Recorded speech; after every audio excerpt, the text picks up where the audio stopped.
Seems absurd, doesn't it? Well, the procedure described would be the only possible way these simple items of food could be delivered if we had no capitalistic system. The capital cornerstone of our lives.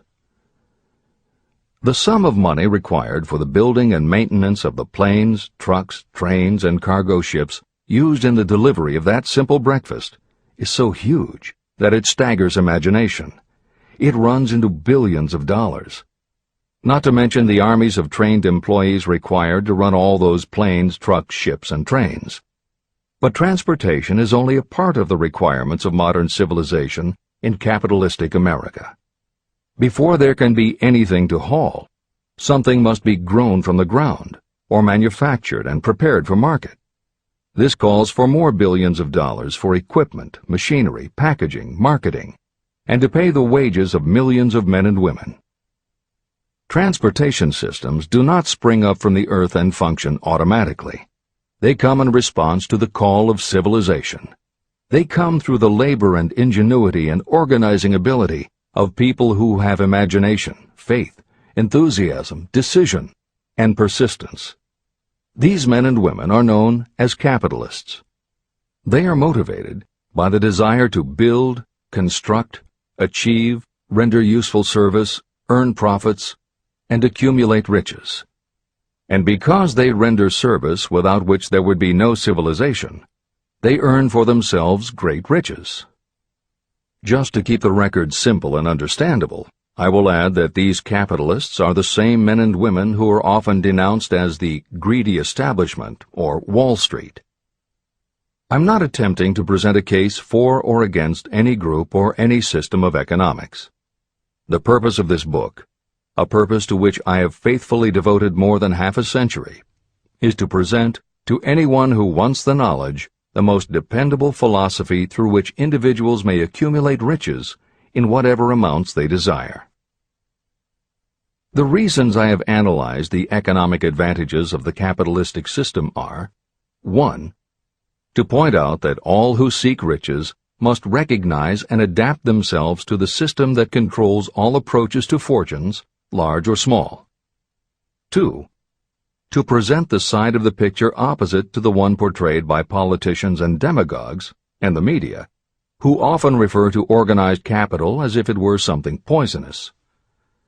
This is a capitalistic country. It was developed through the use of capital.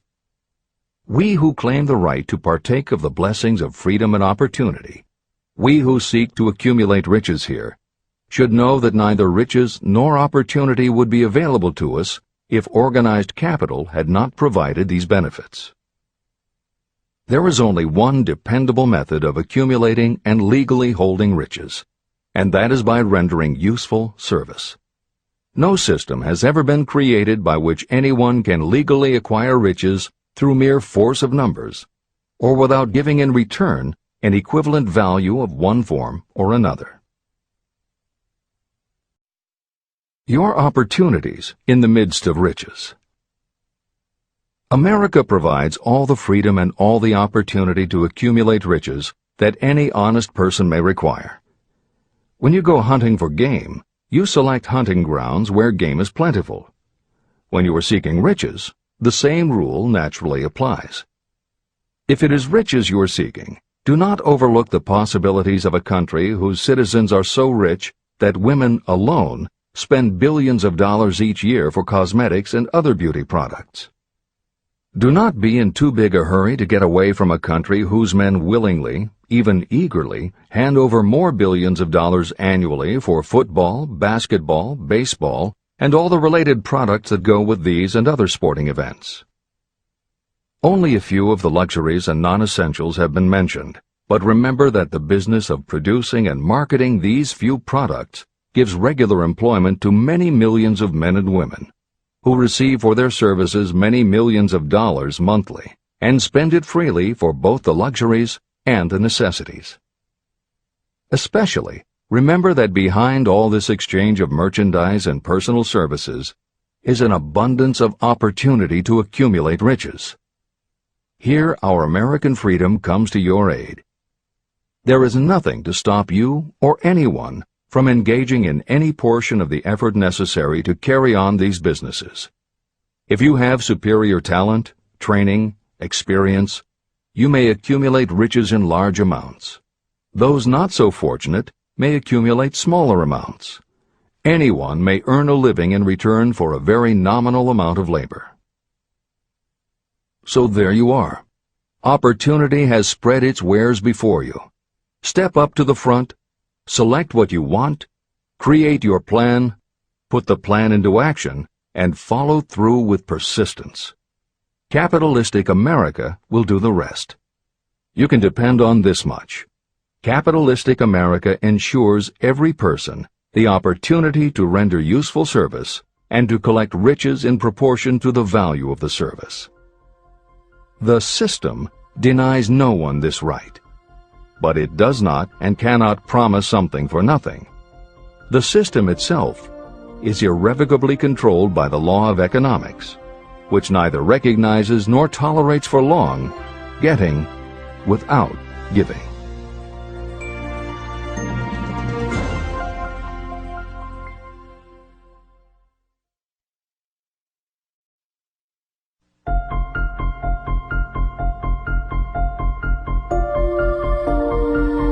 Conceit is a fog that envelops a man's real character beyond his own recognition. It weakens his native ability and strengthens all his inconsistencies. Chapter 9. Decision. The mastery of procrastination. The seventh step toward riches.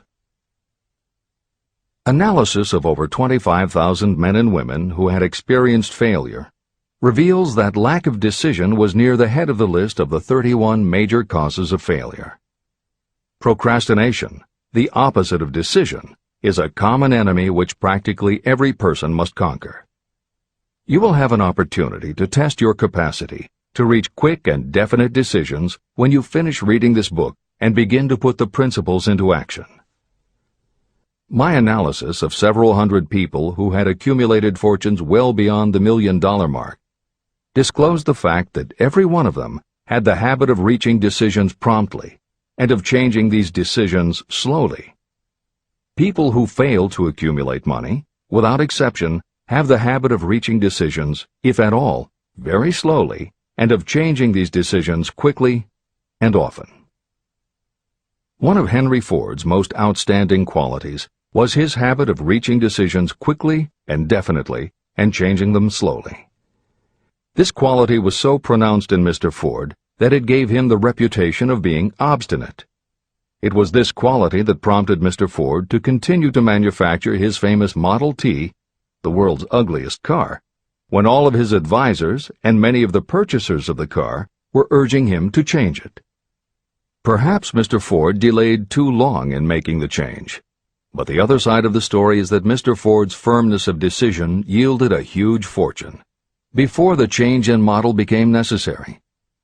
Some say that Mr. Ford's definiteness of decision was just obstinacy, but even this quality is preferable to slowness in reaching decisions and quickness in changing them.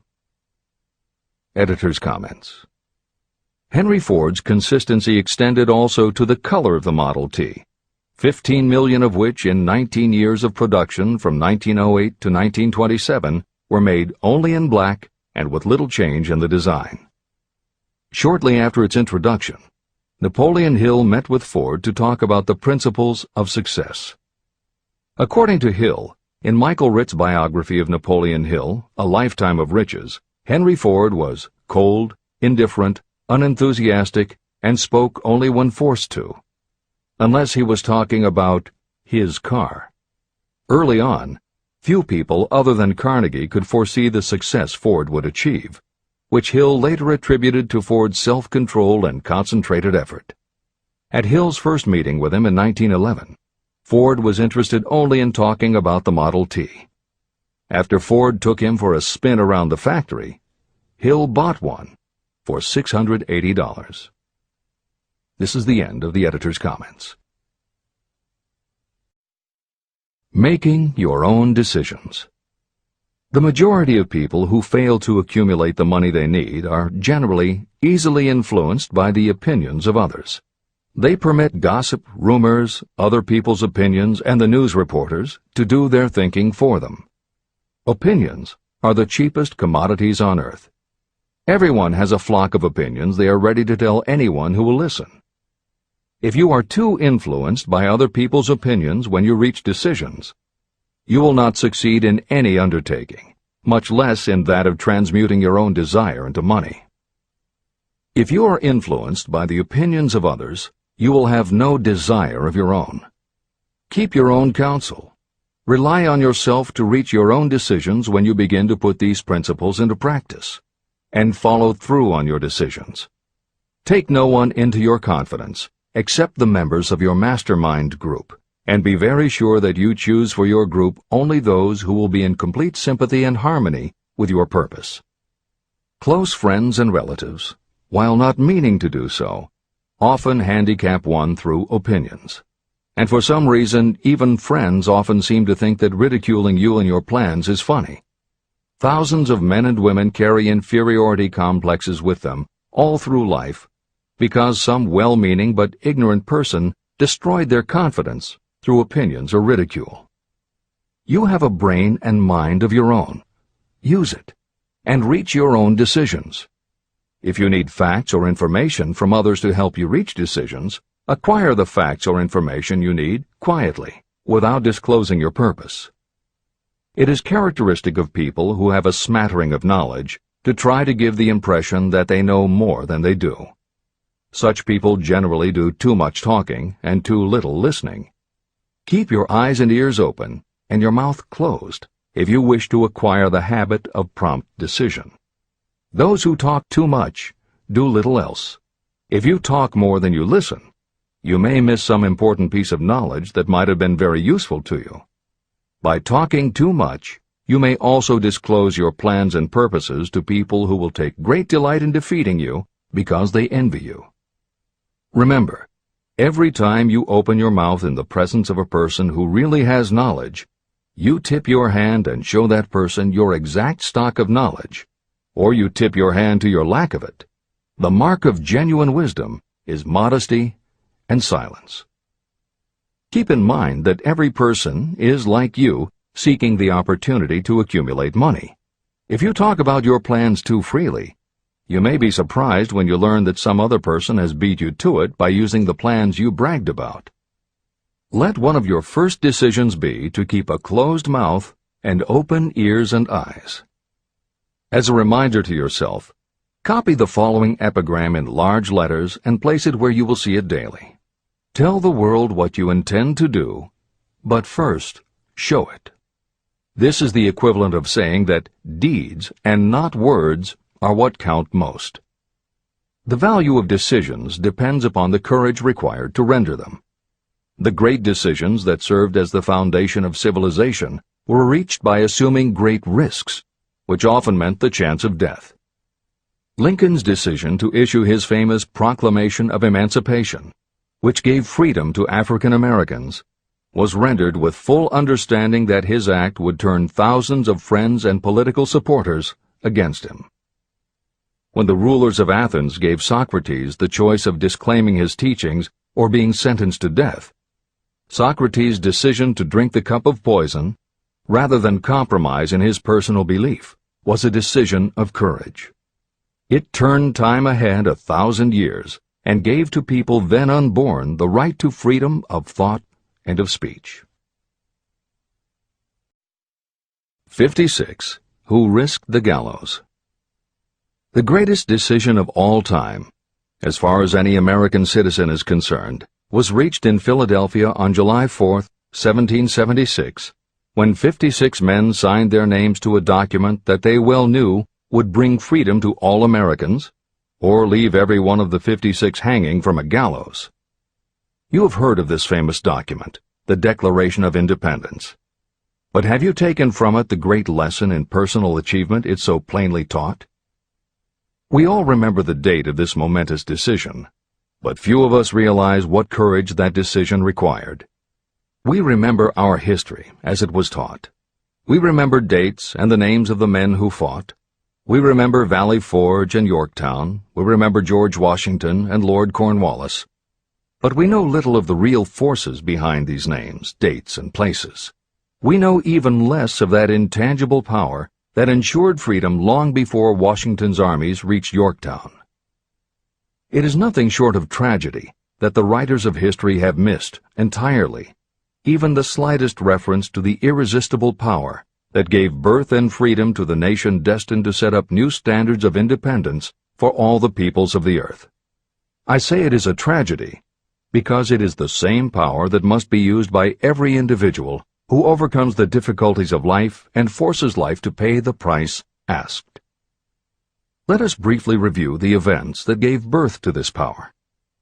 The story begins with an incident in Boston on March 5, 1770. British soldiers were patrolling the streets, openly threatening the citizens by their presence. The colonists resented armed men marching in their midst. They began to express their resentment openly, hurling stones as well as epithets at the marching soldiers, until the commanding officer gave orders. Fix bayonets, charge. The battle was on. It resulted in the death and injury of many. The incident aroused such resentment that the Provincial Assembly, made up of prominent colonists, called a meeting for the purpose of taking definite action. Two of the members of that assembly were John Hancock and Samuel Adams. They spoke up courageously and declared that a move must be made to eject all British soldiers from Boston. Remember this: a decision, in the minds of two men, might properly be called the beginning of the freedom that we of the United States now enjoy. Remember, too, that the decision of these two men called for faith and courage because it was dangerous. Before the assembly adjourned, Samuel Adams was appointed to call on Hutchinson, the governor of the province, and demand the withdrawal of the British troops. The request was granted, and the troops were removed from Boston, but the incident was not closed. It had caused a situation that was destined to change the entire trend of civilization. Richard Henry Lee became an important factor in this story, because he and Samuel Adams corresponded frequently, sharing freely their fears and their hopes concerning the welfare of the people of their provinces. From this practice, Adams conceived the idea that a mutual exchange of letters between the 13 colonies might help to bring about the coordination of efforts so badly needed in connection with the solution of their problems. In March of 1772, 2 years after the clash with the soldiers in Boston, Adams presented this idea to the Assembly. He made a motion that a correspondence committee be established among the colonies, with definitely appointed correspondents in each colony, for the purpose of friendly cooperation for the betterment of the colonies of British America. It was the beginning of the organization of the far-flung power destined to give freedom to you and to me. A MasterMind group had already been organized. It consisted of Adams, Lee, and Hancock. The Committee of Correspondence was organized. The citizens of the colonies had been waging disorganized warfare against the British soldiers through incidents similar to the Boston riot, but nothing of benefit had been accomplished. Their individual grievances had not been consolidated under one mastermind. No group of individuals had put their hearts, minds, souls, and bodies together in one definite decision to settle their difficulty with the British once and for all, until Adams, Hancock, and Lee got together. Meanwhile, the British were not idle. They, too, were doing some planning and masterminding, and they had the advantage of having behind them money and organized soldiery. A decision that changed history. The Crown appointed Gage to supplant Hutchinson as the governor of Massachusetts. One of the new governor's first acts was to send a messenger to call on Samuel Adams for the purpose of endeavoring to stop his opposition by fear. You will best understand the spirit of what happened from this quotation of the conversation between Colonel Fenton, the messenger sent by Gage, and Adams. Colonel Fenton: I have been authorized by Governor Gage to assure you, Mr. Adams, that the governor has been empowered to confer upon you such benefits as would be satisfactory, an obvious endeavor to win Adams by promise of bribing him, upon the condition that you engage to cease in your opposition to the measures of the government. It is the governor's advice to you, sir, not to incur the further displeasure of His Majesty. Your conduct has been such as makes you liable to penalties of an Act of Henry VIII, by which persons can be sent to England for trial for treason or misprision of treason, at the discretion of a governor of a province. But by changing your political course, you will not only receive great personal advantages, but you will make your peace with the king. Samuel Adams had the choice of two decisions. He could cease his opposition and receive personal bribes, or he could continue and run the risk of being hanged. Clearly, the time had come when Adams was forced to reach, instantly, a decision that could have cost his life. Adams insisted upon Colonel Fenton's word of honor that the colonel would deliver to the governor the answer exactly as Adams would give it to him. Adams' answer: "Then you may tell Governor Gage that I trust I have long since made my peace with the King of Kings. No personal consideration shall induce me to abandon the righteous cause of my country. And tell Governor Gage it is the advice of Samuel Adams to him no longer to insult the feelings of an exasperated people." When Governor Gage received Adams' caustic reply, he flew into a rage and issued a proclamation that read, "I do hereby, in His Majesty's name, offer and promise His most gracious pardon to all persons who shall forthwith lay down their arms and return to the duties of peaceable subjects, excepting only from the benefit of such pardon Samuel Adams and John Hancock, whose offenses are of too flagitious a nature to admit of any other consideration but that of condign punishment." Adams and Hancock were on the spot. The threat of the irate governor forced the two men to reach another decision, equally as dangerous. They hurriedly called a secret meeting of their staunchest followers. After the meeting had been called to order, Adams locked the door, placed the key in his pocket, and informed all present that it was imperative that a Congress of the colonists be organized, and that no man should leave the room until the decision for such a Congress had been reached. Great excitement followed. Some weighed the possible consequences of such radicalism. Some expressed grave doubt as to the wisdom of so definite a decision in defiance of the Crown. Locked in that room were two men immune to fear, blind to the possibility of failure: Hancock and Adams. Through the influence of their minds, the others were induced to agree that, through the Correspondence Committee, arrangements should be made for a meeting of the First Continental Congress, to be held in Philadelphia, September 5, 1774. Remember this date. It is more important than July 4, 1776. If there had been no decision to hold a Continental Congress, there could have been no signing of the Declaration of Independence. Before the first meeting of the new Congress, another leader, in a different section of the country, was deep in the throes of publishing a summary view of the rights of British America. He was Thomas Jefferson, of the province of Virginia, whose relationship to Lord Dunmore, representative of the Crown in Virginia, was as strained as that of Hancock's and Adams with their governor. Shortly after his famous Summary of Rights was published, Jefferson was informed that he was subject to prosecution for high treason against His Majesty's government.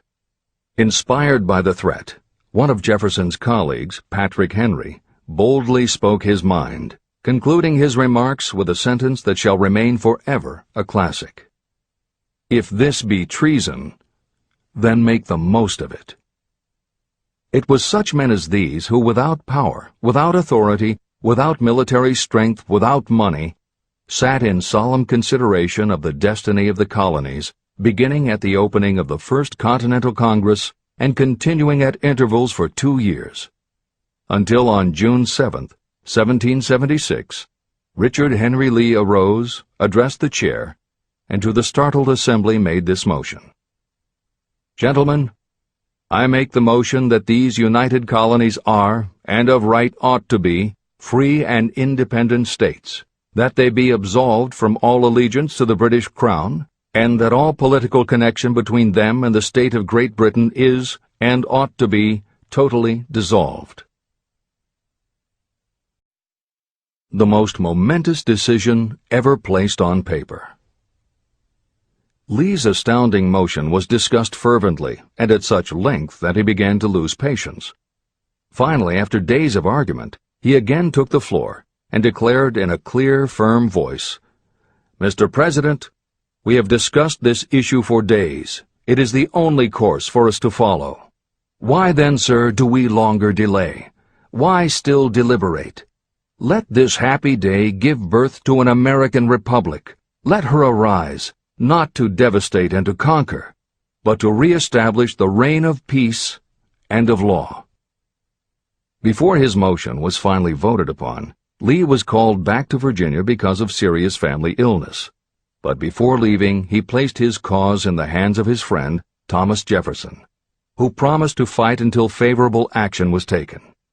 Shortly thereafter, the President of the Congress, Hancock, appointed Jefferson as chairman of a committee to draw up a Declaration of Independence. Long and hard the committee labored on a document that would mean, when accepted by the Congress, that every man who signed it would be signing his own death warrant should the colonies lose in the fight with Great Britain that was sure to follow. The document was drawn, and on June 28th, the original draft was read before the Congress. For several days it was discussed, altered, and made ready. On July 4th, 1776, Thomas Jefferson stood before the Assembly and fearlessly read the most momentous decision ever placed on paper. When in the course of human events it becomes necessary for one people to dissolve the political bands which have connected them with another, and to assume among the powers of the earth the separate and equal station to which the laws of nature and of nature's God entitled them, a decent respect to the opinions of mankind requires that they should declare the causes which impel them to the separation. When Jefferson finished, the document was voted upon, accepted, and signed by the 56 men, every one staking his own life upon his decision to write his name. By that decision came into existence a nation destined to bring to mankind forever the privilege of making decisions. Analyze the events that led to the Declaration of Independence, and be convinced that this nation, which now holds a position of commanding respect and power among all nations of the world, was born of a decision created by a mastermind consisting of 56 men. Note well the fact that it was their decision that ensured the success of Washington's armies, because the spirit of that decision was in the heart of every soldier who fought with him, and served as a spiritual power which recognizes no such thing as failure. Note also, with great personal benefit, that the power that gave this nation its freedom is the same power that must be used by every individual who becomes self-determining. This power is made up of the principles described in this book. It will not be difficult to detect, in the story of the Declaration of Independence, at least 6 of these principles: desire, decision, faith, persistence, the mastermind, and organized planning. Know what you want, and you will generally get it. Throughout this philosophy, you will find the suggestion that thought, backed by strong desire, will transmute itself into its physical equivalent. The story of the founding of America and the story of the organization of the United States Steel Corporation are perfect examples of the method by which thought makes this astounding transformation. In your search for the secret of the method, do not look for a miracle, because you will not find it. You will find only the eternal laws of nature. These laws are available to every person who has the faith and the courage to use them. They may be used to bring freedom to a nation or to accumulate riches. Those who reach decisions promptly and definitely know what they want and generally get it. The leaders in every walk of life decide quickly and firmly. That is the major reason why they are leaders. The world has a habit of making room for the people whose words and actions show that they know where they are going. Indecision is a habit that usually begins when a person is young. It becomes more and more of a habit as the youth goes through grade school, high school, and even through college without definiteness of purpose. The habit of indecision goes with the student into the occupation he or she chooses. Generally, a young person just out of school seeks any job that can be found. Young people take the first job they can find because they have fallen into the habit of indecision. The vast majority of people working today are in the positions they hold because they lack the definiteness of decision to plan a definite position and the knowledge of how to choose an employer. Definiteness of decision always requires courage, sometimes very great courage. The 56 men who signed the Declaration of Independence staked their lives on the decision to affix their signatures to that document. The person who reaches a definite decision to go after a specific job and make life pay the price he or she asks does not stake his or her life on that decision. They stake their economic freedom. Financial independence, riches, and desirable business positions are not within reach of the person who neglects or refuses to expect, plan, and demand these things. The person who desires riches in the same spirit that Samuel Adams desired freedom for the colonies is sure to accumulate wealth. No man achieves great success who is unwilling to make personal sacrifices. Chapter 10. Persistence. The sustained effort necessary to induce faith. The 8th step toward riches. Persistence is an essential factor in the procedure of transmuting desire into its monetary equivalent. The basis of persistence is the power of will. Willpower and desire, when properly combined, make an irresistible pair. Those who accumulate great fortunes are sometimes called cold-blooded or ruthless. Frequently, it is simply because their critics simply don't understand that what they have is a strong desire backed up by willpower, which they mix with persistence. It is the combination that ensures the attainment of their objectives. The majority of people are ready to throw their aims and purposes overboard and give up at the first sign of opposition or misfortune. A few carry on despite all opposition until they attain their goal. There may be no heroic connotation to the word persistence, but persistence does for your character what carbon does to iron. It hardens it to steel. The building of a fortune will involve the application of the entire 13 factors of this philosophy. These principles must be understood, and they must be applied with persistence by all who accumulate money. Your test of persistence. If you are reading this book with the intention of seriously applying the knowledge, the first test of your persistence will come when you begin to follow the 6 steps described in the 3rd chapter. Desire. Unless you are one of the few people who already have a definite goal and a definite plan for its attainment, you may read the instructions, but you will never actually apply them in your daily life. Lack of persistence is one of the major causes of failure. Moreover, my experience with thousands of people has proved that lack of persistence is a weakness common to the majority of people. However, it is a weakness that may be overcome by effort. The ease with which lack of persistence may be conquered will depend entirely upon the intensity of your desire.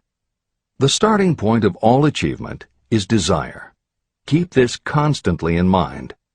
Weak desires bring weak results, just as a small amount of fire makes a small amount of heat. If you are lacking in persistence, this weakness may be remedied by building a stronger fire under your desires. Continue reading through to the end of this book. Then go back to Chapter 3 and start immediately to carry out the instructions for using the 6 steps. The eagerness with which you follow these instructions will indicate clearly how much or how little you really desire to accumulate money. If you find that you are indifferent, you may be sure that you have not yet acquired the money consciousness that you must possess before you can be sure of accumulating a fortune. Fortunes gravitate to those whose minds have been prepared to attract them, just as surely as water gravitates to the ocean. If you are weak in persistence, focus on the instructions in Chapter 11, Power of the MasterMind.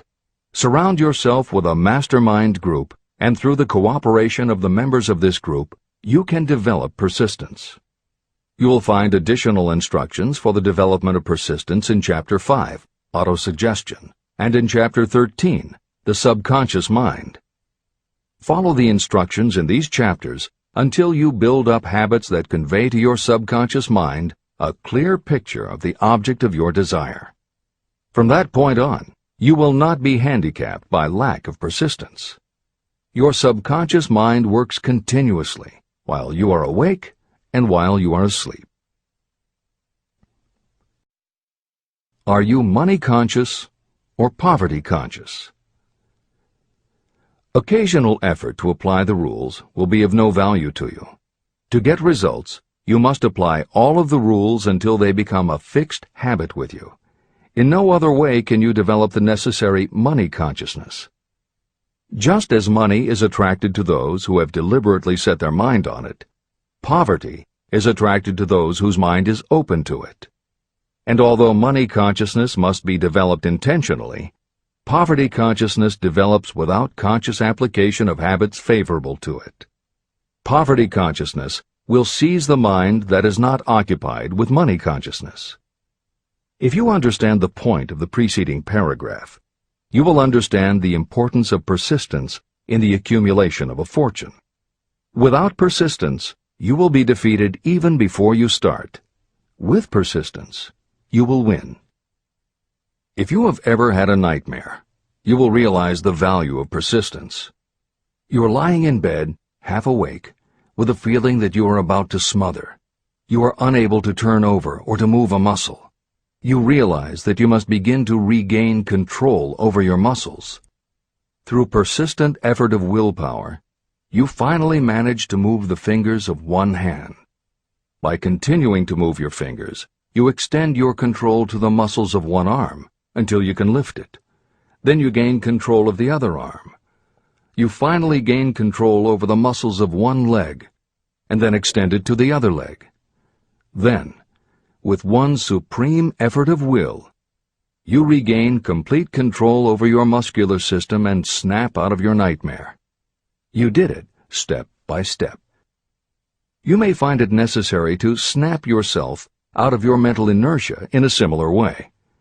First, by moving slowly, then increasing your speed until you gain complete control over your will. Be persistent, no matter how slowly you may have to move at first. With persistence will come success. Snap out of mental inertia. If you select your MasterMind group with care, you will have in it at least one person who will aid you in the development of persistence. Some people who have accumulated great fortunes did so because of necessity. They developed the habit of persistence because circumstances forced them to become persistent. Those who have cultivated the habit of persistence seem to enjoy insurance against failure. No matter how many times they are defeated, they finally arrive up toward the top of the ladder. Sometimes it appears that there is a hidden guide whose duty is to test us through all sorts of discouraging experiences. Those who pick themselves up after defeat and keep on trying finally arrive, and the world says, "I knew you could do it." The hidden guide lets no one enjoy great achievement without passing the persistence test. Those who can't take it simply do not make the grade. Those who can take it are rewarded for their persistence, and in return they get the goal they are pursuing. But that is not all. They receive something infinitely more important than material compensation: the knowledge that every failure brings with it the seed of an equivalent advantage. Persist past your failures. The people who learn from experience the importance of persistence will not accept defeat as being anything more than temporary. They are the ones whose desires are so persistently applied that defeat is finally changed into victory. We see that an overwhelmingly large number of people go down in defeat, never to rise again. We also see the few who take the punishment of defeat as an urge to greater effort. But what we do not see, what most of us never suspect of existing, is the silent but irresistible power that comes to the rescue of those who fight on in the face of discouragement. If we speak of this power at all, we call it persistence and let it go at that. One thing is sure, if you do not have persistence, you will not achieve noteworthy success in any calling. As I am writing these lines, I can look out the window and see, less than a block away, the great mysterious Broadway, the graveyard of dead hopes and the front porch of opportunity. From all over the world, people have come to Broadway seeking fame, fortune, power, love, or whatever it is that human beings call success. Once in a great while, someone steps out from the long procession of seekers, and the world hears that another person has conquered Broadway. But Broadway is not easily nor quickly conquered. Broadway acknowledges talent, recognizes genius, and pays off in money only after a person has refused to quit. The secret is always inseparably attached to one word: persistence. Editor's comments. Today we think of making it on Broadway in terms of the theater, but here Napoleon Hill uses Broadway as a metaphor for the New York arts, publishing, and entertainment industries in general. In the original edition of Think and Grow Rich, Hill used this introduction to tell of Fannie Hurst, one of the best-selling authors of the day, who pounded the streets of New York for 4 years and received 36 rejection slips from one publisher alone before her persistence paid off and she finally got published. Although Napoleon Hill chose Fannie Hurst to illustrate his point about overcoming poverty and adversity, he knew all about both from personal experience. Hill's own story is one of very humble beginnings and devastating failures that would have defeated most people. It was only through his extraordinary persistence that the original edition of the book you hold in your hands was published. And for that reason, the editors of this edition have included this brief biography of Napoleon Hill. The following is adapted from A Lifetime of Riches, the biography of Napoleon Hill, written by Michael J. Ritt, Jr. and Kirk Landers, and also draws upon Napoleon Hill's first bestseller, his 4-volume masterwork, Law of Success. In it, Hill told of the 7 turning points in his own life, and those excerpts told in his words are told in the first person. Born into poverty in the backwoods of Virginia, young Nap, as he was called, was the local gun-toting troublemaker. He would probably have ended up a criminal had his widowed father not met and married Martha Ramey Banner. Nap's new stepmother set out to change the family's mountain ways, and she started by trading Napoleon a typewriter for his 6-shooter pistol. She told him, "If you become as good with a typewriter as you are with that gun, you may become rich and famous and known throughout the world."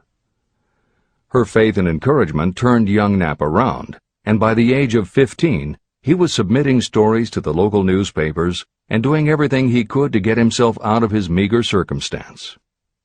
After completing high school and 1 year at a business college, he wrote an audacious letter to Rufus Ayers, one of the most powerful men in the coal industry. Hill wrote to apply for a job, but he said that he didn't want a salary. In fact, he said he would pay Ayers. Hill proposed that Ayers could charge him whatever he wanted on a monthly basis, but if at the end of 3 months Hill had proved his worth, he then would expect Ayers to pay him a salary of the same monthly amount. Ayers admired Hill's style and hired him, with pay. First turning point. After finishing a course at a business college, I took a job as stenographer and bookkeeper. As a result of having practiced the habit of performing more work and better work than that for which I was paid, I advanced rapidly until I was assuming responsibilities and receiving a salary far out of proportion to my age. Hill also proved to be so trustworthy and honest that Ayers promoted him to replace the manager, making this 19-year-old the youngest manager of a mine and in charge of 350 men. Then fate reached out and gave me a gentle nudge. My employer lost his fortune, and I lost my position. This was my first real defeat, and even though it came about as a result of causes beyond my control, I didn't learn a lesson from it until many years later. Second turning point. My next position was that of sales manager for a large lumber manufacturer in the South. My advancement was rapid, and I did so well that my employer took me into partnership with him. We began to make money, and I began to see myself on top of the world again.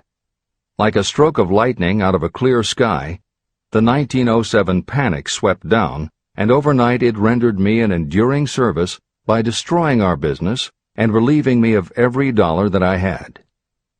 Editor's comment. The panic Hill refers to began in the summer of 1907, when a number of banks and stock brokerages declared bankruptcy. Word spread to the general public, and it created a run on the banks as depositors lined up to demand that they be given the money they had on deposit. Banks called in loans to meet the demand for cash, but those borrowers couldn't find buyers for their goods or property, so they couldn't pay back their loans. When the banks couldn't get back the money they had loaned, they repossessed the homes or businesses that the borrowers had put up as collateral. Businesses were closed, farmers were evicted from their land, jobs were lost, so even more banks were forced to close, and it just kept getting worse. America was caught in a downward spiral that was reversed only when the major Wall Street bankers and financial executives, who were themselves in danger of losing their businesses, stepped in to shore up troubled banks. It was in large part because of the bank panic of 1907 that legislation was enacted in 1913 to create the Federal Reserve System. This is the end of the editor's comments. Third turning point. This was my first serious defeat. I mistook it then for failure, but it was not. And before I complete this lesson, I will tell you why it was not. It required the 1907 panic and the defeat that it brought me to redirect my efforts from the lumber business to the study of law. I entered law school with the firm belief that I would emerge doubly prepared to catch up with the end of the rainbow and claim my pot of gold.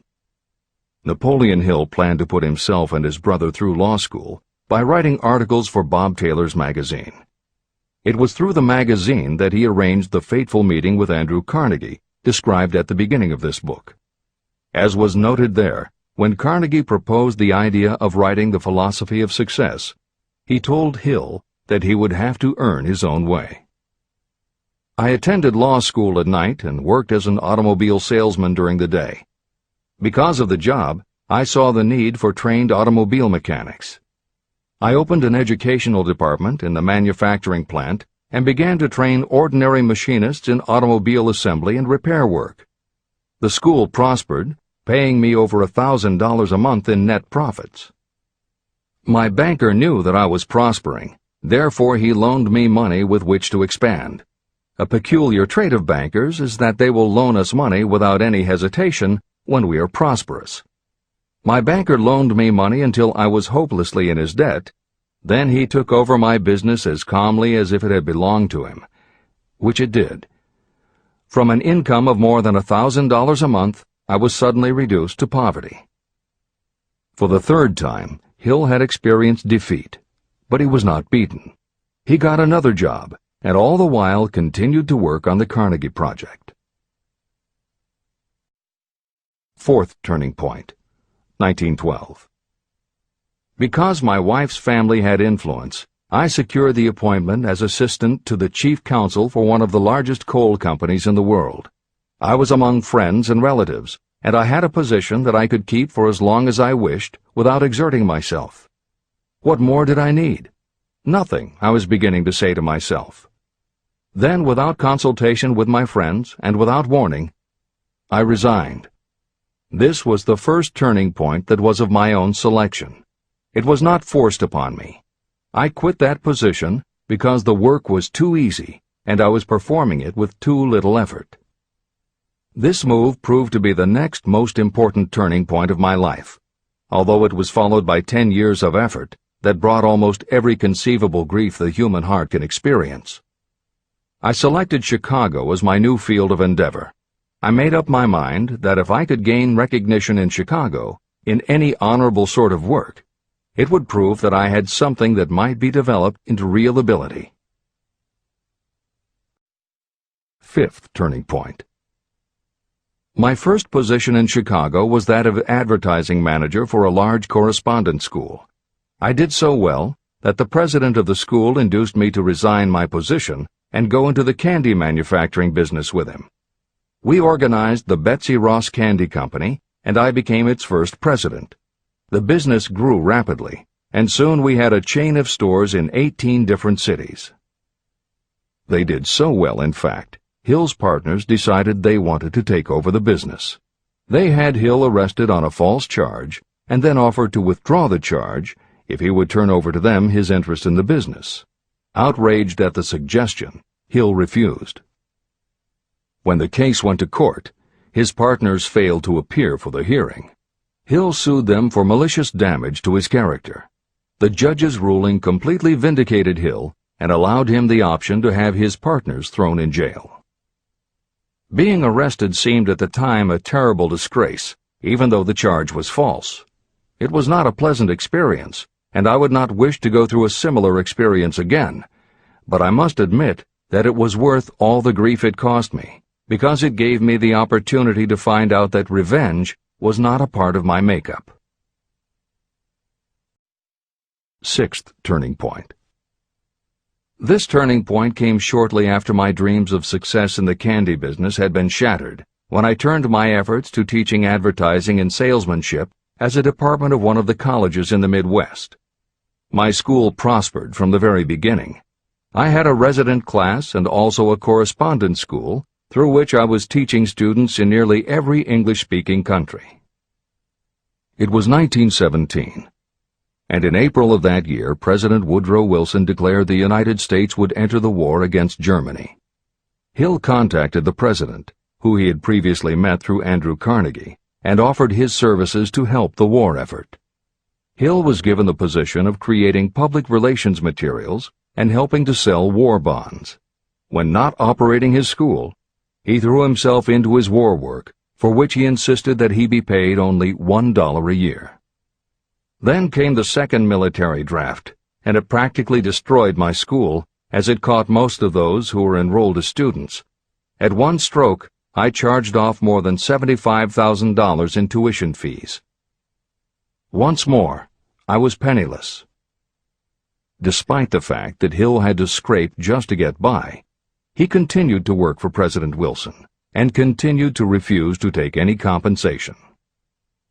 Though Hill had a family to support, and the ridicule of his relatives put a tremendous strain on relations, he also continued to work on the Carnegie Project.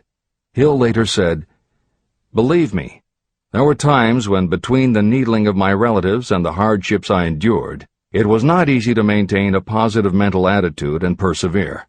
Sometimes in barren hotel rooms, I almost believed my family was right. The thing that kept me going was my conviction that one day I would not only successfully complete my work, but also be proud of myself when it was finished." Seventh turning point. To describe the seventh of the turning points in my life, I must go back to November 11th, 1918. Armistice Day, the end of the World War. The war had left me without a penny, as I have already said, but I was happy to know that the slaughter had ceased and reason was about to reclaim civilization. The time had come for another turning point. I sat down at my typewriter, and to my astonishment, my hands began to play a tune on the keyboard. I had never written so rapidly or so easily before. I did not plan or think about what I was writing. I just wrote whatever came into my mind. What Hill wrote was a long essay in which he described a new idealism based on the golden rule that he thought could emerge from the war.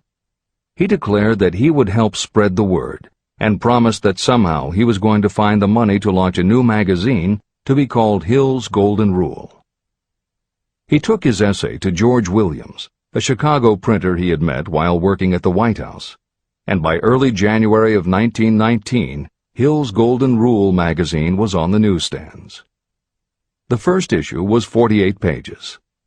In the beginning, with no money to pay anyone else, Hill wrote and edited every word himself, changing his writing style for each article as well as using a variety of pen names. Additional staff was hired later. which soon led to problems on the inside and on the outside, and Williams attempted to buy out Hill's share of the business. But when Hill realized that one stipulation of the buyout prevented him from any involvement in a competing publication, in October of 1920, he simply left. By April of 1921, he had raised the money for a new publication, Napoleon Hill's magazine, the foundation of which was again the Golden Rule. But it also expanded into presenting many of the principles of success that would become the basis of Hill's later books. The magazine's acceptance and success also led to Hill's success as a speaker and motivator, which led to even greater success for the magazine. At the same time, Napoleon Hill was working with one of the inmates of a penitentiary to develop a correspondence course, which he took to the prisons to encourage prisoner rehabilitation. Most everything Hill did during this time was successful, and the success of the prison program was significant. But the greed of two members of the board of directors, one of whom was the prison chaplain, eventually led in 1923 to the demise of not only the educational rehabilitation programs, but also the magazine and numerous other successful offshoot ventures. The bleak irony, as Michael Ritt notes in A Lifetime of Riches, was that few enterprises in the 1920s could have been more idealistic or humanitarian in concept. Yet in seeking to stir goodness in men's souls, these enterprises had stirred mean-spirited men to a bloodlust that destroyed everything. Without his magazine, Hill went back to teaching and lecturing, which led to an introduction to a crusading newspaper publisher, Don Mellett, who offered to help Hill publish the results of his work on the Carnegie Project. At this same time, Mellett learned that Prohibition gangsters were selling narcotics and bootleg liquor to school children in Canton, and members of the local police force were being bribed to do nothing about it. Mellett was outraged and wrote an expose in his Canton Daily News, while Hill contacted the governor to implement a state investigation of the corrupt police department. A week before Hill and Mellett were to finalize the financing for the publication of Hill's book, Don Mellett was ambushed outside his home and assassinated by a gangster and a renegade cop. They tried to kill Hill, too, but through pure luck he escaped and fled to the Smoky Mountains, where he remained holed up in a backwoods shack for most of a year. Destitute and in fear for his life, he lapsed into a state of deep depression. Then, in one extraordinary night of self-analysis, he willed himself out of his depression and resolved to finish the challenge Carnegie had posed almost 20 years earlier. Hill went to Philadelphia, convinced a publisher to put up the money, then worked night and day for almost 4 months to finish the manuscript. In March of 1928, Hill published the results of his efforts, a multi-volume masterwork entitled Law of Success. No one had ever seen anything like it. It was a phenomenon, a runaway bestseller.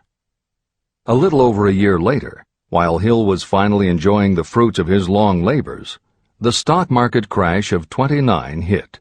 The bottom fell out of everything, including the market for books. Though he never gave up on his vision, like the rest of America, Hill struggled through the Depression. He lectured, he wrote, and he taught in every way he could, but it was very hard to preach personal achievement to a country that had lost faith in itself. Napoleon Hill made it his personal mission to turn the tide by creating a variety of self-help programs, but it became disappointingly apparent that it was going to take more than one man to do it. When Franklin Delano Roosevelt was elected president, he reached out to Hill. Though Napoleon Hill was an avowed capitalist, he believed enough in the ultimate goal of FDR's policies that he committed himself to helping the new administration. Throughout the Depression years, he became a close confidant of the president's, helping to guide Roosevelt in his efforts to revitalize America.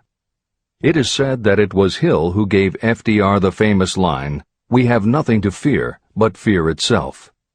And though Hill was dead broke, just as he had done for President Wilson, he refused to accept more than $1 a year for his efforts. In 1937, as America was finally beginning to see glimmerings of hope that the Great Depression might end, Hill convinced his publisher that America now needed a book to help shake off the mental and emotional stigma of those terrible times. He was right. They released Think and Grow Rich to such resounding success that it sold well over 1 million copies even before the Depression ended. At this writing, it has sold more than 60 million copies worldwide, and to this day it still sells more than 1 million copies a year in its various editions. Take your own persistence inventory. Persistence is a state of mind. Therefore, it can be cultivated. Like all states of mind, persistence is based upon definite causes, among them these. Definiteness of purpose. Knowing what you want is the first and most important step toward the development of persistence. A strong motive will force you to surmount difficulties. Desire. It is comparatively easy to acquire and maintain persistence in pursuing the object of intense desire. Self-reliance. Belief in your ability to carry out a plan encourages you to follow the plan through with persistence. Self-reliance can be developed through the principle described in Chapter 5, Autosuggestion. Definiteness of plans. Organized plans, even ones that may be weak or impractical, encourage persistence. Accurate knowledge. Knowing that your plans are sound, based upon experience or observation, encourages persistence. Guessing, instead of knowing, destroys persistence. Cooperation. Sympathy, understanding, and cooperation with others tend to develop persistence. Willpower. The habit of concentrating your thoughts on making plans to attain your definite purpose leads to persistence. Habit. Persistence is the direct result of habit. The mind absorbs and becomes a part of the daily experiences upon which it feeds. Fear, the worst of all enemies, can be overcome by forcing yourself to perform and repeat acts of courage. Everyone who has seen active service in war knows this. Take inventory of yourself and determine what you are lacking in this essential quality of persistence. Measure yourself point by point and see how many of the previous 8 factors of persistence you lack. The analysis may lead to discoveries that will give you a new understanding of yourself and what you need to get ahead. The following is a list of the real enemies that stand between you and achievement. These are not only the symptoms indicating weakness of persistence, but also the deeply seated subconscious causes of this weakness. Study the list carefully and face yourself squarely if you really wish to know who you are and what you are capable of doing. These are the weaknesses that must be mastered by anyone who really wants to accumulate riches. 1. Failure to recognize and to define clearly exactly what you want. 2. Procrastination, with or without cause, usually backed up with a long list of alibis and excuses. 3. Lack of interest in acquiring specialized knowledge. 4. Indecision, and the habit of passing the buck instead of facing issues squarely, also backed by alibis and excuses. 5. The habit of relying upon excuses instead of making definite plans to solve your problems. 6. Self-satisfaction. There is little remedy for this, and no hope for those who suffer from it. 7. Indifference, usually reflected in your readiness to compromise rather than meet opposition and fight it. 8. The habit of blaming others for your mistakes and accepting circumstances as being unavoidable. 9. Weakness of desire because you neglected to choose motives that will push you to take action. 10. Willingness to quit at the first sign of defeat, based upon one or more of the 6 basic fears. 11. Lack of organized plans that you have written out so they can be analyzed. 12. The habit of neglecting to act on ideas or to grasp opportunity when it presents itself. 13. Wishing instead of willing. 14. The habit of compromising with poverty instead of aiming at riches. A general lack of ambition to be, to do, or to own. 15. Searching for all the shortcuts to riches, trying to get without giving a fair equivalent, usually reflected in the habit of gambling or trying to drive unfair bargains. 16. Fear of criticism resulting in failure to create plans and put them into action because of what other people might think, do, or say. This is one of your most dangerous enemies because it often exists in your subconscious mind and you may not even know it is there. See the 6 basic fears in the last chapter. If you fear criticism. Following is an examination of the symptoms of the fear of criticism. The majority of people permit relatives, friends, and the public at large to influence them so that they cannot live their own lives because they fear criticism. Many people make mistakes in marriage, but stay married, then go through life miserable and unhappy because they fear criticism.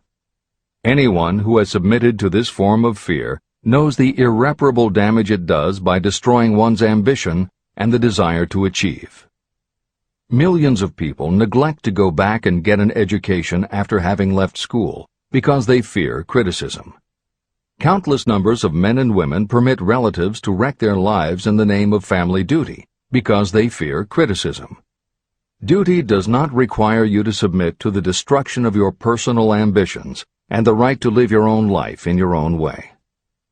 People refuse to take chances in business because they fear the criticism that may follow if they fail. The fear of criticism in such cases is stronger than the desire for success.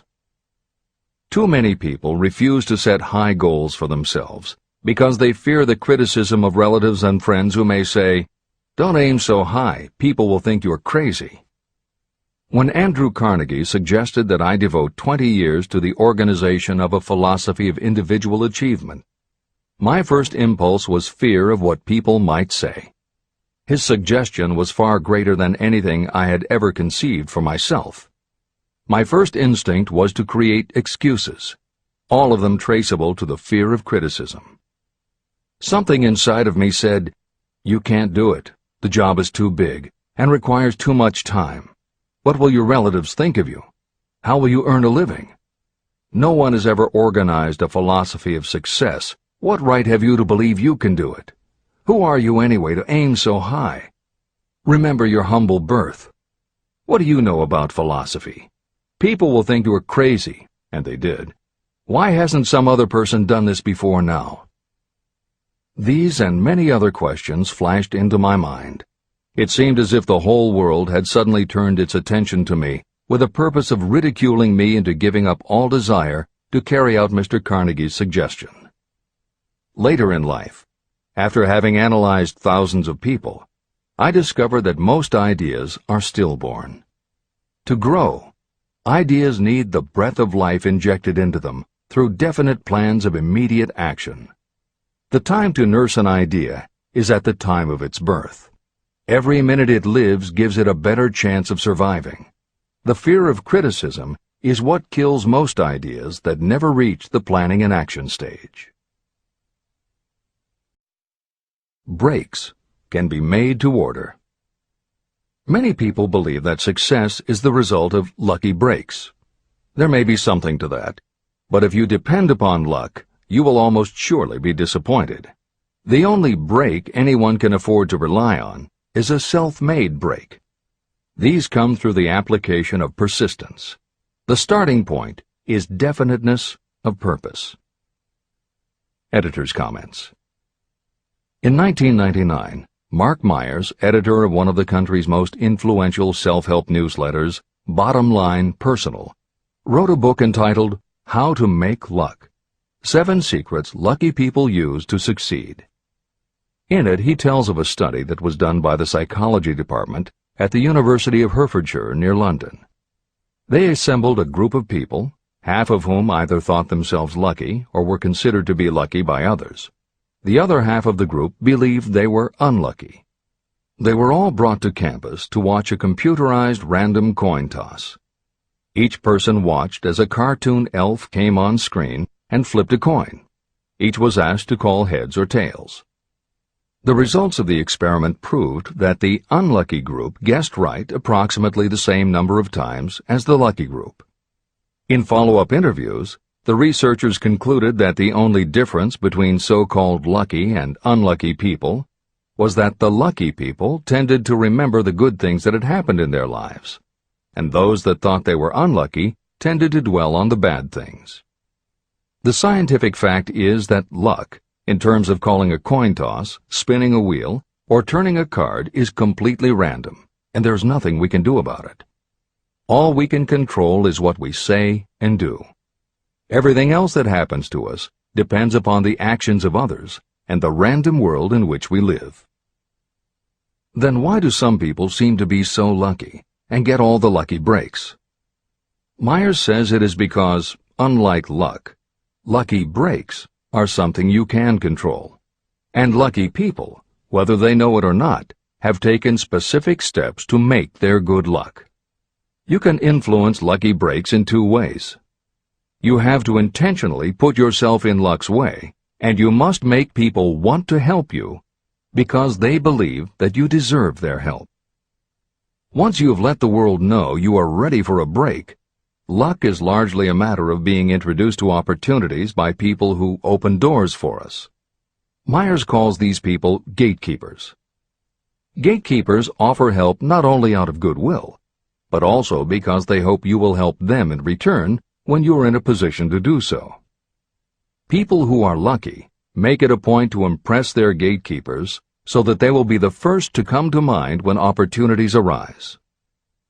Your gatekeepers must believe that you deserve a break, and that it is worth it to them to give you one. One of the best ways to do that is simply to behave and act lucky. If you act like a loser, people think you are a loser. If you perceive yourself as lucky, it will be easier for others to see you that way. And if you are believed to be a lucky person, your chances of receiving lucky opportunities will increase, partly because others hope some of your luck will rub off on them. This is the biggest secret lucky people know. They know that when they seem lucky, more people want to help them. There are people waiting to make a difference in your life if you show them you are willing to make an effort and that you are enthusiastic. Mark Myers' book is devoted to explaining ways to do that. As Hill says, the only lucky break anyone can afford to rely upon is a self-made break. These come through the application of persistence. The starting point is definiteness of purpose. This is the end of the editor's comments. If you stop the first 100 people you meet on the street and ask them what they want most in life, 98 of them would not be able to tell you. If you press them for an answer, some will say security, many will say money, a few will say happiness, and others will say fame and power. Some might tell you they want social recognition, ease in living, the ability to sing, dance, or write. But none of them will be able to give you the slightest indication of a plan by which they hope to attain these vaguely expressed wishes. Riches do not respond to wishes. They respond only to definite plans, backed by definite desires through constant persistence. How to develop persistence. There are 4 simple steps that lead to the habit of persistence. They call for no great amount of intelligence, no particular amount of education, and little time or effort. These necessary steps are: 1.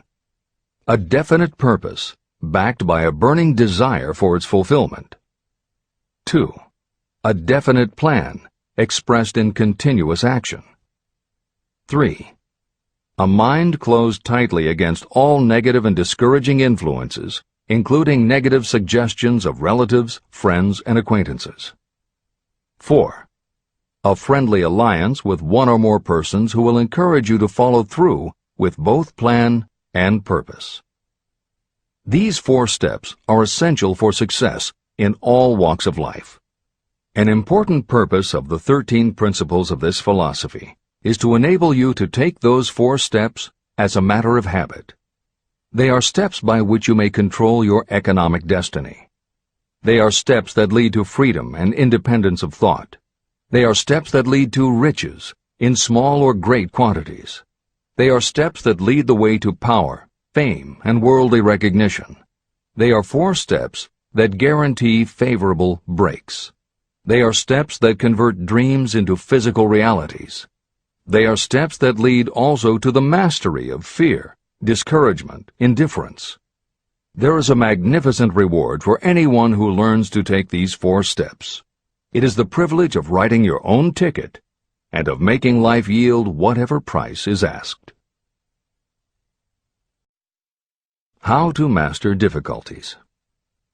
What mystical power gives people of persistence the capacity to master difficulties?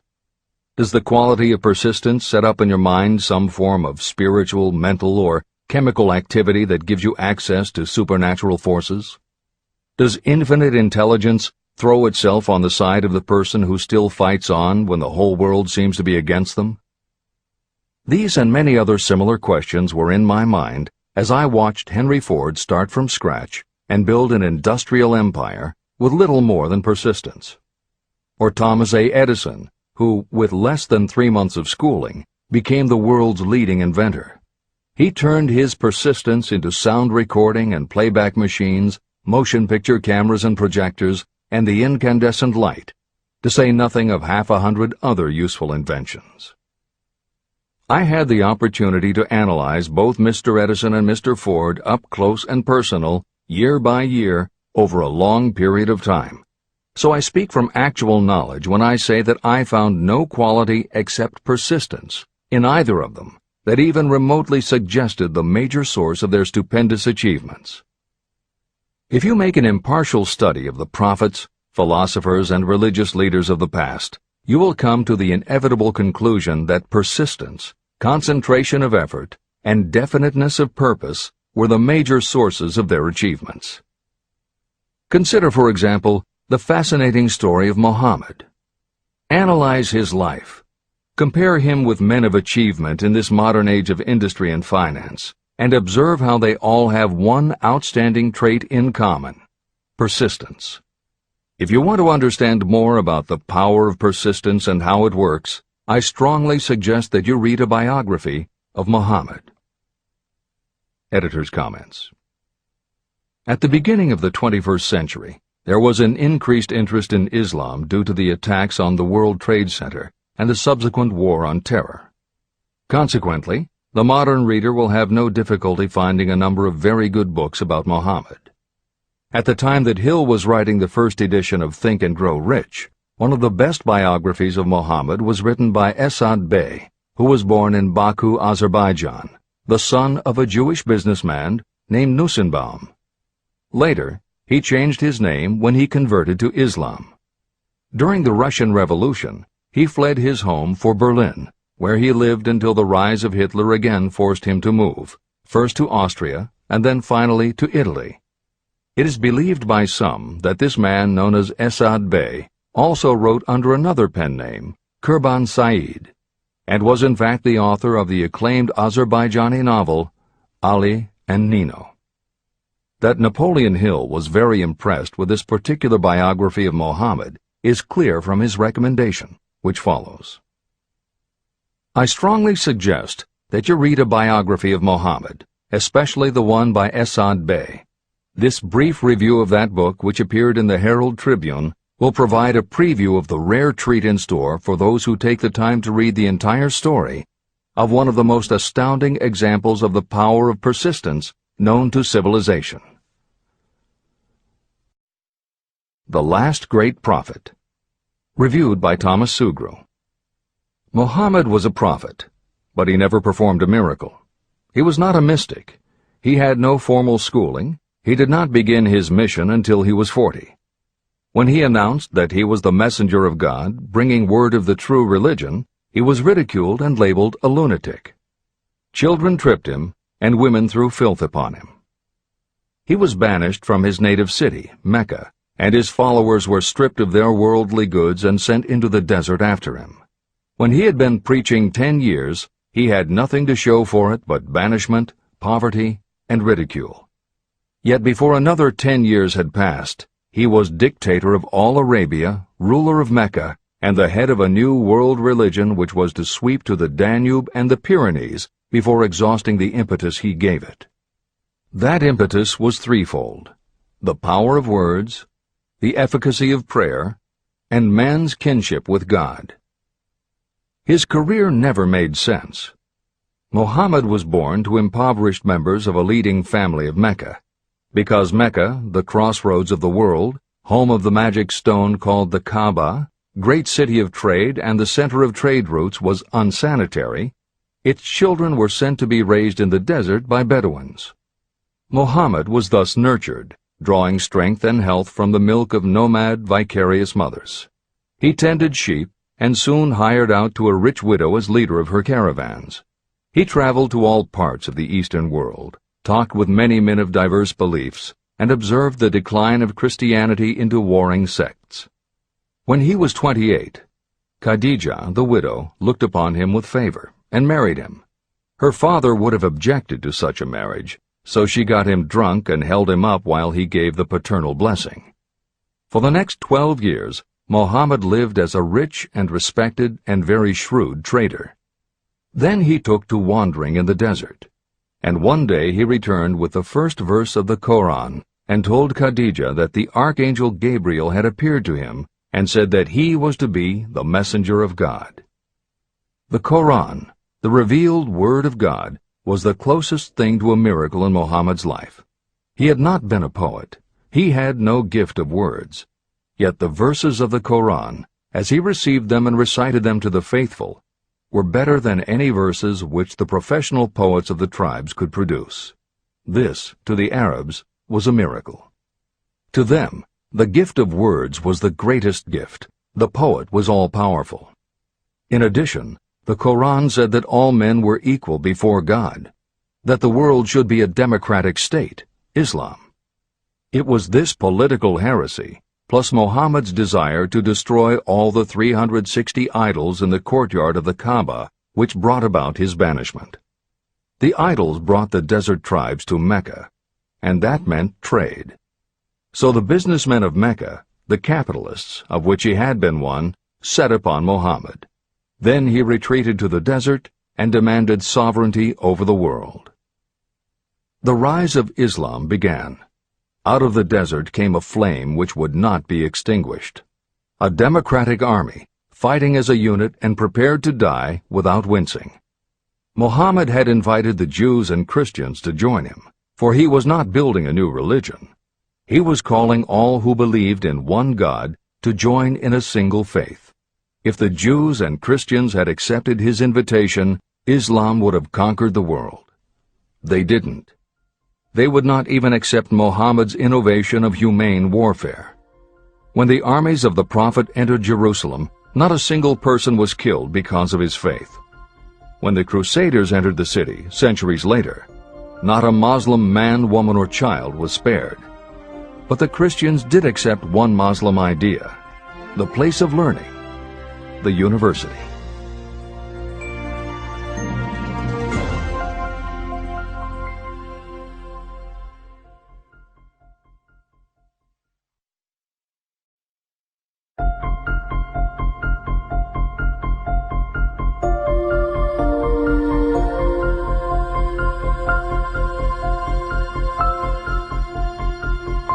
The ladder of success is never crowded at the top. Chapter 11. Power of the MasterMind, the driving force. The 9th step toward riches.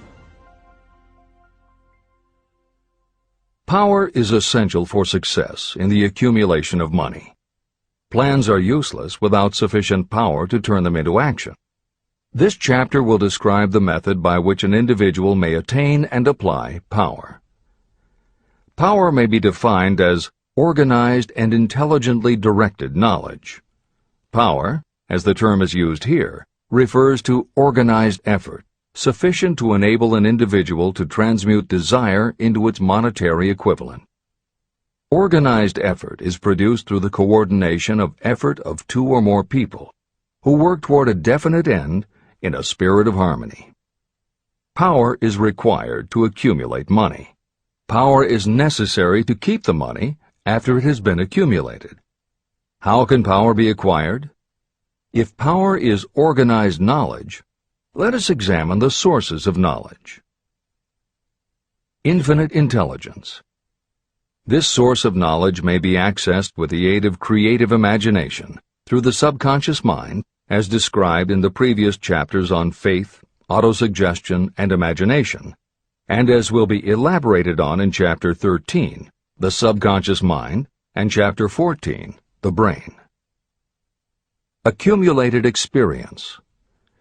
The accumulated experience of humanity may be found in any well-equipped public library.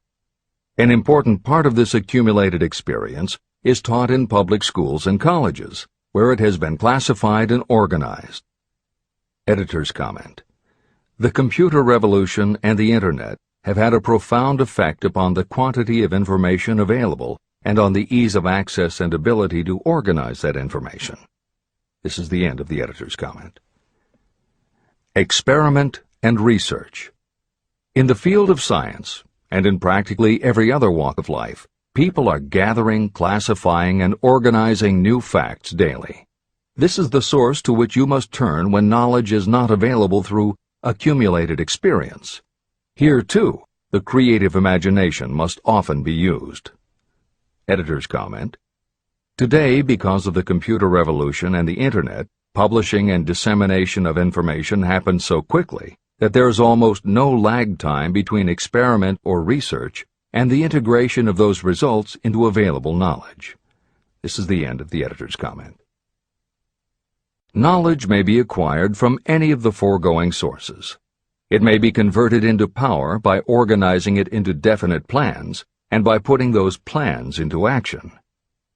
If you examine the three sources of knowledge, you will see how difficult it would be if you had to depend upon just your own efforts to assemble all the knowledge you need and turn it into definite plans of action. If your plans are big and comprehensive, generally you will have to get others to cooperate with you if you are going to organize your knowledge so that you can turn your plans into power. Gaining power through the MasterMind. The MasterMind may be defined as coordination of knowledge and effort in a spirit of harmony between two or more people for the attainment of a definite purpose. No individual may have great power without utilizing the MasterMind. In Chapter 8, Organized Planning, I commented on how to create plans for translating desire into its monetary equivalent. If you carry out these instructions with persistence and intelligence, and use discrimination in choosing your MasterMind group, your objective will have been halfway reached even before you begin to recognize it. Editor's comments. In the following section, Hill describes the two kinds of power that an individual can access by assembling a MasterMind alliance and working with that group. The first kind of power that he mentions is economic power, which needs no comment from the editors. However, to describe the second kind of power, for want of a better term, Hill uses the term psychic. Because this word has taken on connotations that Hill never intended, this concept deserves clarification before you read on. As is obvious throughout this book, Napoleon Hill was a very practical man. His use of the word psychic in this chapter has nothing to do with seances, fortune-telling, magic, or any other aspect of the paranormal. The word psychic is defined as of or pertaining to the human mind, and Hill uses the term to describe something pertaining to the mind that everyone reading this book has experienced. It is that feeling you get when you are working together with other people. Everyone is very focused on the same goal, and it is going so well that you seem to be in tune with each other. When that happens, you not only work well with the others, but your own work and ideas also seem to be operating on a higher and better plane than usual. This is the end of the editor's comments. So you may better understand the potential power available to you through a properly chosen MasterMind group, I will explain the two characteristics of the MasterMind principle. One kind of power is economic, and the other psychic. Economic power. The economic feature is obvious. Economic advantages may be created by any person who surrounds himself with the advice, counsel, and personal cooperation of a group of people who are willing to lend him or her wholehearted aid in a spirit of perfect harmony. This form of cooperative alliance has been the basis of nearly every great fortune. Your understanding of this great truth may definitely determine your financial status. Psychic power. What I refer to as the psychic phase of the MasterMind principle is a little more difficult to comprehend. You'll get a better sense of the meaning from this statement. No two minds ever come together without creating a third, invisible, intangible force, which may be likened to a third mind. The human mind is a form of energy. When the minds of two people are coordinated in a spirit of harmony, the energy of each mind seems to pick up on the energy of the other mind, which constitutes the psychic phase of the MasterMind. The MasterMind principle, or rather the economic feature of it, was first called to my attention by Andrew Carnegie. Discovery of this principle was responsible for the choice of my life's work. Mr. Carnegie's MasterMind group consisted of a staff of approximately 50 people with whom he surrounded himself for the purpose of manufacturing and marketing steel. He knew little of the technical side of the steel business. His strength was his ability to get others to work together in perfect harmony toward achieving a common goal. Carnegie attributed his entire fortune to the power he accumulated through this MasterMind alliance. If you analyze the record of anyone who has accumulated a great fortune, and many of those who have accumulated modest fortunes, you will find that they have either consciously or unconsciously employed the MasterMind principle. Great power can be accumulated through no other principle. How to multiply your brain power. The human brain may be compared to an electric battery. It is a fact that a group of batteries will provide more energy than a single battery. It is also a fact that the amount of energy provided by each individual battery depends upon the number and capacity of the cells it contains. The brain functions in a similar fashion. Some brains are more efficient than others. A group of brains coordinated or connected in a spirit of harmony will provide more thought energy than a single brain, just as a group of electric batteries will provide more energy than a single battery. Through this metaphor, you can see that the MasterMind principle holds the secret of the power wielded by those who surround themselves with others of great brain power. The following will further define the so-called psychic phase of the MasterMind principle. When a group of individual minds are coordinated and function in harmony, the increased energy created through that alliance becomes available to every individual mind in the group.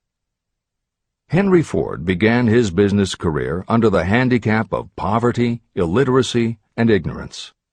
Within the inconceivably short period of 10 years, Mr. Ford mastered these three handicaps, and within 25 years, he made himself one of the richest men in America. How did he do it?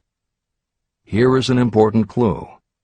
Mr. Ford's most rapid strides became noticeable from the time he became a personal friend of the famed inventor Thomas A. Edison. In the story of Ford's success, this is just the first indication of what the influence of one mind upon another can accomplish. Follow his story further, and you will have even more evidence that power may be produced through friendly alliance of minds. It is a fact that Mr. Ford's most outstanding achievements became even more pronounced later, after he formed the acquaintances of Harvey Firestone, John Burroughs, and Luther Burbank, each a man of great mental capacity. People take on the nature and the habits and the power of thought of those with whom they associate in a spirit of sympathy and harmony. Through his association with Edison, Burbank, Burroughs, and Firestone, Mr. Ford added to his own brain power the intelligence, experience, knowledge, and spiritual forces of these four men. Henry Ford used the MasterMind principle in exactly the way it is described in this book. This principle is available to you. I have already mentioned Mahatma Gandhi. Let me review the method by which he attained his stupendous power. It may be explained in a few words. He came by power through inducing over 200 million people to coordinate with mind and body in a spirit of harmony for a definite purpose. In brief, Gandhi accomplished a miracle. For it is a miracle when 200 million people can be induced, not forced, to cooperate in a spirit of harmony. If you doubt that this is a miracle, try to get even 2 people to cooperate in a spirit of harmony for any length of time. Every person who manages a business knows how difficult it is to get employees to work together in a spirit even remotely resembling harmony. Editor's comments. The first step in putting together your MasterMind alliance is to clearly know your desire. Your desire will tell you what you need. It could be a small group, just 2 or 3 people, as was the case with Stephen Jobs and Steve Wozniak when they formed Apple, Bill Gates and Paul Allen launching Microsoft, or Steven Spielberg, Jeffrey Katzenberg, and David Geffen creating DreamWorks SKG. Or it could be a large group, such as the MasterMind alliance of 30 regional directors of Century 21 Real Estate, which founder Arthur Bartlett firmly believes was essential to the company's success. Napoleon Hill suggests that in most cases it should be a dozen people or less, and generally the smaller the better. Choosing the people means finding those who not only share your vision, but who will also share their ideas, information, and contacts with you. They will let you use the full strength of their experience, training, and knowledge as if it were your own, and they will do it in a spirit of perfect harmony. The question that immediately comes to every reader's mind is, where do I find people who will help me to that degree? Napoleon Hill cannot answer that question for you, but he does tell you what to look for. Where you look is up to you. And if you really do have the desire to succeed, you will start looking and you won't give up until you find the right people. Napoleon Hill's description of the MasterMind that appears below is augmented with additional material from articles and speeches he wrote after the publication of Think and Grow Rich. These were compiled for publication by Hill's friend, mentor, and business associate, W. Clement Stone, and appear in 2 books, Napoleon Hill's Keys to Success and Believe and Achieve. This is the end of the editor's comments. Finding your MasterMind members. Ally yourself with a group of as many people as you may need in order to assemble a MasterMind that will assist you in creating and carrying out your plan or plans for the accumulation of money. Compliance with this instruction is absolutely essential. Choose to associate with people who share common values, goals, and interests, yet who each have a strong desire to contribute to the overall effort. Trial and error will be part of the process, but there are 2 qualities to keep foremost in your mind. The first is ability to do the job. Do not select people for your alliance merely because you know them and like them. Such people are valuable to you because they improve the quality of your life, but they are not necessarily suited to a MasterMind alliance. Your best friend may not be the most knowledgeable marketing professional, but perhaps he or she can introduce you to someone who is. The second quality is the ability to work in a spirit of harmony with others. There must be a complete meeting of minds without any reservations. Personal ambition must be subordinate to the achievement of the purpose of the alliance. This includes your own.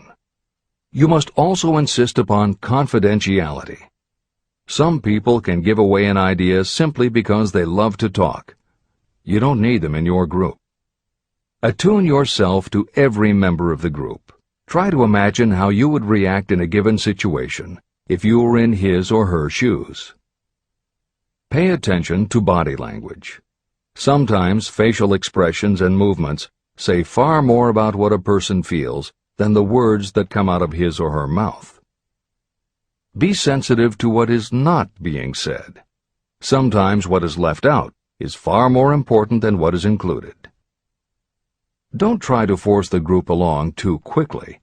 Allow for those who want to test ideas by playing devil's advocate. Compensating your mastermind. Before forming your mastermind alliance, decide what advantages and benefits you may offer the individual members of your group in return for their cooperation. No one will work indefinitely without some form of compensation. No intelligent person should request or expect another to work without adequate compensation. Wealth will obviously have the most appeal to your members. Be fair and generous in your offer. Recognition and self-expression may be just as important as money to some of your members. Remember that in such partnerships, the principle of going the extra mile, doing more and better than paid for, is especially important. As the leader, you should set an example for the others to follow. Each member must agree at the outset on the contribution each will make, and on the division of benefits and profits. Otherwise, be assured that dissension will arise, you will have wasted everyone's time, you will ruin friendships, and your venture will be destroyed. Meeting with your mastermind. Arrange to meet with the members of your mastermind group at least twice a week, and more often if possible, until you have jointly perfected the necessary plan or plans for the accumulation of money. The first meeting will be involved in sorting out strengths and weaknesses, and in fine-tuning your plans. Your alliance must be active to do any good. Establish specific responsibilities and action steps to be taken. As your mastermind matures and harmony grows among the members, you will find that the meetings create a flow of ideas into every member's mind. Don't let the meetings become so regular and formalized that they inhibit phone calls and other less formal contact. Mastermind maintenance. Maintain perfect harmony between yourself and every member of your mastermind group. If you fail to carry out this instruction to the letter, you may expect to meet with failure. The mastermind principle cannot work where perfect harmony does not prevail. Create a non-threatening environment. Explore all ideas with equal interest and concern for the originator's feelings. Everyone must deal with everyone else on a completely ethical basis. No member should seek unfair advantage at the expense of others. As the leader, you must inspire confidence in your members by your dedication to your desire, which is the object of the group. The members must know with certainty that you are reliable, trustworthy, and loyal. When you are finally ready to present the results of your efforts to investors, buyers, or the public, you may face your greatest leadership challenge in maintaining the harmony of your mastermind. The group's efforts will now be judged by outsiders, and facing judgment takes courage and persistence. The courage of separate individuals is nothing compared with that of a united team.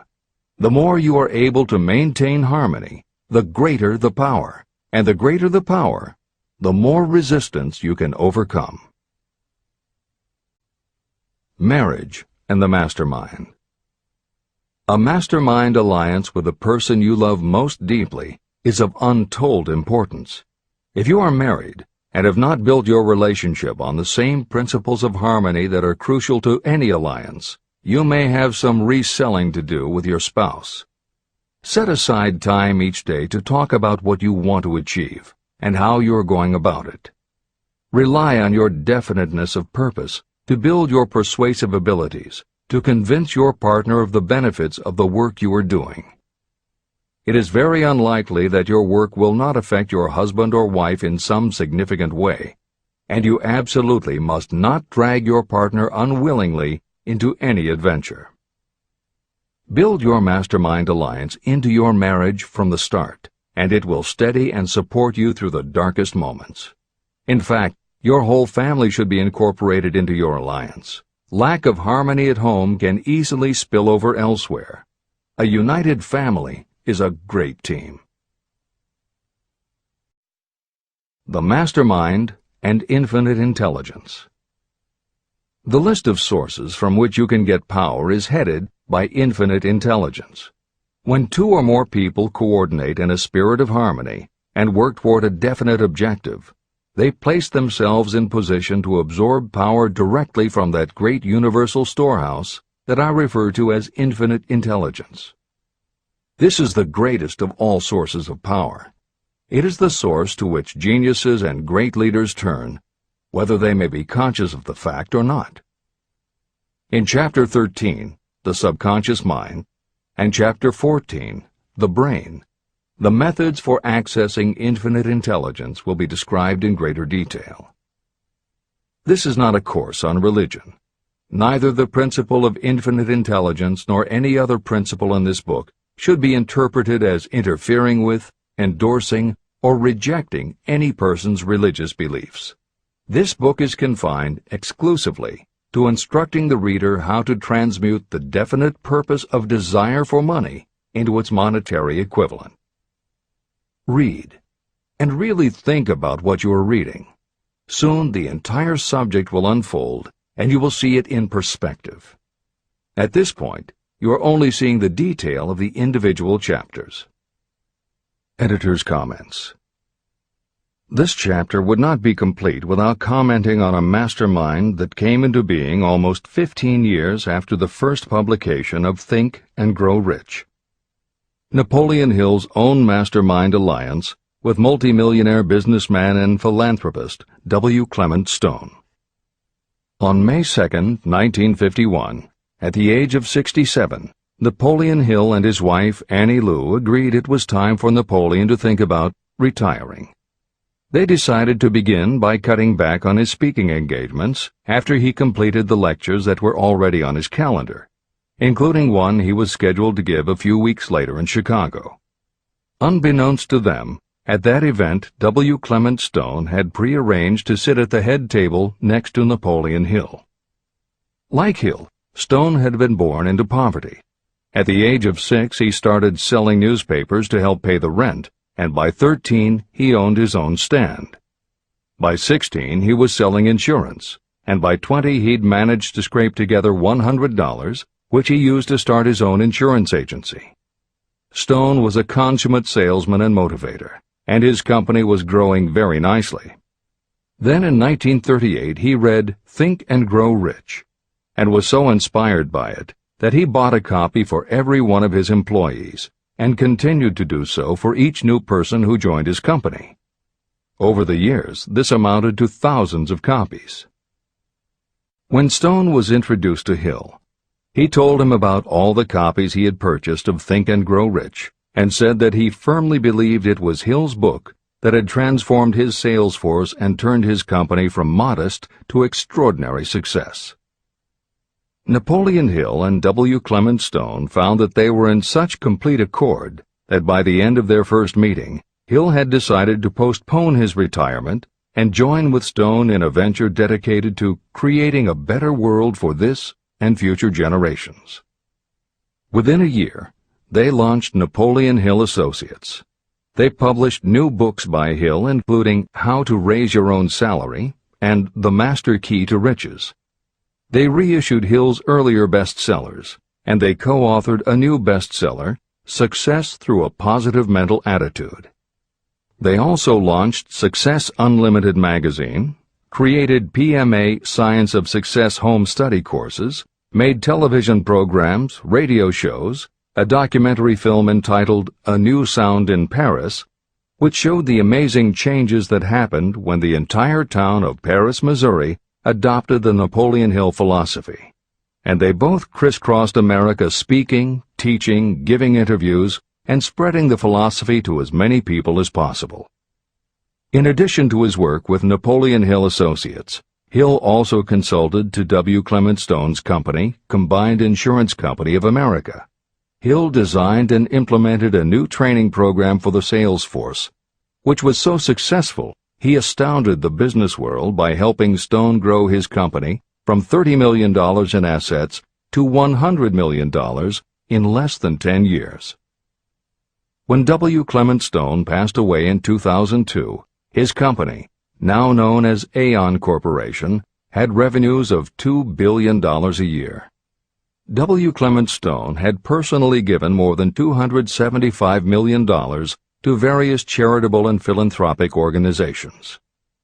There has perhaps never been a greater example of coordination of knowledge and effort in a spirit of harmony between two or more people for the attainment of a definite purpose. The sheer volume of work and scope of influence achieved in a 10-year period by Napoleon Hill and W. Clement Stone leaves little question as to the power and importance of a MasterMind alliance. This is the end of the editor's comments. The power of positive emotions. Money is shy and elusive. It must be wooed and won by methods not unlike those used by a determined lover. And the power you use in the wooing of money is not greatly different from what you use to attract the one you love. It is the power of positive emotion. That power, when successfully used in the pursuit of money, must be mixed with faith. It must be mixed with desire. It must be mixed with persistence. It must be applied through a plan, and that plan must be set into action. When money comes in large quantities, it flows to the one who accumulates it as easily as water flows downhill. There exists a great unseen stream of power, which may be compared to a river that flows in two directions. One side flows in one direction, carrying all who get into that side of the stream onward and upward to wealth. The other side flows in the opposite direction, carrying all who are unfortunate enough to get into it and can't pull themselves out downward to misery and poverty. Everyone who has accumulated a great fortune has recognized the existence of this stream of life. It consists of one's thinking process. Positive emotions form the side of the stream that carries you to fortune. Negative emotions form the side that carries you down to poverty. This is a point of great importance to the person who is following this book with the object of accumulating a fortune. If you are caught in the side of the stream of power that leads to poverty, this book will serve as an oar by which you may propel yourself over into the other side of the stream. But it can serve you only through application and use. Merely reading and passing judgment on it, either one way or another, will be of no benefit to you. Poverty and riches can change places, but when riches take the place of poverty, the change only happens through well-conceived and carefully executed plans. The same is not true of poverty. Poverty needs no plan. It needs no one to help it because it is bold and ruthless. Riches are shy and timid. They have to be attracted. More gold has been mined from the thoughts of men than has ever been taken from the earth. Chapter 12. Sexuality, Charisma, and Creativity. The 10th step toward riches. Editor's comments. What motivates human beings is the subject of continuing scientific research and philosophical debate. There is general agreement that the prime motivators are the basic human needs for food and water, shelter and clothing, and safety. Beyond these basic life-sustaining needs, however, there are other factors that motivate people to action. It is the definition of the other factors and their order of importance that continues to be open to interpretation. Perhaps the most widely known theory is psychologist Abraham Maslow's hierarchy of human needs, which lists 8 levels of motivational forces, starting with the basic physiological and safety needs, then ascends through belonging and love, esteem, understanding, aesthetics, self-actualization, and transcendence. Other psychologists and sociologists have defined and arranged the categories differently, but in almost all cases there is agreement that after the primary life-sustaining needs are met, sex and love are the next most important motivating forces. Napoleon Hill also compiled a hierarchy of what he referred to as mind stimuli. Like Maslow and other researchers, Hill identified sex and love as the most powerful non-life-sustaining factors in human motivation, but his focus was not on sex and love as they pertain to procreation. Hill was intrigued by the theory that if sex and love are such powerful forces in driving humans to action, there might be a correlation to outstanding achievement or material success. And if such a relationship exists, can the motivating force be intentionally channeled to this purpose?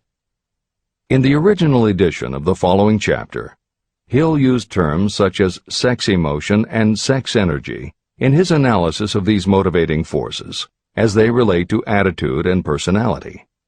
In this context, the use of the word sex was not meant to have the physical connotation that it often has today. Today, these concepts would be conveyed by words such as sexuality, passion, or charisma.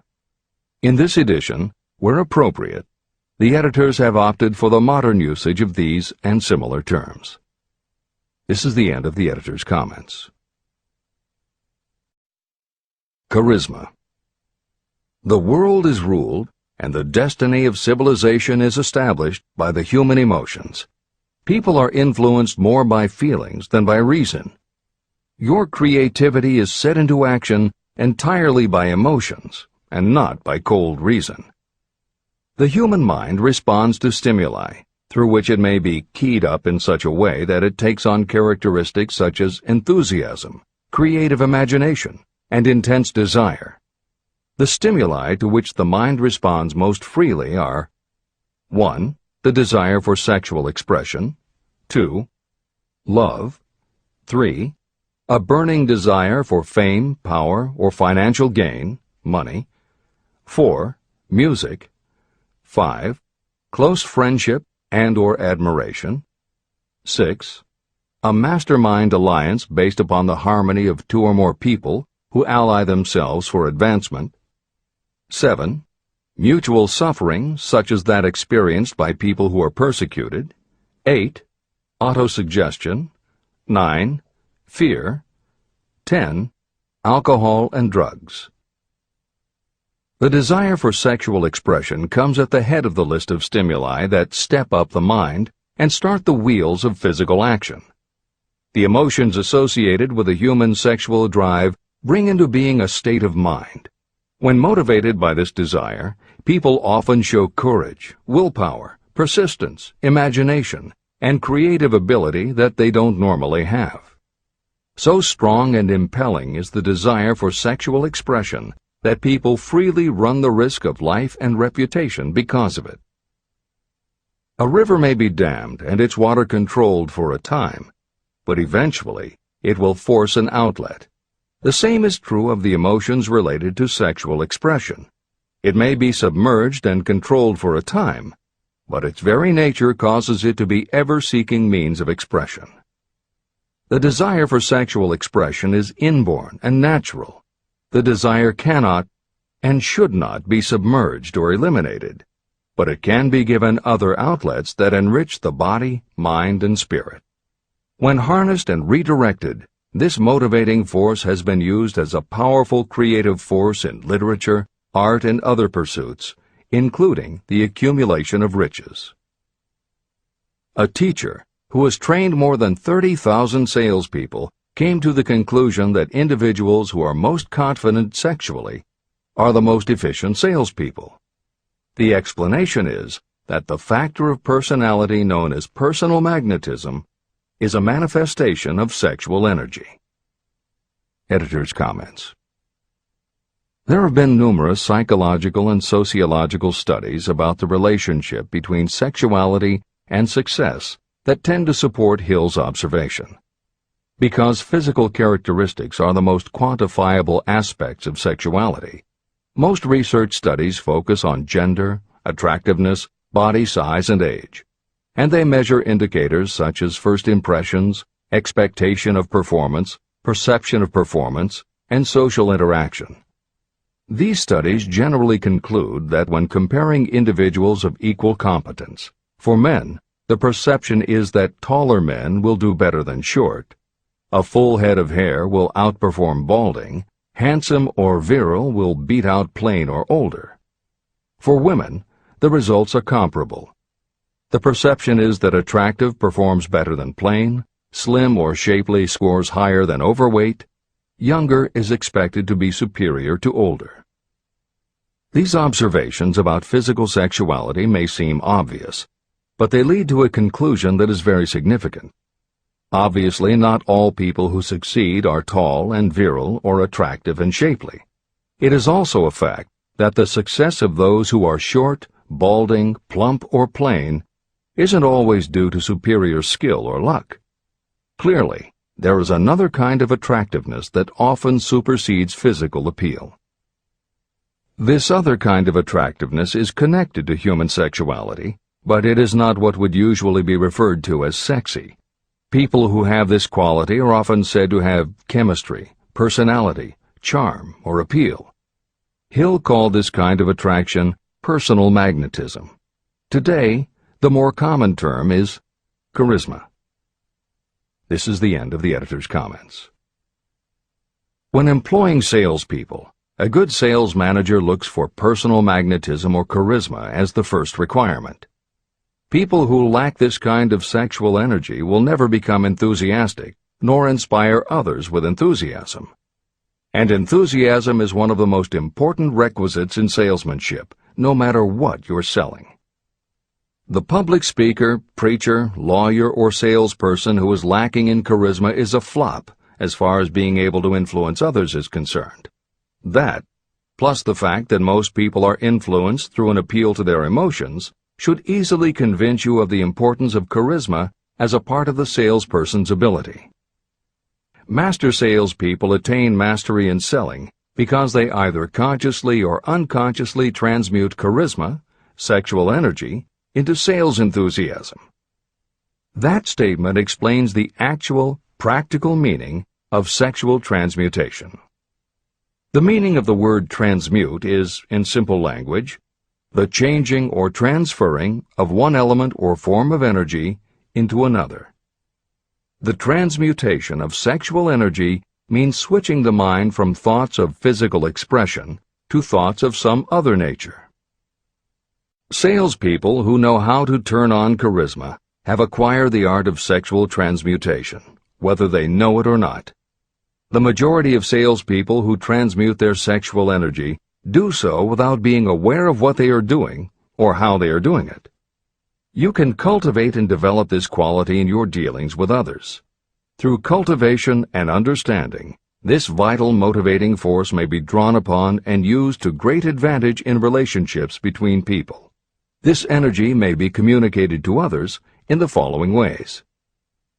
The handshake. The touch of the hand indicates instantly the presence of charisma or the lack of it. The tone of voice. Charisma, or sexual energy, is the factor with which the voice may be colored or made musical and charming. Posture and carriage of the body. People with charisma move briskly and with grace and ease. The vibrations of thought. People with charisma project sexuality through their personality in a way that influences those around them. Clothing and style. People who are charismatic are usually very careful about their personal appearance. They usually select clothing of a style becoming to their personality, physique, complexion, etc. Editor's comments. Having established a link between sexuality and success in the form of charisma, in the following section, Napoleon Hill explores how sexuality might also be a motivating factor in success by enhancing creativity. To illustrate the connection, Hill draws upon the biographies of historical figures who exhibited both charisma and exceptional creativity. In the time since Hill conducted his research, many women have risen to positions of power and influence. Their accomplishments have been well documented and are readily available in bookstores and libraries. However, when Hill was assembling his data, the majority of historical biographies available were about successful men. Further, the successful industrialists and political leaders he had personally studied during the previous 30 years were also men.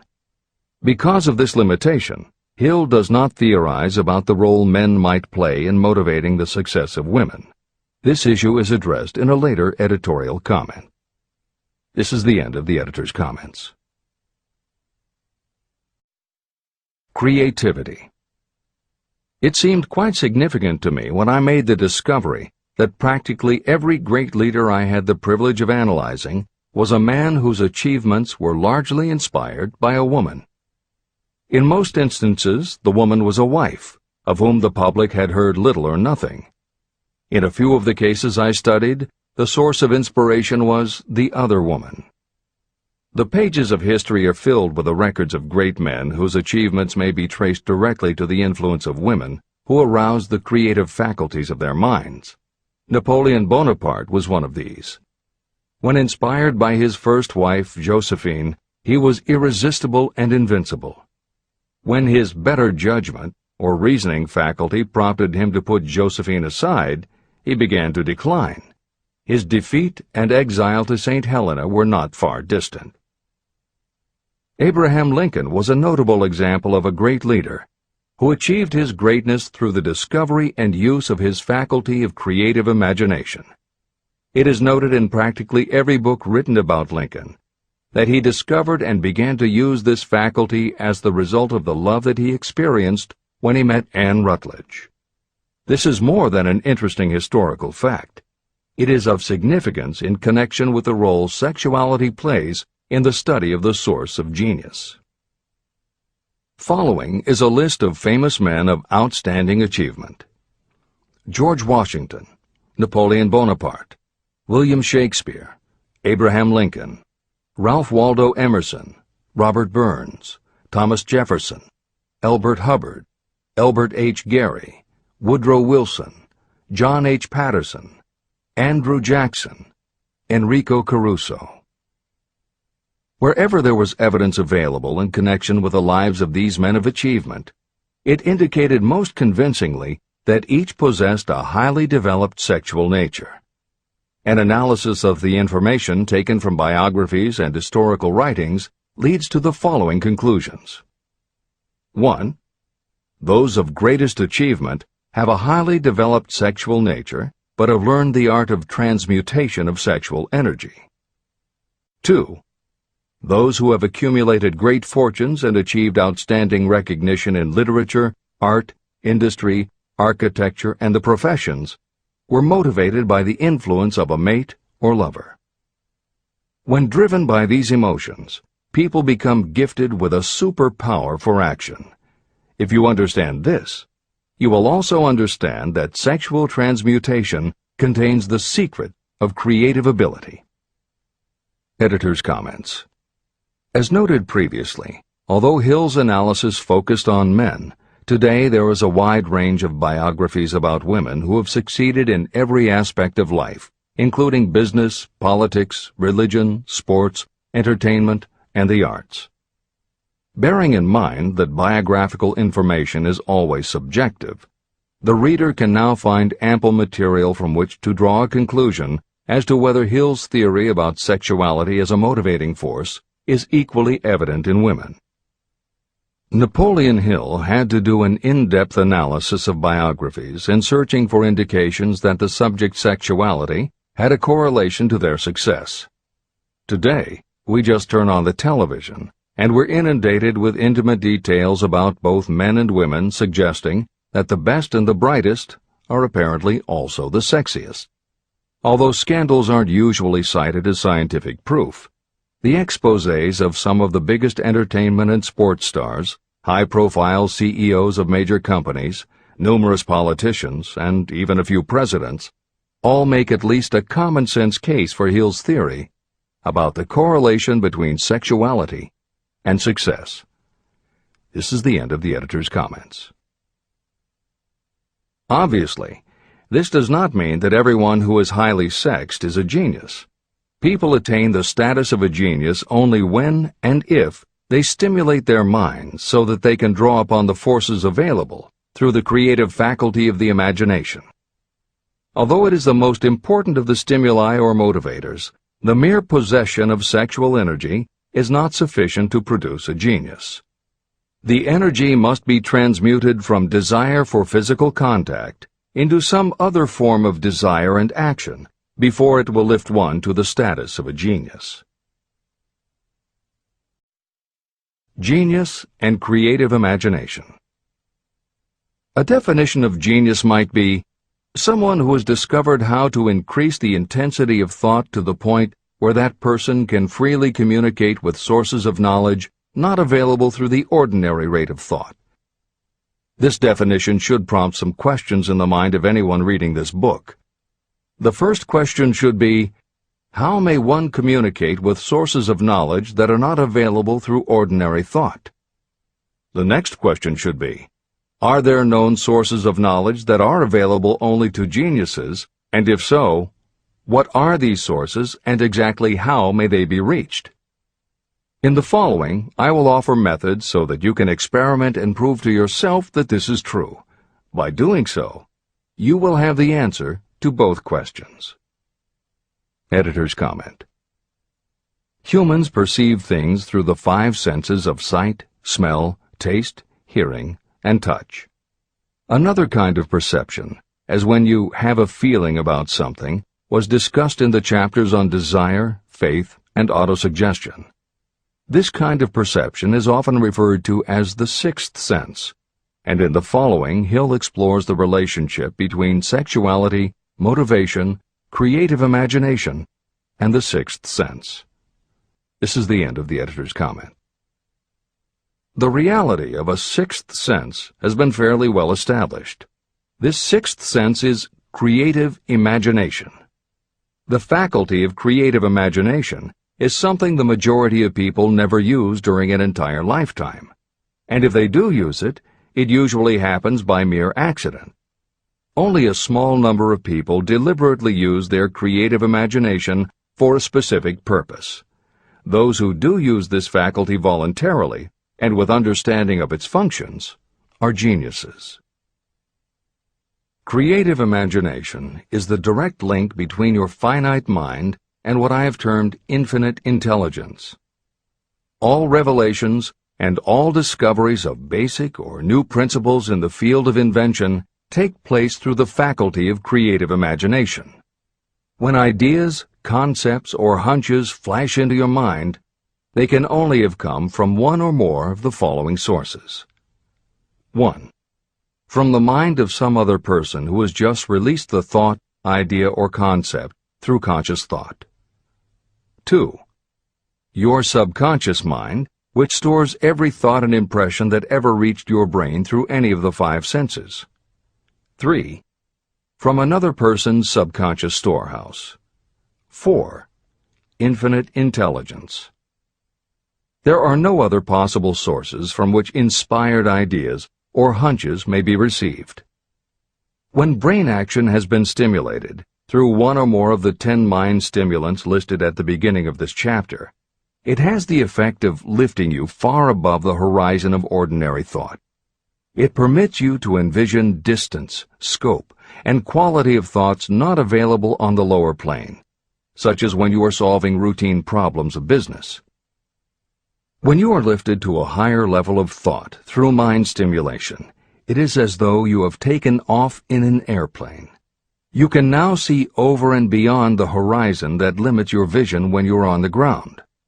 Not only that, but while you are on this higher level of thought, you are not even aware of such things as the problems of gaining the 3 basic necessities of food, clothing, and shelter. You are in a world of thought in which the ordinary workaday thoughts have been removed, just as the hills and valleys that obstruct your vision on the ground don't interfere when you are in an airplane. While on this exalted plane of thought, the creative faculty of the mind is given freedom for action.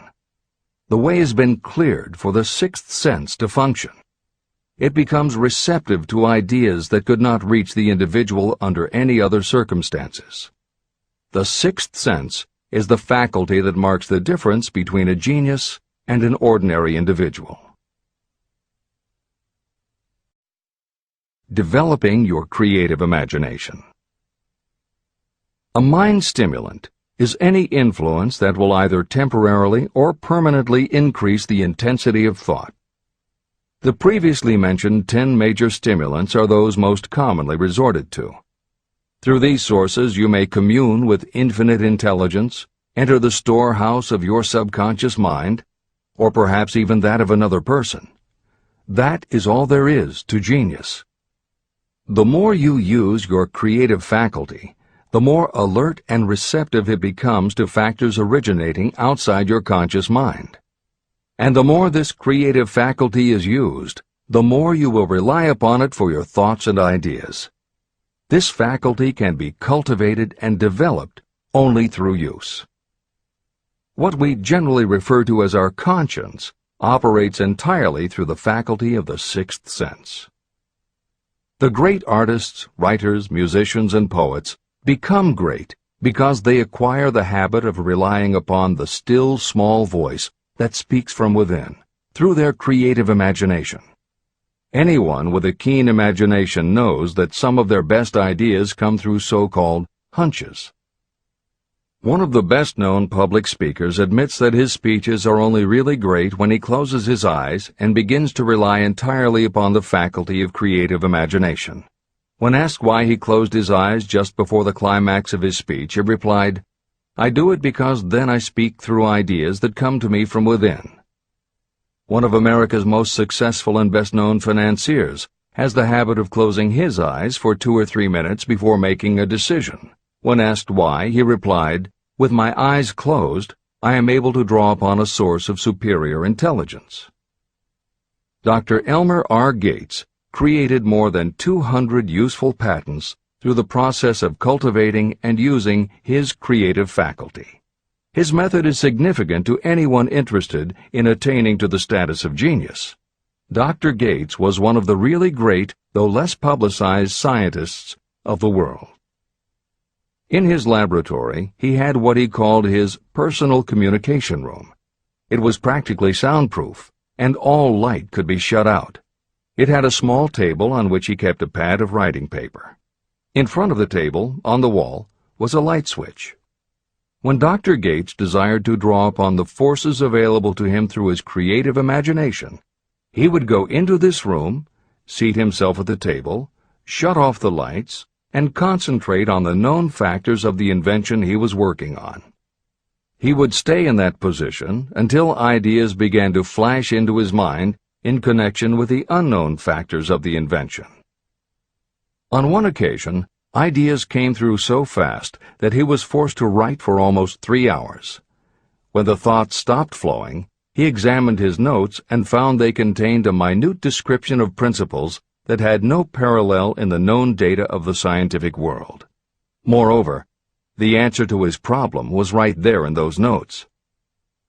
Dr. Gates earned his living by sitting for ideas. He did it for individuals and corporations, and some of the most sensible people and largest traditional corporations in America paid him to do it.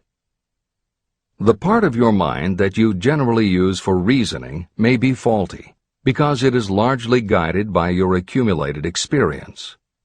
Not all knowledge that you have learned through experience is accurate.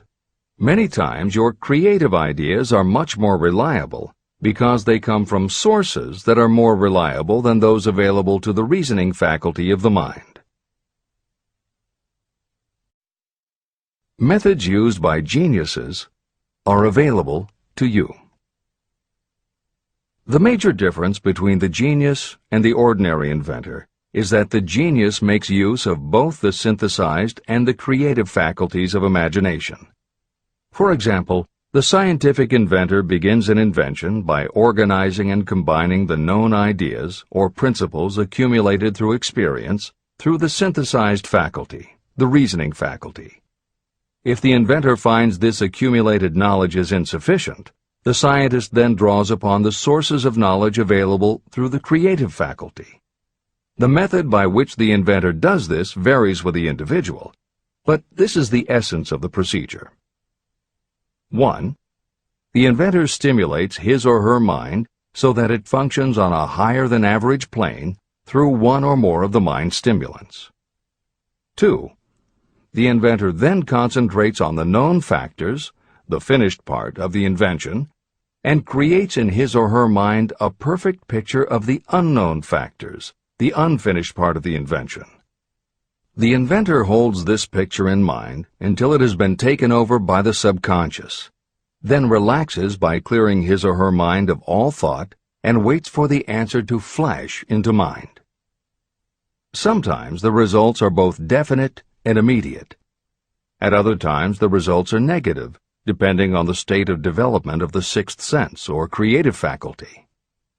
Thomas Edison tried out more than 10,000 different combinations of ideas through the synthetic faculty of his imagination before he tuned in through the creative faculty and got the answer that perfected the incandescent light bulb. His experience was similar when he produced the phonograph. Editor's comments. Synchronicity, precognition, intuition, flashes of insight, hunches, gut feelings, symbolic dreams. These are all aspects of the phenomena Napoleon Hill was describing in his two correlated terms, creative imagination and infinite intelligence. And the fact that Hill made a serious study of this function of the mind puts him in exceptional company. The fathers of modern psychology, Sigmund Freud and Carl Jung, recognized and tried to explain this sixth sense. Jung's concept of the collective unconscious, which is the very basis of Jungian psychology, is in many ways identical to Hill's concept of infinite intelligence.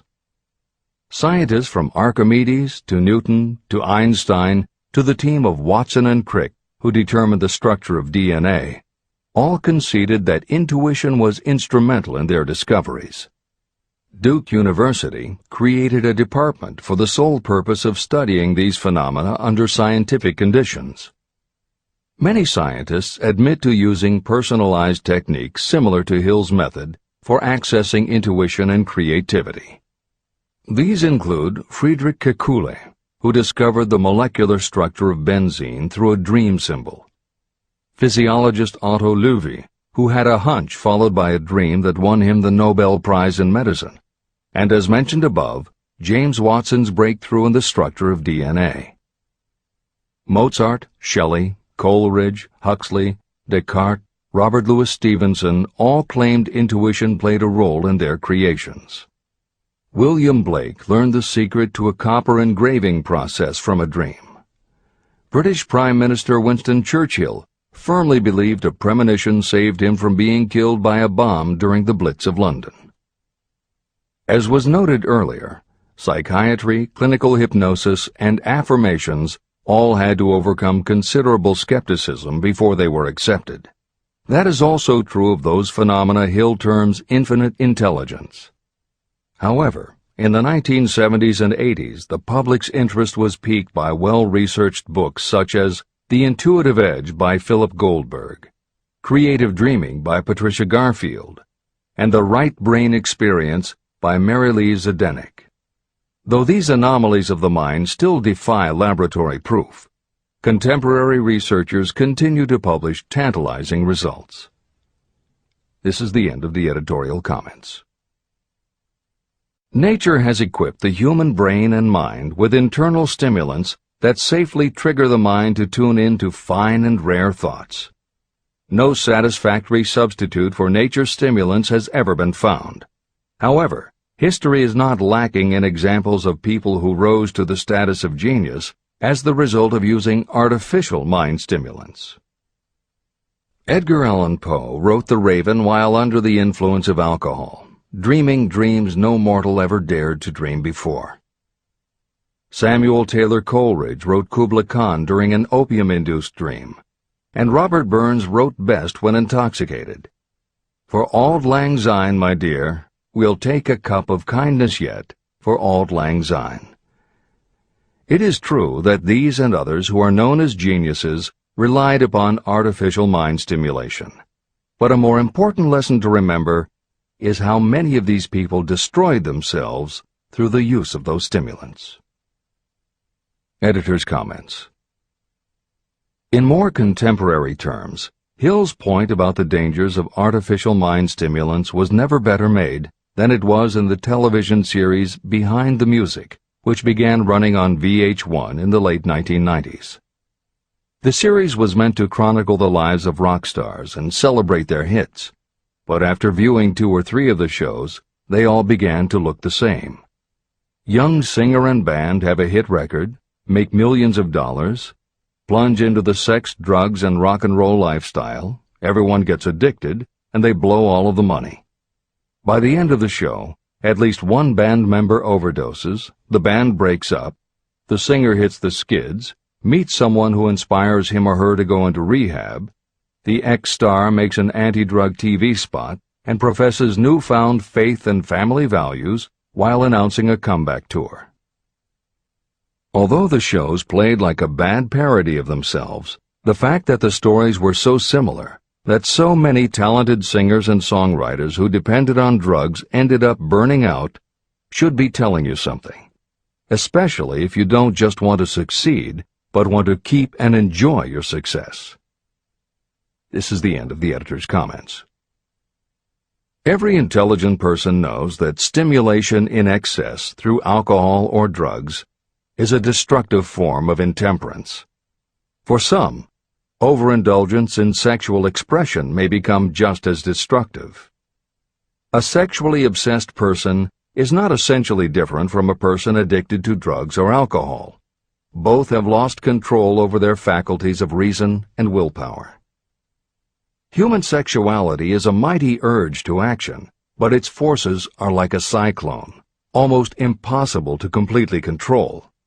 When an individual is driven solely by emotions related to sexuality, that person may be capable of great achievement, but their actions are often disorganized and destructive.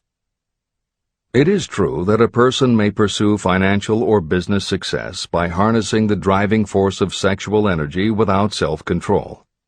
But history is filled with evidence that such people likely have certain traits of character that rob them of the ability to either hold or enjoy their fortunes. Ignorance of this potential pitfall has cost thousands of people their happiness, even though they possessed riches. From my analysis of over 25,000 people, I found that those who succeed in an outstanding way often do not hit their stride until they are beyond the age of 40 or 50. This fact was so astounding that it prompted me to go into the study of its cause most carefully. My investigation disclosed that the major reason why many people do not succeed early in life is their tendency to dissipate their energies through overindulgence. The majority of people never learn that sexual energy has possibilities other than physical expression. And many of those who make this discovery only do so after having wasted many years during the time when their sexual energy was at its height. Most people come to the realization by accident, and many don't even know they have tapped into this power. They may recognize that their power of achievement has increased, but they have no idea what caused the change. They are just vaguely aware that nature begins to harmonize the emotions of love and sex, so that they may draw upon these great forces and apply them as stimuli to action. The importance of love. Love, romance, and sex are all emotions capable of driving people to heights of superachievement. When combined, these three emotions may lift you to an altitude of a genius. Every person who has been moved by genuine love knows that it leaves enduring traces upon the human heart. The effect of love endures, because love is spiritual in nature. Those who cannot be stimulated to great heights of achievement by love are hopeless. They are dead, though they may seem to live. If you believe you are unfortunate because you have loved and lost, you are wrong. One who is loved truly can never lose entirely. Love is whimsical and temperamental. It comes when it pleases and goes away without warning.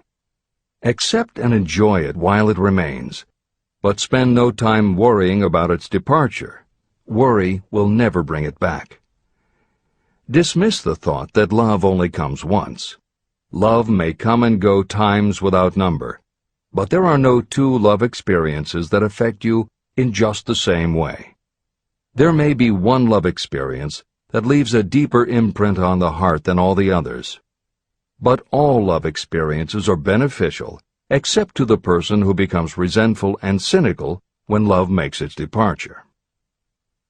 Even the memories of love can lift you and stimulate your mind.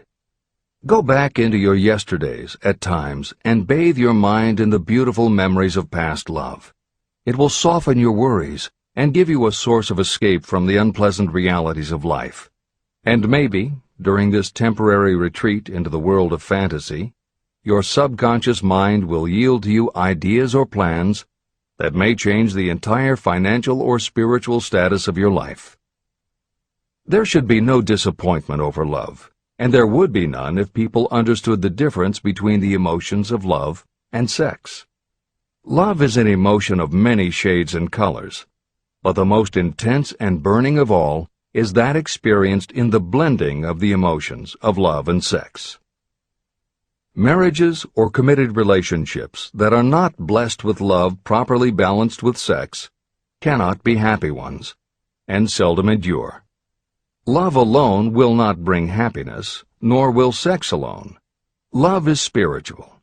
Sex is biological. No experience that touches the human heart with a spiritual force can possibly be harmful, except through ignorance or jealousy. The presence of destructive emotions in the human mind may poison it in a way that destroys your sense of justice and fairness. Just as a chemist can take certain chemical elements, none of which are harmful in themselves, and by mixing them together create a deadly poison, in a similar manner the emotions of sex and jealousy, when mixed, may turn just as lethal. Love is the emotion that serves as a safety valve and brings balance, reason, and constructive effort. Love is, without question, life's greatest experience. It can bring you into communion with infinite intelligence. When love guides the emotions, it may lead you well on your way toward creative effort.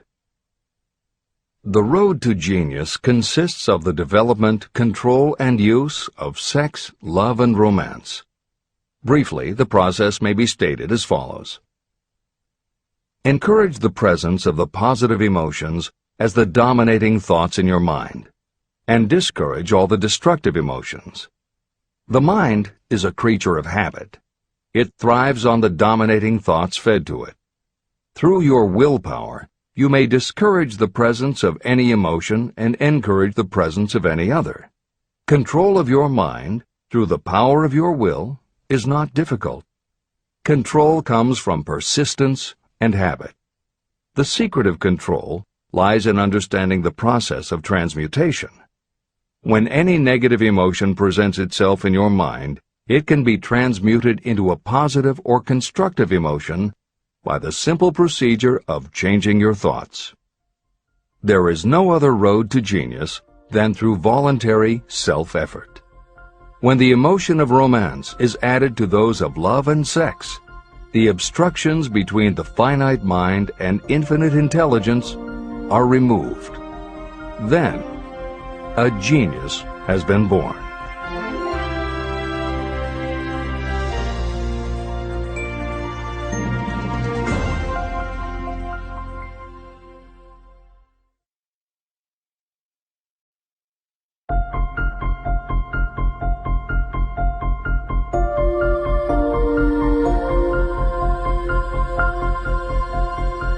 Success requires no explanations. Failure permits no alibis. Chapter 13. The Subconscious Mind. The Connecting Link. The 11th Step Toward Riches. The subconscious mind consists of a field of consciousness, in which every impulse of thought that reaches the conscious mind, through any of the 5 senses, is classified and recorded. The subconscious receives and files sense impressions or thoughts regardless of their nature.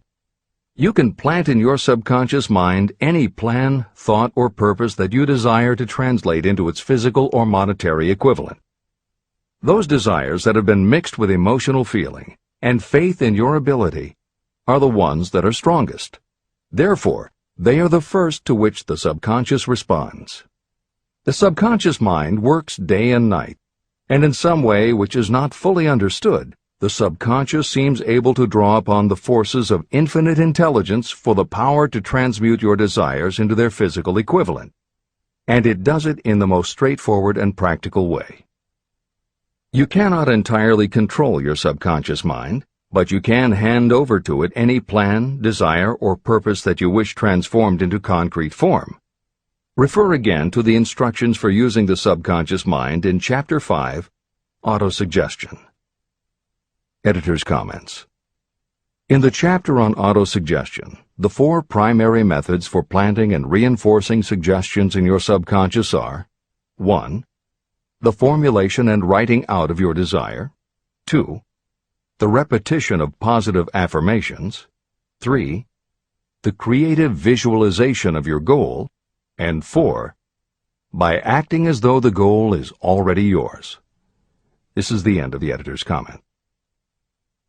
From my research, I have concluded that the subconscious mind is the connecting link between the finite mind of man and infinite intelligence. It is the intermediary through which you may draw upon the forces of infinite intelligence.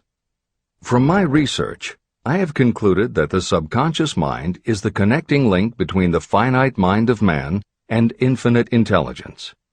It is the intermediary through which you may draw upon the forces of infinite intelligence.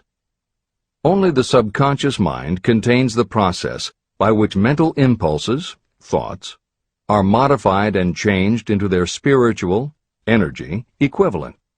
It alone is the medium through which prayer, desire, may be transmitted to the source capable of answering prayer, infinite intelligence. How to energize your subconscious mind for creative effort. The possibilities of what you can do when you connect creative effort with the subconscious mind are stupendous. They inspire me with awe. I never approached the discussion of the subconscious mind without a feeling of littleness and inferiority, due to the fact that man's entire stock of knowledge on this subject is so pitifully limited. First, you must accept as a reality the existence of the subconscious mind and what it can do for you. This will enable you to understand its possibilities as a medium for transmuting your desires into their physical or monetary equivalent, and then you will comprehend the full significance of the instructions given in Chapter 3, Desire. You will also understand the importance of making your desires clear and putting them in writing. You will understand as well the necessity of persistence in carrying out instructions. The 13 principles that are the basis of this book are the stimuli with which you acquire the ability to reach and to influence your subconscious mind. Do not become discouraged if you cannot do this on your first attempt. Remember that the subconscious mind can be directed only through habit. You have not yet had time to master faith. Be patient. Be persistent. Editor's comments. There are 2 aspects to Hill's theory of the subconscious mind. There are 2 aspects to Hill's theory of the subconscious mind. One is the concept of the subconscious as the storehouse of all information and thoughts that you have ever experienced. The second is the concept of the subconscious as the gateway to infinite intelligence. In this chapter, Hill focuses primarily on the subconscious as a storehouse. Expanding on the editorial comment about the subconscious mind that appears in the chapter on autosuggestion, proof that the subconscious is a storehouse of information is confirmed in the use of hypnotherapy by psychiatrists.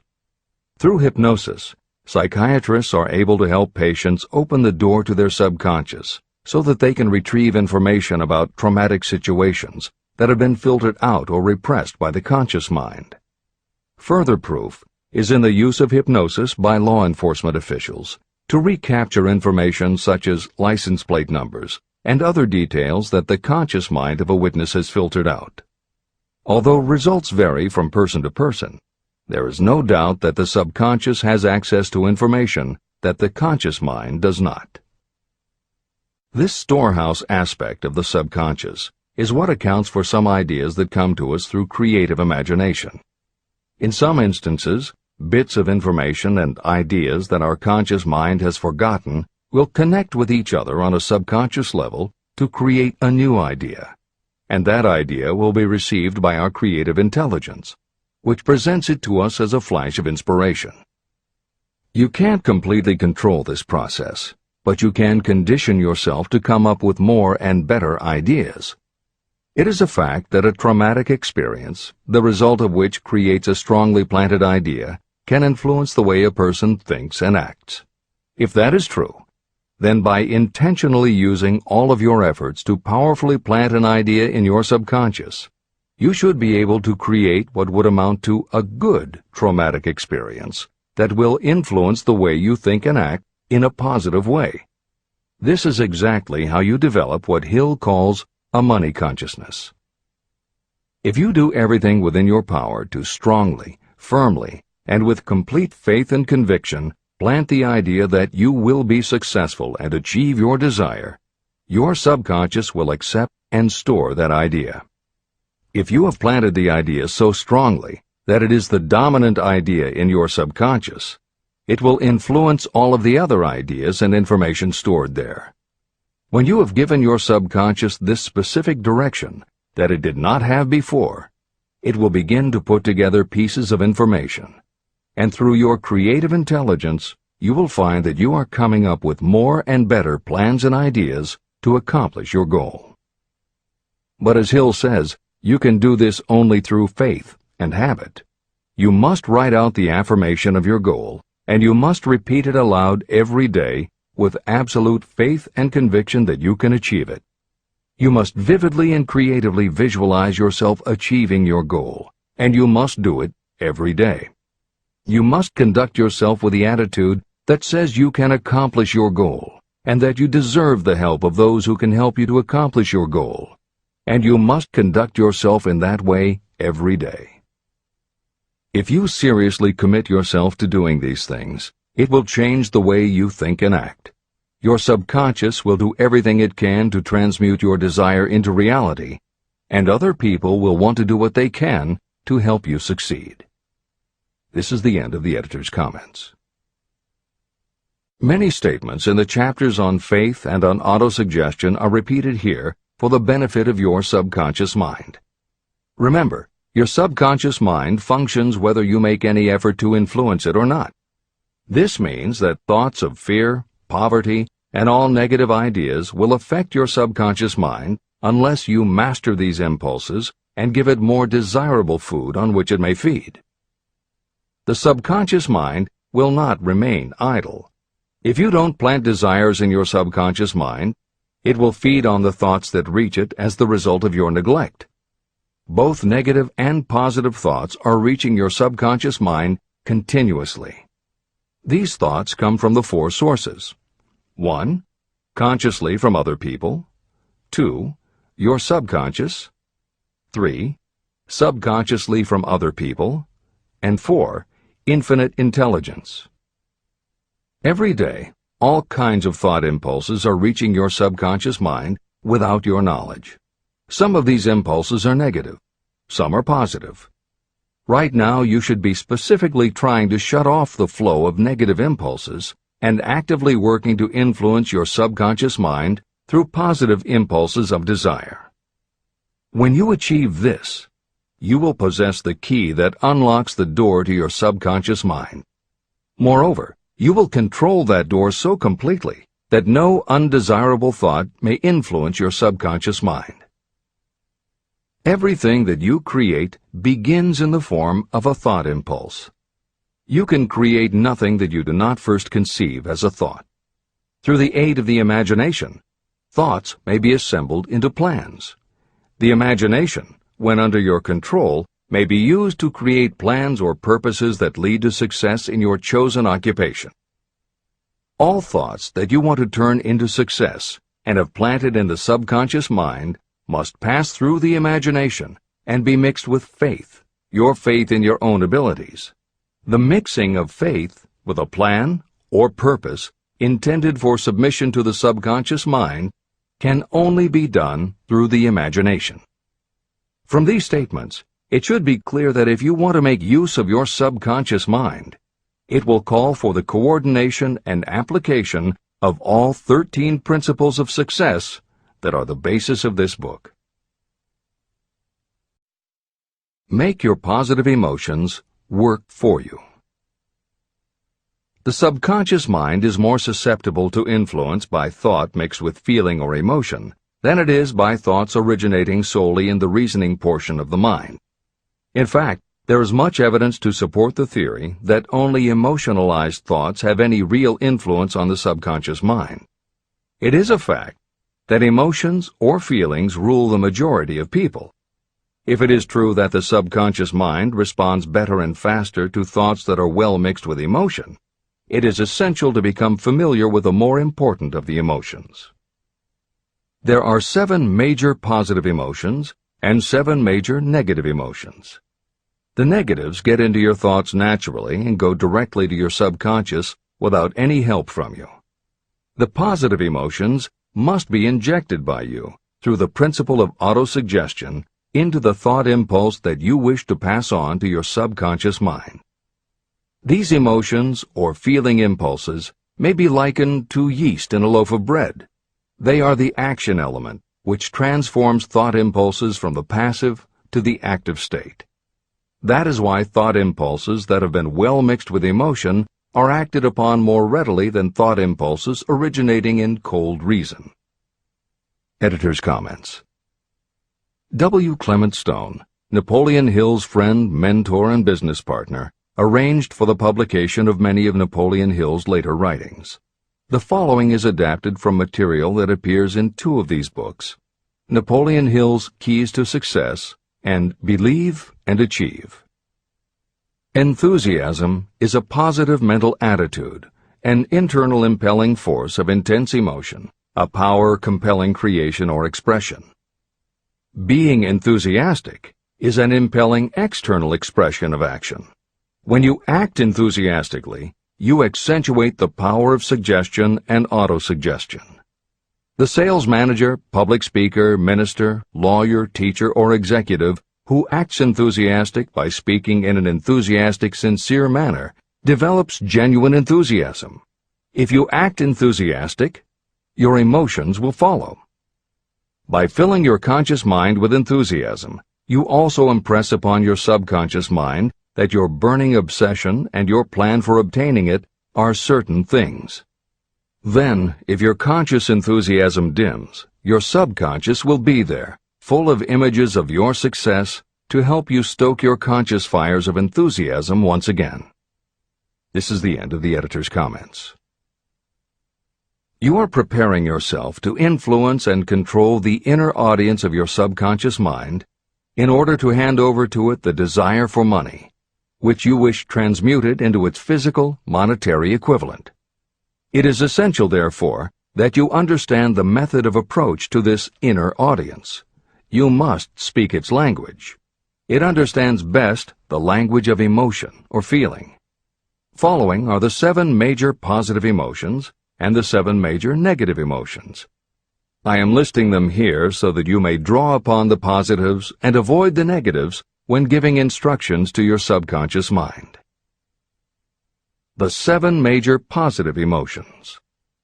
The emotion of desire, the emotion of faith, the emotion of love, the emotion of sex, the emotion of enthusiasm, the emotion of romance, the emotion of hope. There are other positive emotions, but these are the 7 most powerful and the ones most commonly used in creative effort. Master these 7 emotions. They can be mastered only by use, and the other positive emotions will be at your command when you need them. Remember that you are studying a book that is intended to help you develop a money consciousness by filling your mind with positive emotions. The 7 major negative emotions to be avoided. The emotion of fear, the emotion of jealousy, the emotion of hatred, the emotion of revenge, the emotion of greed, the emotion of superstition, the emotion of anger. Positive and negative emotions cannot occupy the mind at the same time. One or the other must dominate. It is your responsibility to make sure that positive emotions constitute the dominating influence of your mind. That is where the law of habit will help you. Form the habit of applying and using the positive emotions. Eventually, they will dominate your mind so completely that the negatives cannot enter it. Only by following these instructions literally and continuously can you gain control over your subconscious mind. The presence of a single negative in your conscious mind is sufficient to destroy all chances of constructive aid from your subconscious mind. Editor's comments. Napoleon Hill's concern about the susceptibility of the subconscious mind to negative thoughts, emotions, and comments is well known to professionals who work with these techniques. In clinical hypnotherapy, there is an axiom referred to as the law of reversed effect, which states that whenever there is a conflict between imagination and willpower, the imagination wins. When you attempt to plant an idea, if the subconscious already harbors a negative, trying to force the new idea has the reverse effect, because the subconscious becomes obsessed with defending its established negative idea. And the harder you try to do something, the more the subconscious resists, and the more difficult it becomes. Even the use of the word try is warned against, because it gives the suggestion to the subconscious of a preconceived failure. The concept of trying implies an ongoing effort. You don't want to try. You want to succeed. If you ask your subconscious to help you try, it may do just that. It may help you try, but it will prevent you from succeeding. Because if you did succeed, then it could no longer help you try, which is what you asked it to do. The cautionary note about using the word try is just one example of the care that should be taken when formulating affirmations and using autosuggestion. The following are some other rules of thumb that most modern experts agree on. 1. Affirmations should always be stated as a positive. Affirm what you do want, not what you don't want. 2. Affirmations work best when they are short and very clear about a single desired goal. Take the time to write, rewrite, and polish your affirmation until you can express your desire in a short statement of precise and well-chosen words. 3.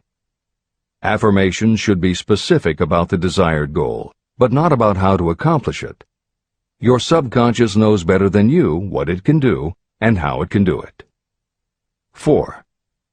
Do not make unreasonable time demands. Your subconscious can't make anything happen suddenly or now. 5. Just saying the words will have little effect. When you affirm your desire, you must do it with such faith and conviction that your subconscious becomes convinced of how important it is to you.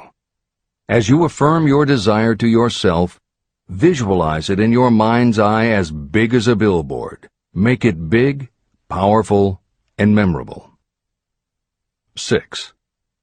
Repetition of your emotionalized affirmation is crucial. At this time, it is your habit to think one way. By repeating your affirmation often every day, your new way of thinking will begin to be your automatic response. Keep reinforcing it until it becomes second nature to you, and your habit will have become to think the new way, the way you want to think. This is the end of the editor's comments. We form habits based on the degree of reinforcement we receive. Habits make no moral judgments. They can be either good or bad. Both are formed through repetition. If we try something and like the results, we repeat the action. You can replace negative thoughts with positive ones. You can replace inaction with action, and you can form any habit you choose. Your thoughts are the only thing that you can completely control if you choose to do so. You can control your thoughts to control your habits. The secret of effective prayer. Most people resort to prayer only after everything else has failed, or else they pray by a ritual of meaningless words. And because most people who pray do so only after everything else has failed, they go to prayer with their minds filled with fear and doubt. Because fear and doubt are the emotions that are mixed with their prayer, these are the emotions the subconscious mind passes on and these are the emotions that infinite intelligence receives and acts upon. If you pray for a thing, but as you pray you have fear that you may not receive it, or that your prayer will not be acted upon by infinite intelligence, your prayer will have been in vain. Prayer does sometimes result in the realization of that for which one prays. If you have ever had the experience of receiving something for which you prayed, go back in your memory and recall your actual state of mind while you were praying, and you will know for sure that the theory here described is more than a theory. The method by which you may communicate with infinite intelligence is very similar to the way the vibration of sound is transmitted by radio waves. Sound cannot be transmitted through the atmosphere until it has been changed into a very high rate of vibration. The radio station takes the sound of the human voice and modifies it by stepping up the vibration millions of times. Only in this way can the energy of sound be sent over distances. After this transformation has taken place, the energy, which originally was in the form of vibrations of sound, is broadcast or transmitted as a radio signal. When a radio set receives the high-speed transmission, it then reconverts that energy back to its original slower rate of vibration, and when it is stepped down to its original rate, it vibrates the diaphragm of the speaker, which reproduces the original sound of the voice. The subconscious mind is the intermediary that translates prayers or desires into terms that infinite intelligence can receive. The answer comes back to you in the form of a definite plan or idea for procuring the object of your prayer. When you understand this principle, you know why mere words read from a prayer book cannot serve as an agency of communication between the mind of man and infinite intelligence. Do not expect troubles, as they have a tendency not to disappoint. Chapter 14. The Brain. A broadcasting and receiving station for thought. The 12th step toward riches. It was while I was working with the late Dr. Alexander Graham Bell and Dr. Elmer R. Gates that I first proposed the idea that every human brain is both a broadcasting and receiving station for the vibration of thought. In some way similar to the principle behind the operation of a radio receiver, every human brain is capable of picking up vibrations of thought that are being released by other brains. These are received as hunches and flashes of intuition. As was explained in previous chapters, it is your creative imagination that is the receiving set of your brain, which receives thoughts from your subconscious and, under certain circumstances, receives thoughts released by the brains of others. Your creative imagination is the interconnection between your conscious or reasoning mind and the four sources from which you receive thought stimuli. 1. Consciously from other people. 2. Your subconscious. 3. Subconsciously from other people. And 4. Infinite intelligence. When stimulated, or stepped up to a high rate of vibration, the mind becomes more receptive to thoughts that reach it from outside sources. This stepping up process takes place through either the positive emotions or the negative emotions. Through the emotions, the vibrations of thought may be increased. The brain that has been stimulated by emotions functions at a much more rapid rate than it does when that emotion is quieted or absent. The result is the increase of thought to such a pitch that the creative imagination becomes highly receptive to ideas.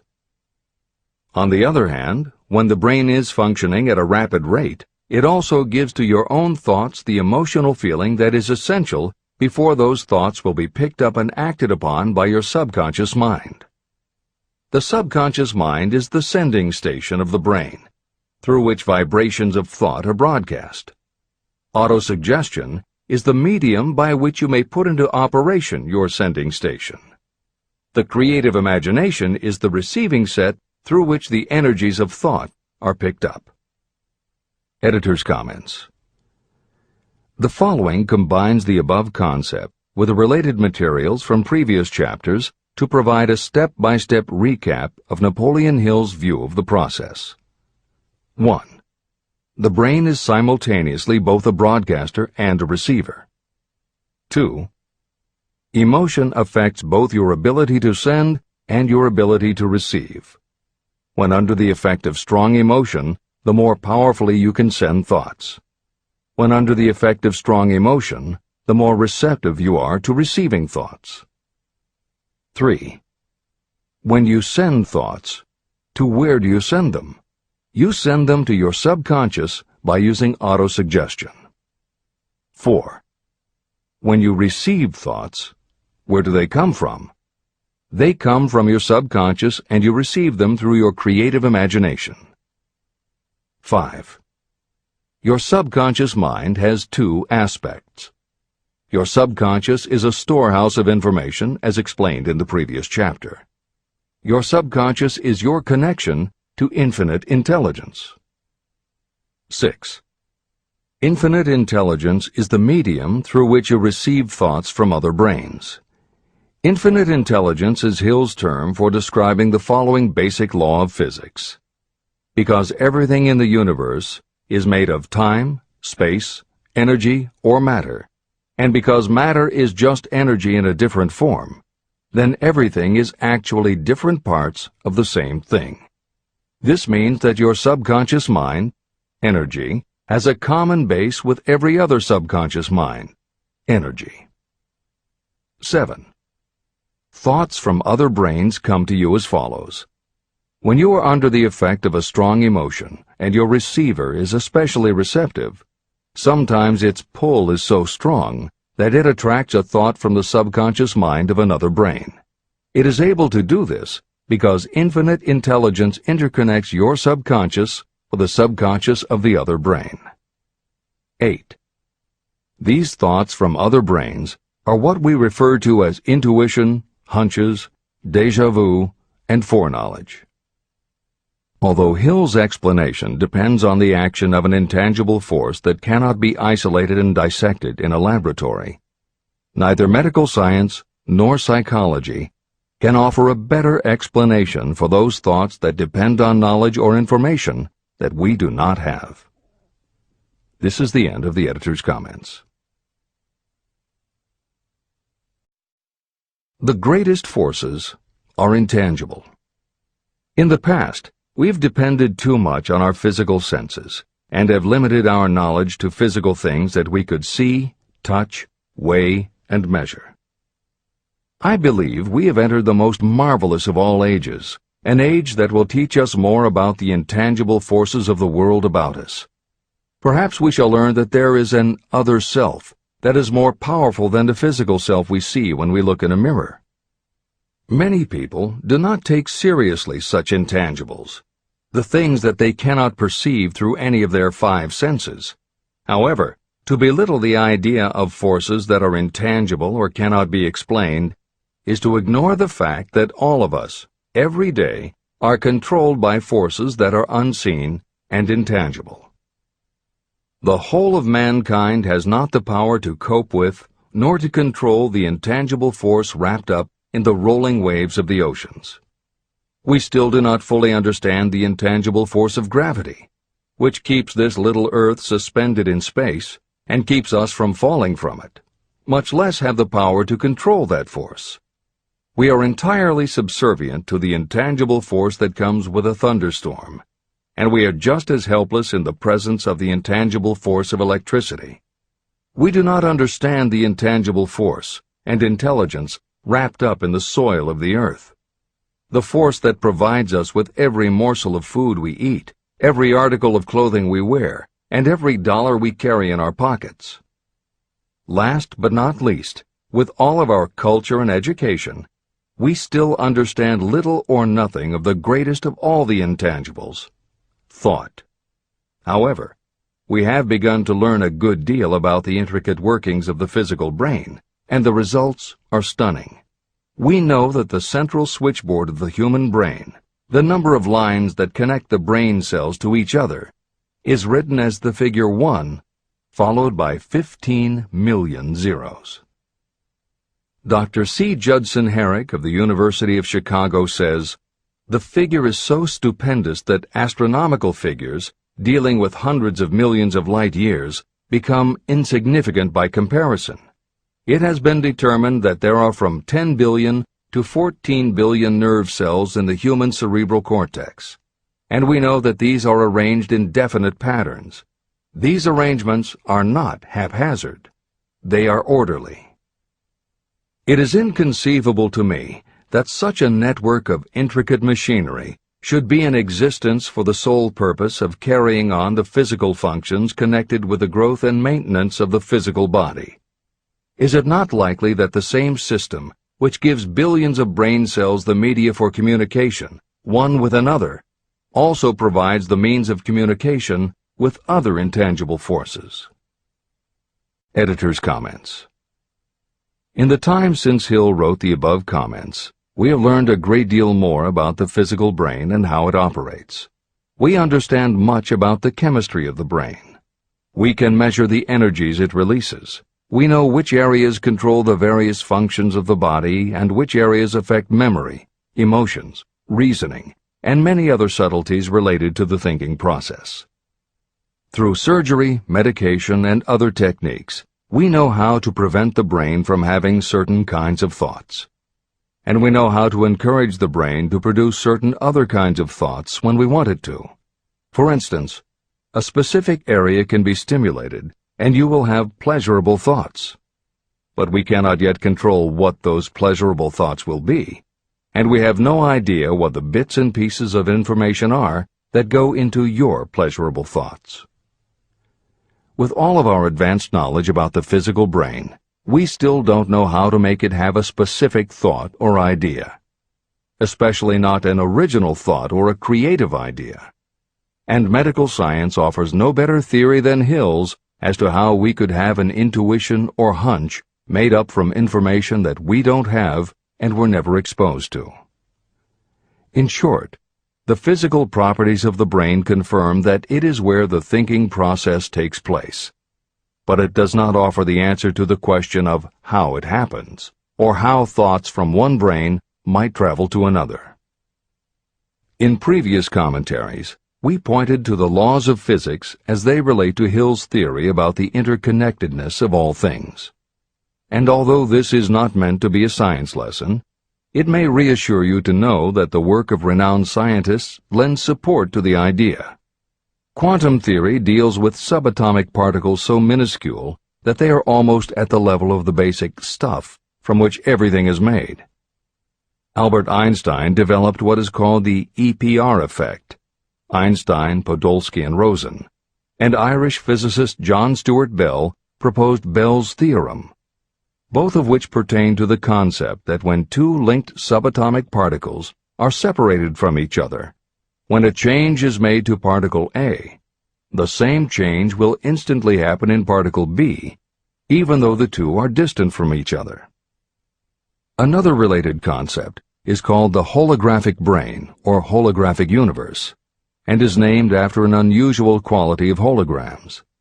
It is a fact that if you cut a hologram in half, you don't get two halves of a picture.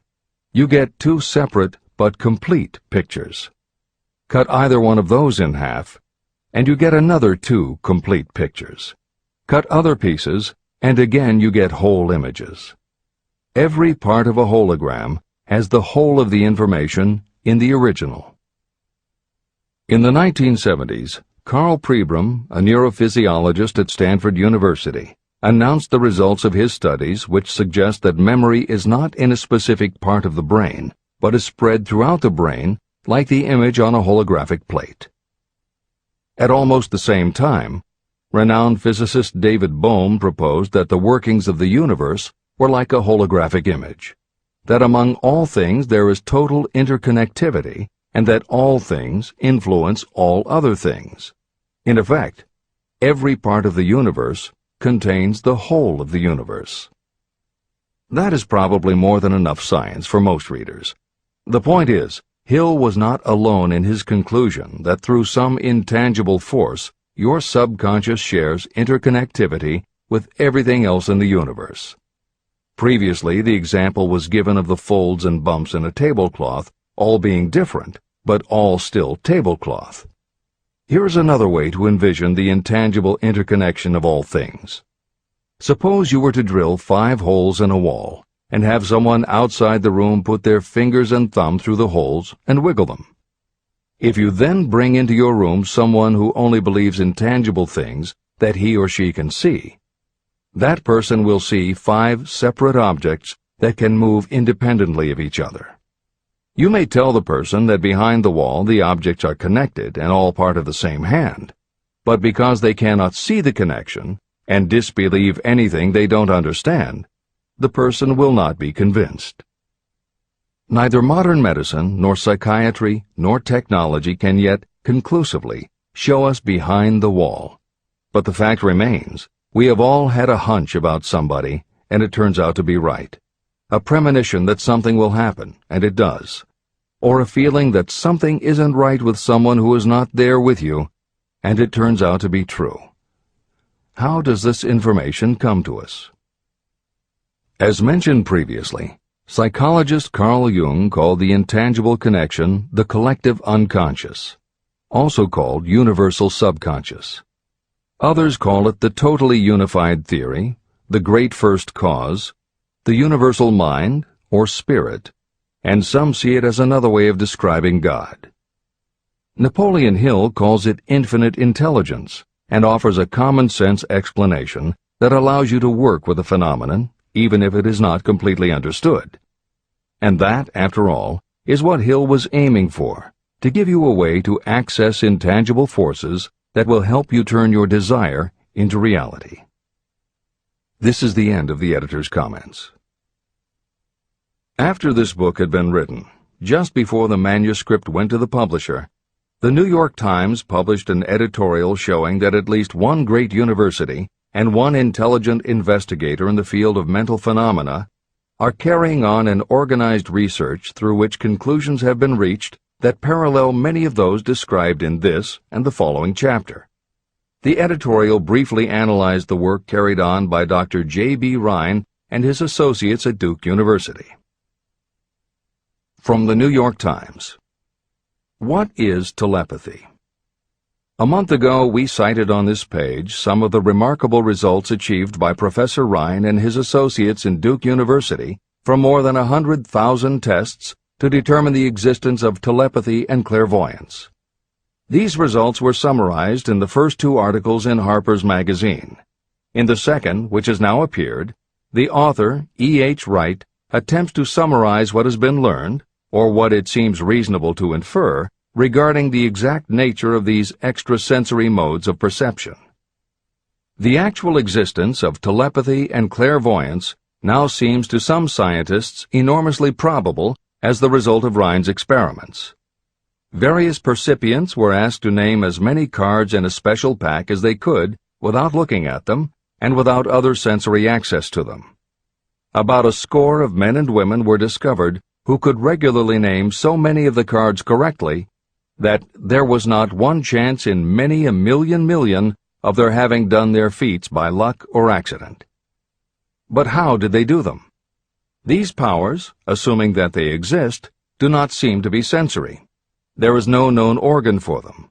The experiments work just as well at distances of several hundred miles as they did in the same room. These facts also dispose, in Mr. Wright's opinion, of the attempt to explain telepathy or clairvoyance through any physical theory of radiation. All known forms of radiant energy decline inversely as the square of the distance traversed. Telepathy and clairvoyance do not. But they do vary through physical cause, as our other mental powers do. Contrary to widespread opinion, they do not improve when the percipient is asleep or half asleep, but on the contrary, when he is most wide awake and alert. Rhine discovered that a narcotic will invariably lower a percipient score, while a stimulant will always send it higher. The most reliable performer apparently cannot make a good score unless he tries to do his best. One conclusion that Wright draws with some confidence is that telepathy and clairvoyance are really one and the same gift. That is, the faculty that sees a card face down on a table seems to be exactly the same one that reads a thought residing only in another mind. There are several grounds for believing this. So far, the two gifts have been found in every person who has either of them. If you have the abilities, both seem to be of equal strength. Screens, walls, distances have no effect at all on either. Wright expresses his hunch that other extrasensory experiences, such as prophetic dreams, premonitions of disaster, and the like, may also prove to be part of the same faculty. The reader is not asked to accept any of these conclusions, but the evidence that Rhine has piled up must remain impressive. In 1927, Dr. J.B. Rhine and his wife, Dr. Louisa E. Rhine, joined Professor William McDougall, chairman of the psychology department at Duke University, to create a lab that would apply strict scientific procedures to the study of psychic phenomena. They developed scientific methodologies and procedures to study, identify, and test individuals who demonstrated unusual abilities. It was Dr. Rhine who coined the term extrasensory perception, ESP, and he adopted the word parapsychology to describe their studies. It is fair to say that the research done at the Rhine Lab is some of the most advanced work on the entire subject. In 1962, they created the Foundation for Research into the Nature of Man in order to continue their studies independent of the university and to publish related works. In 1995, the name was changed to the Rhine Research Institute. This is the end of the editor's comments. How to join minds in teamwork. In view of Dr. Rhine's findings about the conditions under which the mind responds to what he terms extrasensory modes of perception, I would like to add my own observations. My associates and I have discovered what we believe to be the ideal conditions under which the mind can be stimulated so that this sixth sense can be made to function in a practical way. To begin with, I should explain that there is a close working alliance between myself and two members of my staff. Through experimentation and practice, we have discovered how to stimulate our minds so that we can, by a process of blending our three minds into one, find the solution to a great variety of problems that are submitted by my clients. The procedure is very simple. We sit down at a conference table, clearly state the nature of the problem we have under consideration, then begin discussing it. Each contributes whatever thoughts may occur by applying the principle used in connection with the invisible counselors described in the next chapter. The strange thing about this method of mind stimulation is that it places each participant in communication with unknown sources of knowledge definitely outside their own experience. If you understand the principle described in the chapter on the MasterMind, you of course recognize the round table as being a practical application of the MasterMind.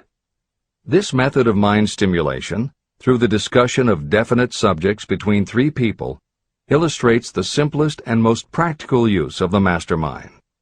When you tap into the power of your MasterMind group, you will find that the more you work together, the more each member will learn to anticipate the ideas of others and to connect immediately with their intense enthusiasm and inspiration.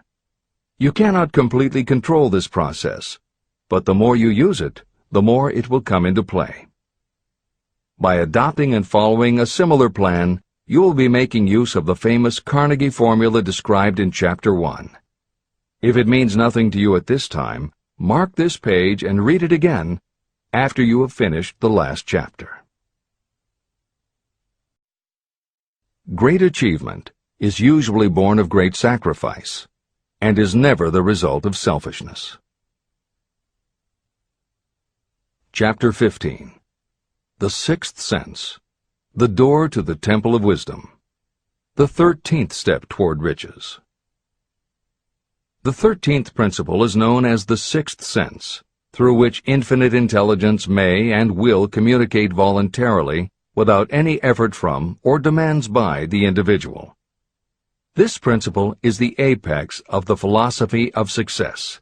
It can be assimilated, understood, and applied only by first mastering the other 12 principles. The sixth sense is that portion of the subconscious mind that has been referred to as the creative imagination. It has also been referred to as the receiving set through which ideas, plans, and thoughts flash into the mind. The flashes are sometimes called hunches or inspirations. The sixth sense defies description. It cannot be described to a person who has not mastered the other principles of this philosophy, because such a person has no knowledge and no experience with which the sixth sense may be compared. After you have mastered the principles in this book, you will be prepared to accept as truth a statement that may otherwise be incredible to you.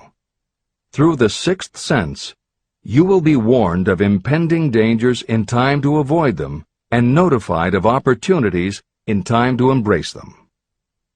As you develop your sixth sense, it is almost as though a guardian angel comes to you to be of help and assistance, a guardian angel who will open to you at all times the door to the temple of wisdom. Miracles of the sixth sense. I am not a believer in, nor an advocate of, miracles, for the simple reason that I have enough knowledge of nature to understand that nature never deviates from her established laws. However, I believe that some of nature's laws are so incomprehensible that they produce what appear to be miracles. The sixth sense comes as near to being a miracle as anything I have ever experienced. This much I do know, that there is a power, or a first cause, or an intelligence which permeates every atom of matter and embraces every unit of energy perceptible to man. I know that this infinite intelligence is the thing that converts acorns into oak trees, causes water to flow downhill in response to the law of gravity, follows night with day and winter with summer, each maintaining its proper place and relationship to the other. Through the philosophy explained in this book, this intelligence can help turn your desires into concrete or material form. I know this because I have experimented with it, and I have experienced it. Step by step through the preceding chapters, you have been led to this, the last principle. If you have mastered each of the preceding principles, you are now prepared to accept, without being skeptical, the extraordinary claims made here. If you have not mastered the other principles, you must do so before you may determine definitely whether or not the claims made in this chapter are fact or fiction. Let great people shape your life. I have never completely divested myself of the habit of hero worship. While I was passing through the stage of hero worship, I found myself trying to imitate those whom I most admired. My experience has taught me that the next best thing to being truly great is to emulate the great, to try to act like them, be like them, and feel like them as much as I could. I discovered that the faith with which I tried to imitate my idols gave me great capacity to do so quite successfully. Long before I had ever written a line for publication or delivered a speech in public, I followed the habit of reshaping my own character by trying to imitate the 9 men whose lives and life works had been most impressive to me. These 9 men were Emerson, Paine, Edison, Darwin, Lincoln, Burbank, Napoleon, Ford, and Carnegie. Every night, over a long period of years, I held an imaginary council meeting with this group, whom I called my invisible counselors. This is how I did it.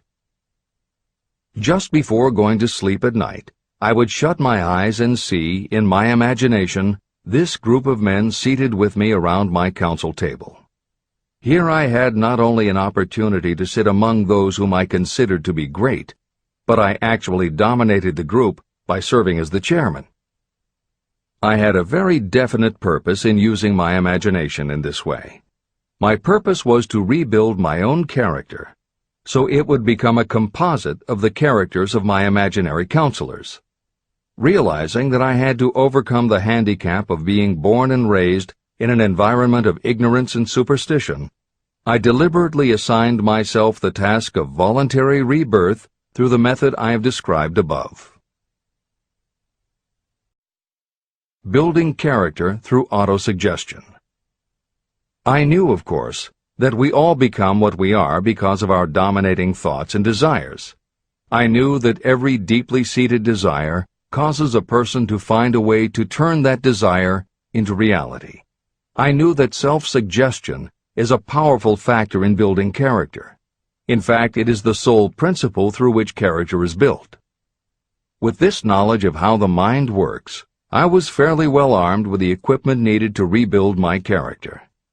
In these imaginary council meetings, I called on my cabinet members for the knowledge I wished each to contribute. I would even speak out loud to each of them as follows. Mr. Emerson, I desire to acquire from you the marvelous understanding of nature which distinguished your life. I ask that you impress upon my subconscious mind those qualities you possessed that enabled you to understand and adapt yourself to the laws of nature. Mr. Burbank, I request that you pass on to me the knowledge that enabled you to so harmonize the laws of nature that you caused the cactus to shed its thorns and become an edible food. Give me access to the knowledge that enabled you to make 2 blades of grass grow where but 1 grew before. Napoleon, I desire to acquire from you the marvelous ability you possess to inspire men and will rouse them to greater and more determined spirit of action. I desire also to acquire the spirit of enduring faith which enabled you to turn defeat into victory and to surmount staggering obstacles. Mr. Payne, I desire to acquire from you the freedom of thought and the courage and clarity with which to express convictions which so distinguished you. Mr. Darwin, I wish to acquire from you the marvelous patience and ability to study cause and effect without bias or prejudice so exemplified by you in the field of natural science. Mr. Lincoln, I desire to build into my own character the keen sense of justice, the untiring spirit of patience, the sense of humor, the human understanding, and the tolerance that were your distinguishing characteristics. Mr. Carnegie, I wish to acquire a thorough understanding of the principles of organized effort, which you use so effectively in the building of a great industrial enterprise. Mr. Ford, I wish to acquire your spirit of persistence, the determination, poise, and self-confidence that have enabled you to master poverty and to organize, unify, and simplify human effort so I may help others to follow in your footsteps. Mr. Edison, I wish to acquire from you the marvelous spirit of faith with which you have uncovered so many of nature's secrets, the spirit of unremitting toil with which you have so often wrested victory from defeat. The startling power of imagination. My method of addressing the members of my imaginary cabinet would vary according to the traits of character I was most interested in acquiring. I studied the records of their lives with painstaking care. After some months of this nightly procedure, I was astounded as each time my imaginary counselors started to become more and more real to me. Each of these 9 men developed individual characteristics that surprised me. For example, Lincoln developed the habit of always being late, then walking around in solemn parade. He always wore an expression of seriousness on his face. Rarely did I see him smile. This was not true of the others. Burbank and Payne often indulged in witty repartee, which seemed at times to shock the other members of the cabinet. On one occasion, Burbank was late. When he came, he was excited with enthusiasm and explained that he had been late because of an experiment he was making, through which he hoped to be able to grow apples on any sort of tree. Payne chided him by reminding him that it was an apple that started all the trouble between man and woman. Darwin chuckled as he suggested that Payne should watch out for little serpents when he went into the forest to gather apples, as they had the habit of growing into big snakes. Emerson observed, "No serpents, no apples," and Napoleon remarked, "No apples, no state." These meetings became so realistic that I became fearful of their consequences and discontinued them for several months. The experiences were so uncanny, I was afraid that if I continued them, I would lose sight of the fact that the meetings were purely experiences of my imagination. In writing this book, This is the first time that I've had the courage to mention this. I knew from my own attitude in connection with such matters that I would be misunderstood if I described my unusual experience. I now have the courage to put this on the printed page, because I am now less concerned about what they say than I was in the years that have passed. While the members of my cabinet may be purely fictional, and the meetings existed only in my own imagination, they have led me into glorious paths of adventure, rekindled my appreciation of true greatness, encouraged my creativity, and inspired me to be honest and bold in expressing my thoughts. Editor's comments. Napoleon Hill's experience with his imaginary counselors is not as uncommon as it may seem on first reading. In fact, it happens to novelists all the time. As an author proceeds with the writing of a book, there will come a point when the characters in the novel become so well defined in the author's mind that the personalities of the characters themselves begin to suggest plot points and dialogue that the author never planned. Often the thoughts that come to the author when he or she is in the character are completely original, and in real life would never have occurred to the author. Psychiatrists, therapists, and motivational experts also use this phenomenon when they work with role-playing. The usual procedure is to ask two people to act out a scenario as if they were in each other's shoes. If this is done in a situation where the participants do not feel embarrassed or self-conscious, and if the people will allow themselves to become submerged and seriously try to become the other person, the results can be stunning.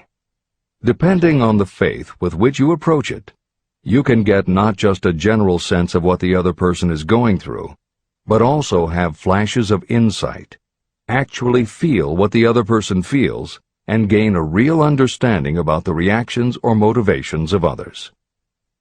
Why it works is just as much a mystery as why you get hunches.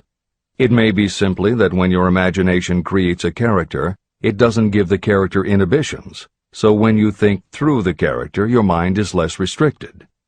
Regardless, the fact is that by using your imagination to project yourself into other characters, you can open yourself to ideas that you don't normally have access to, and you can use this mental phenomenon as one of the tools that will help you turn your desire into success. This is the end of the editor's comments. Tapping the source of inspiration. Somewhere in the cell structure of the brain is something that receives the vibrations of thought ordinarily called hunches. So far, science has not discovered where this sixth sense is located, but this is not important. The fact remains that human beings do receive accurate knowledge through sources other than the physical senses. Generally, such knowledge is received when the mind is under the influence of extraordinary stimulation. Any emergency that arouses the emotions and causes the heart to beat more rapidly may bring the sixth sense into action. Anyone who has experienced a near accident while driving knows that the sixth sense often comes to your rescue and by split seconds helps to avoid the accident. I mention this as background to the following statement of fact. On many occasions when I have faced emergencies, some of them so grave that my life was in jeopardy, I have been miraculously guided past these difficulties through the influence of my invisible counselors. My original purpose in conducting council meetings with imaginary beings was solely to use autosuggestion to impress upon my subconscious mind certain characteristics that I wanted to acquire. In more recent years, my experimentation has taken on an entirely different trend. I now go to my imaginary counselors with every difficult problem that confronts me and my clients. During my meetings with these invisible counselors, I find my mind most receptive to ideas, thoughts, and knowledge that reach me through the sixth sense. The results are often astonishing, although I do not depend entirely on this form of counsel. The sixth sense is not something that one can take off and put on at will. Ability to use this great power comes slowly, through application of the other principles outlined in this book. No matter who you are, or what may have been your purpose in reading this book, You can profit by it even if you don't fully understand how or why the principle described in this chapter works. This is especially true if your major purpose is that of accumulation of money or other material things. This chapter on the sixth sense was written because the book is designed to present a complete philosophy by which individuals may unerringly guide themselves in attaining whatever they ask of life. The starting point of all achievement is desire. The finishing point is the kind of knowledge that leads to understanding. Understanding of yourself, understanding of others, understanding of the laws of nature, and the recognition and understanding of happiness. Full understanding of this comes only through familiarity with and use of the principle of the sixth sense. In reading this chapter, you may have found yourself lifted to a high level of mental stimulation. Splendid! Come back to this again a month from now, read it once more, and observe that your mind will soar to a still higher level of stimulation. Repeat this experience from time to time, giving no concern as to how much or how little you learn at the time. Eventually, you will find yourself in possession of a power that will enable you to throw off discouragement, master fear, overcome procrastination, and draw freely upon your imagination. Then you will have felt the touch of that unknown something that has been the moving spirit of every truly great thinker, leader, artist, musician, writer, or statesman. Then you will be in a position to transmute your desires into their physical or financial counterpart as easily as you may lie down and quit at the first sign of opposition.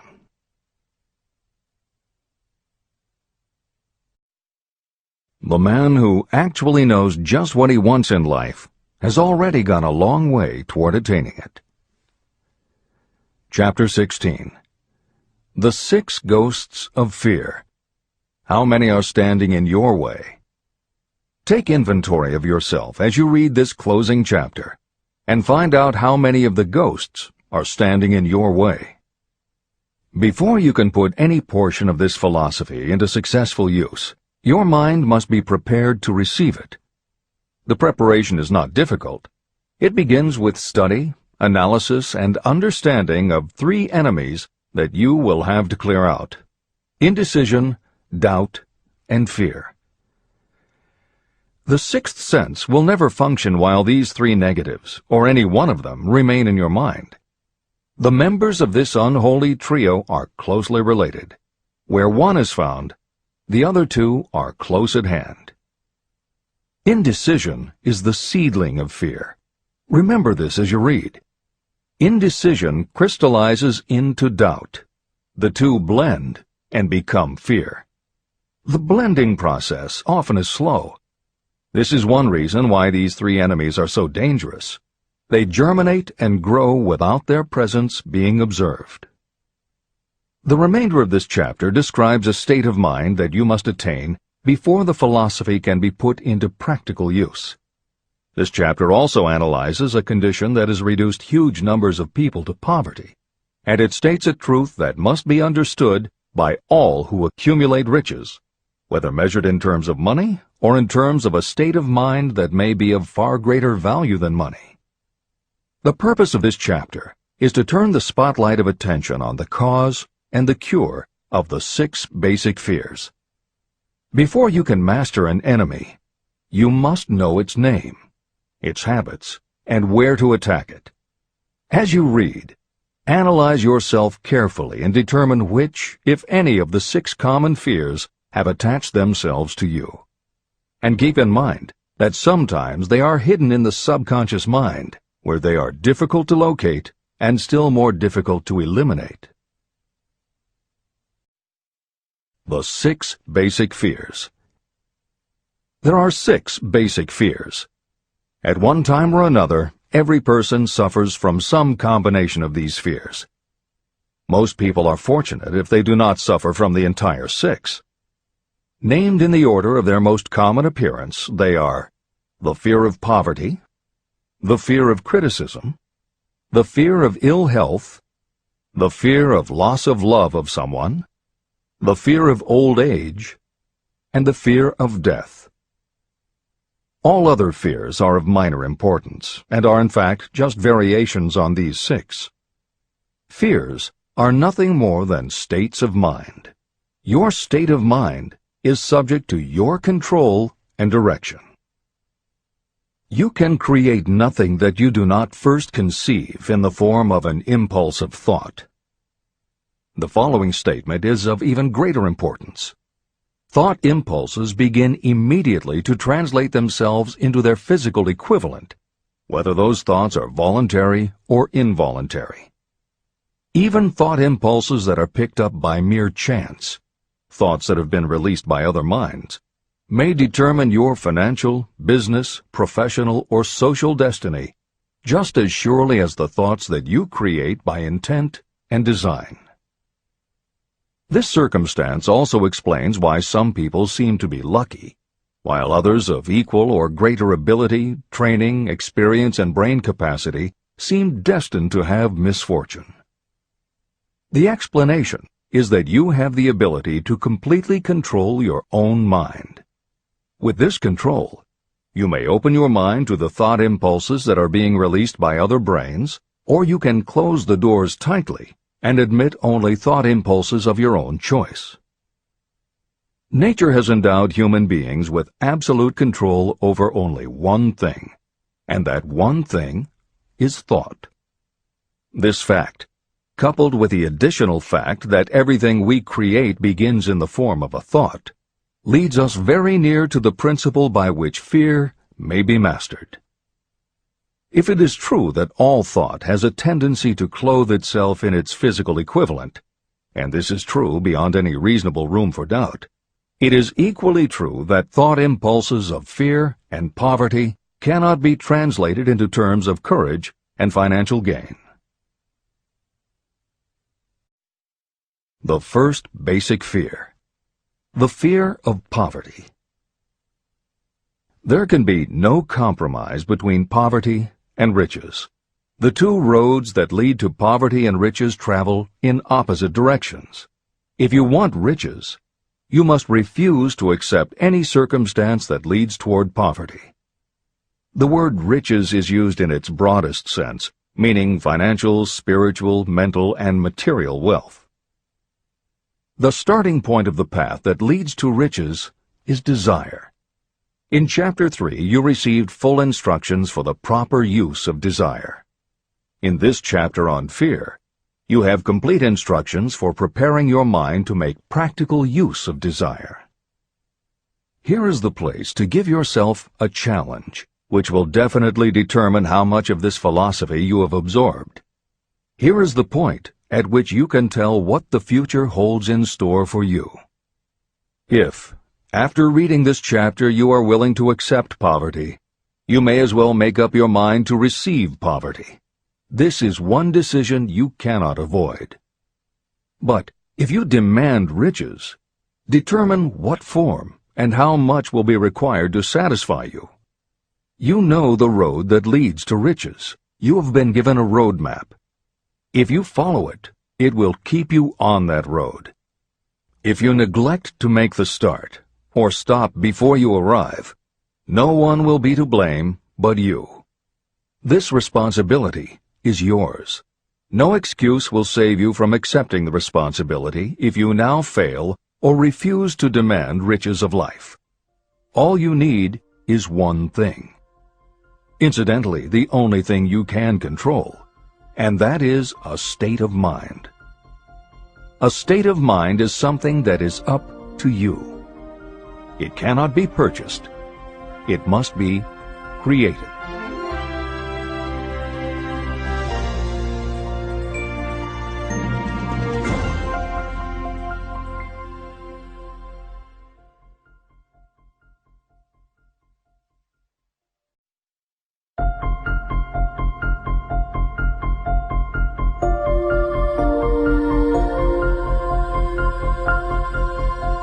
The most destructive fear.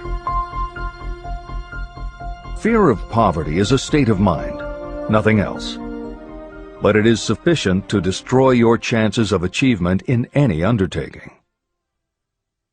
This fear paralyzes your ability to use reason destroys the imagination, kills off self-reliance, undermines enthusiasm, discourages initiative, leads to uncertainty of purpose, encourages procrastination, wipes out enthusiasm, and makes self-control an impossibility.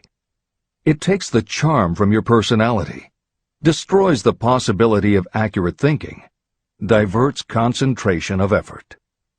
It defeats persistence, turns willpower into nothingness, destroys ambition, clouds the memory, and invites failure in every conceivable form.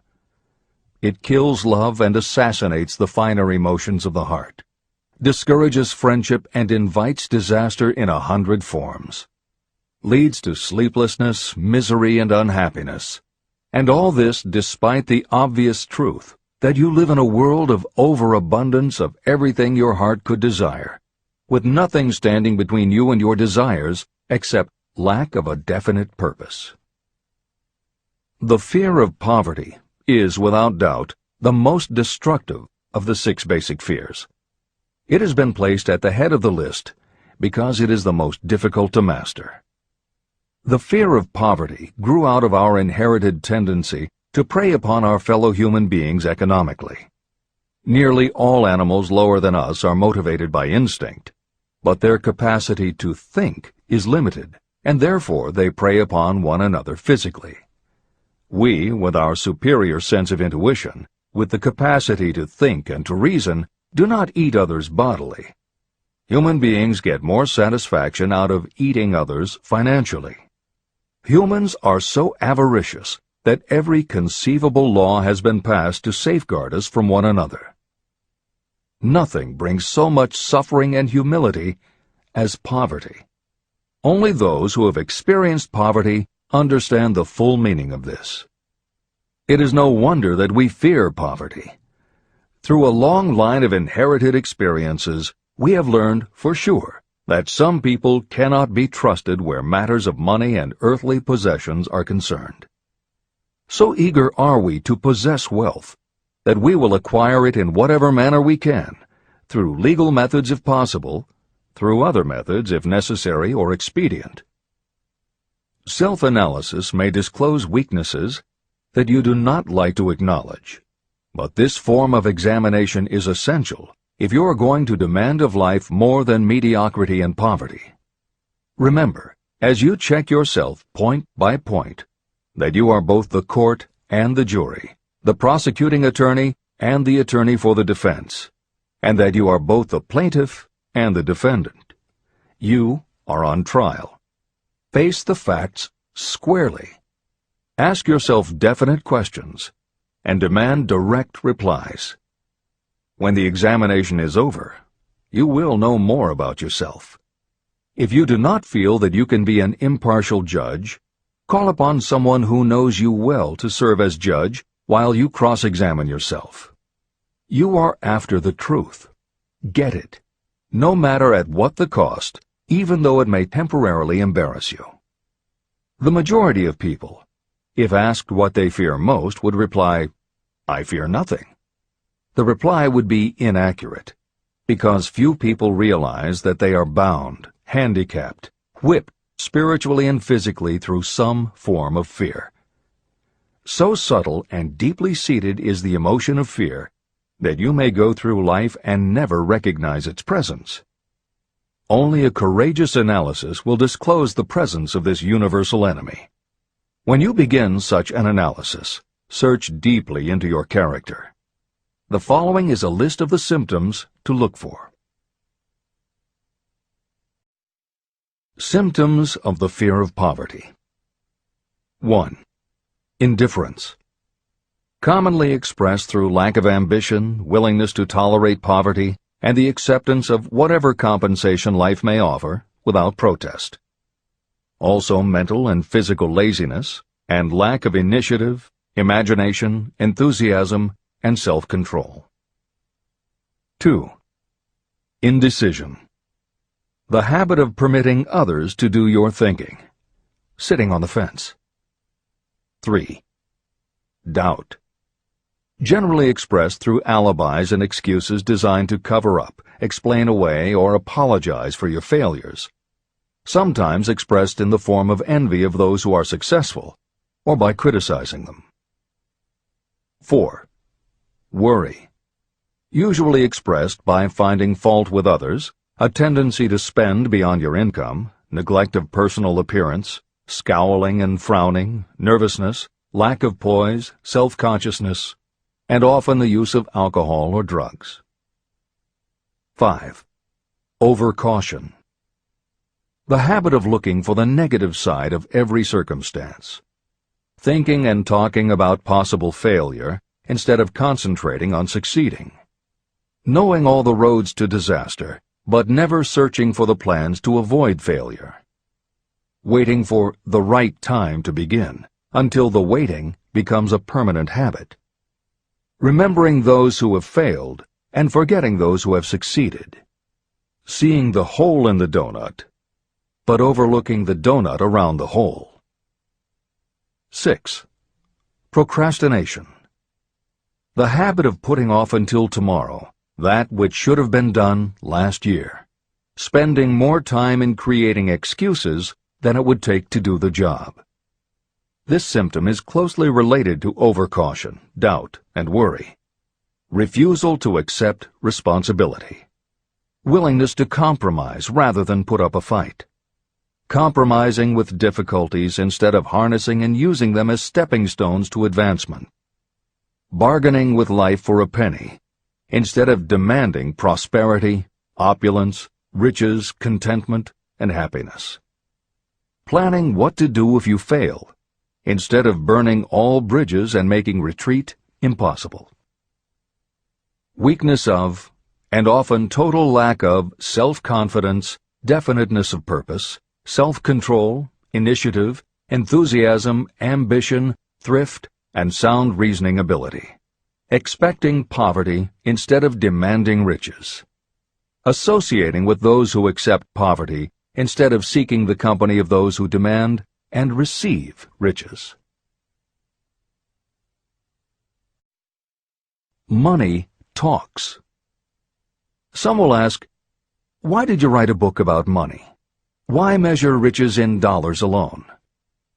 Some will believe, and rightly so, that there are other forms of riches more desirable than money. Yes, there are riches that cannot be measured in terms of dollars. But there are also millions of people who say, "Give me all the money I need, and I will find everything else I want." The major reason why I wrote this book on how to get money is that millions of men and women are paralyzed with the fear of poverty. What this sort of fear does to one was well described by Westbrook Pegler. Editor's comments. James Westbrook Pegler was a controversial newspaper columnist for the Chicago Daily News and the Washington Post. Although his career lasted into the 1960s, he was most widely read and quoted during the 1930s and 1940s. During that period, he went from being a public supporter of Franklin Roosevelt and the New Deal policies to the opposite end of the political spectrum, championing conservative points of view. Pegler was also the author of 3 books based on his columns, and in 1940 won the Pulitzer Prize for his expose of union racketeering. This is the end of the editor's comments. We continue with the article by Westbrook Pegler. Money is only clamshells or metal discs or scraps of paper, and there are treasures of the heart and soul which money cannot buy. But most people, being broke, are unable to keep this in mind and sustain their spirits. When a man is down and out and on the street, unable to get any job at all, something happens to his spirit, which can be observed in the droop of his shoulders, the set of his hat, his walk, and his gaze. He cannot escape a feeling of inferiority among people with regular employment, even though he knows they are definitely not his equals in character, intelligence, or ability. These people, even his friends, feel, on the other hand, a sense of superiority and regard him, perhaps unconsciously, as a casualty. He may borrow for a time, but not enough to carry on in his accustomed way, and he cannot continue to borrow very long. But borrowing in itself, when a man is borrowing merely to live, is a depressing experience, and the money lacks the power of earned money to revive his spirits. Of course, none of this applies to bums or habitual ne'er-do-wells, but only to men of normal ambitions and self-respect. Women in the same predicament must be different. We somehow do not think of women at all in considering the down-and-outers. They are scarce in the breadlines, they rarely are seen begging on the streets, and they are not recognizable in crowds by the same plain signs which identify busted men. Of course, I do not mean the shuffling hags of the city streets, who are the opposite number of the confirmed male bums. I mean reasonably young, decent, and intelligent women. There must be many of them, but their despair is not apparent. When a man is down and out, he has time on his hands for brooding. He may travel miles to see a man about a job and discover that the job is filled, or that it is one of those jobs with no base pay, but only a commission on the sale of some useless knick-knack which nobody would buy except out of pity. Turning that down, he finds himself back on the street with nowhere to go, but just anywhere. So he walks and walks. He gazes into store windows at luxuries which are not for him, and feels inferior and gives way to people who stop to look with an active interest. He wanders into the railroad station, or puts himself down in the library to ease his legs and soak up a little heat, but that isn't looking for a job, so he gets going again.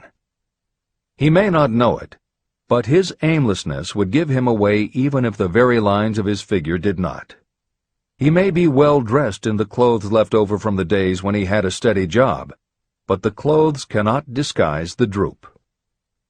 He sees thousands of other people, bookkeepers or clerks or chemists or wagon hands, busy at their work, and envies them from the bottom of his soul. They have their independence, their self-respect and manhood, and he simply cannot convince himself that he is a good man too, though he argue it out and arrive at a favorable verdict hour after hour. It is just money which makes this difference in him. With a little money, he would be himself again. This is the end of the article by Westbrook Pegler. The second basic fear, the fear of criticism.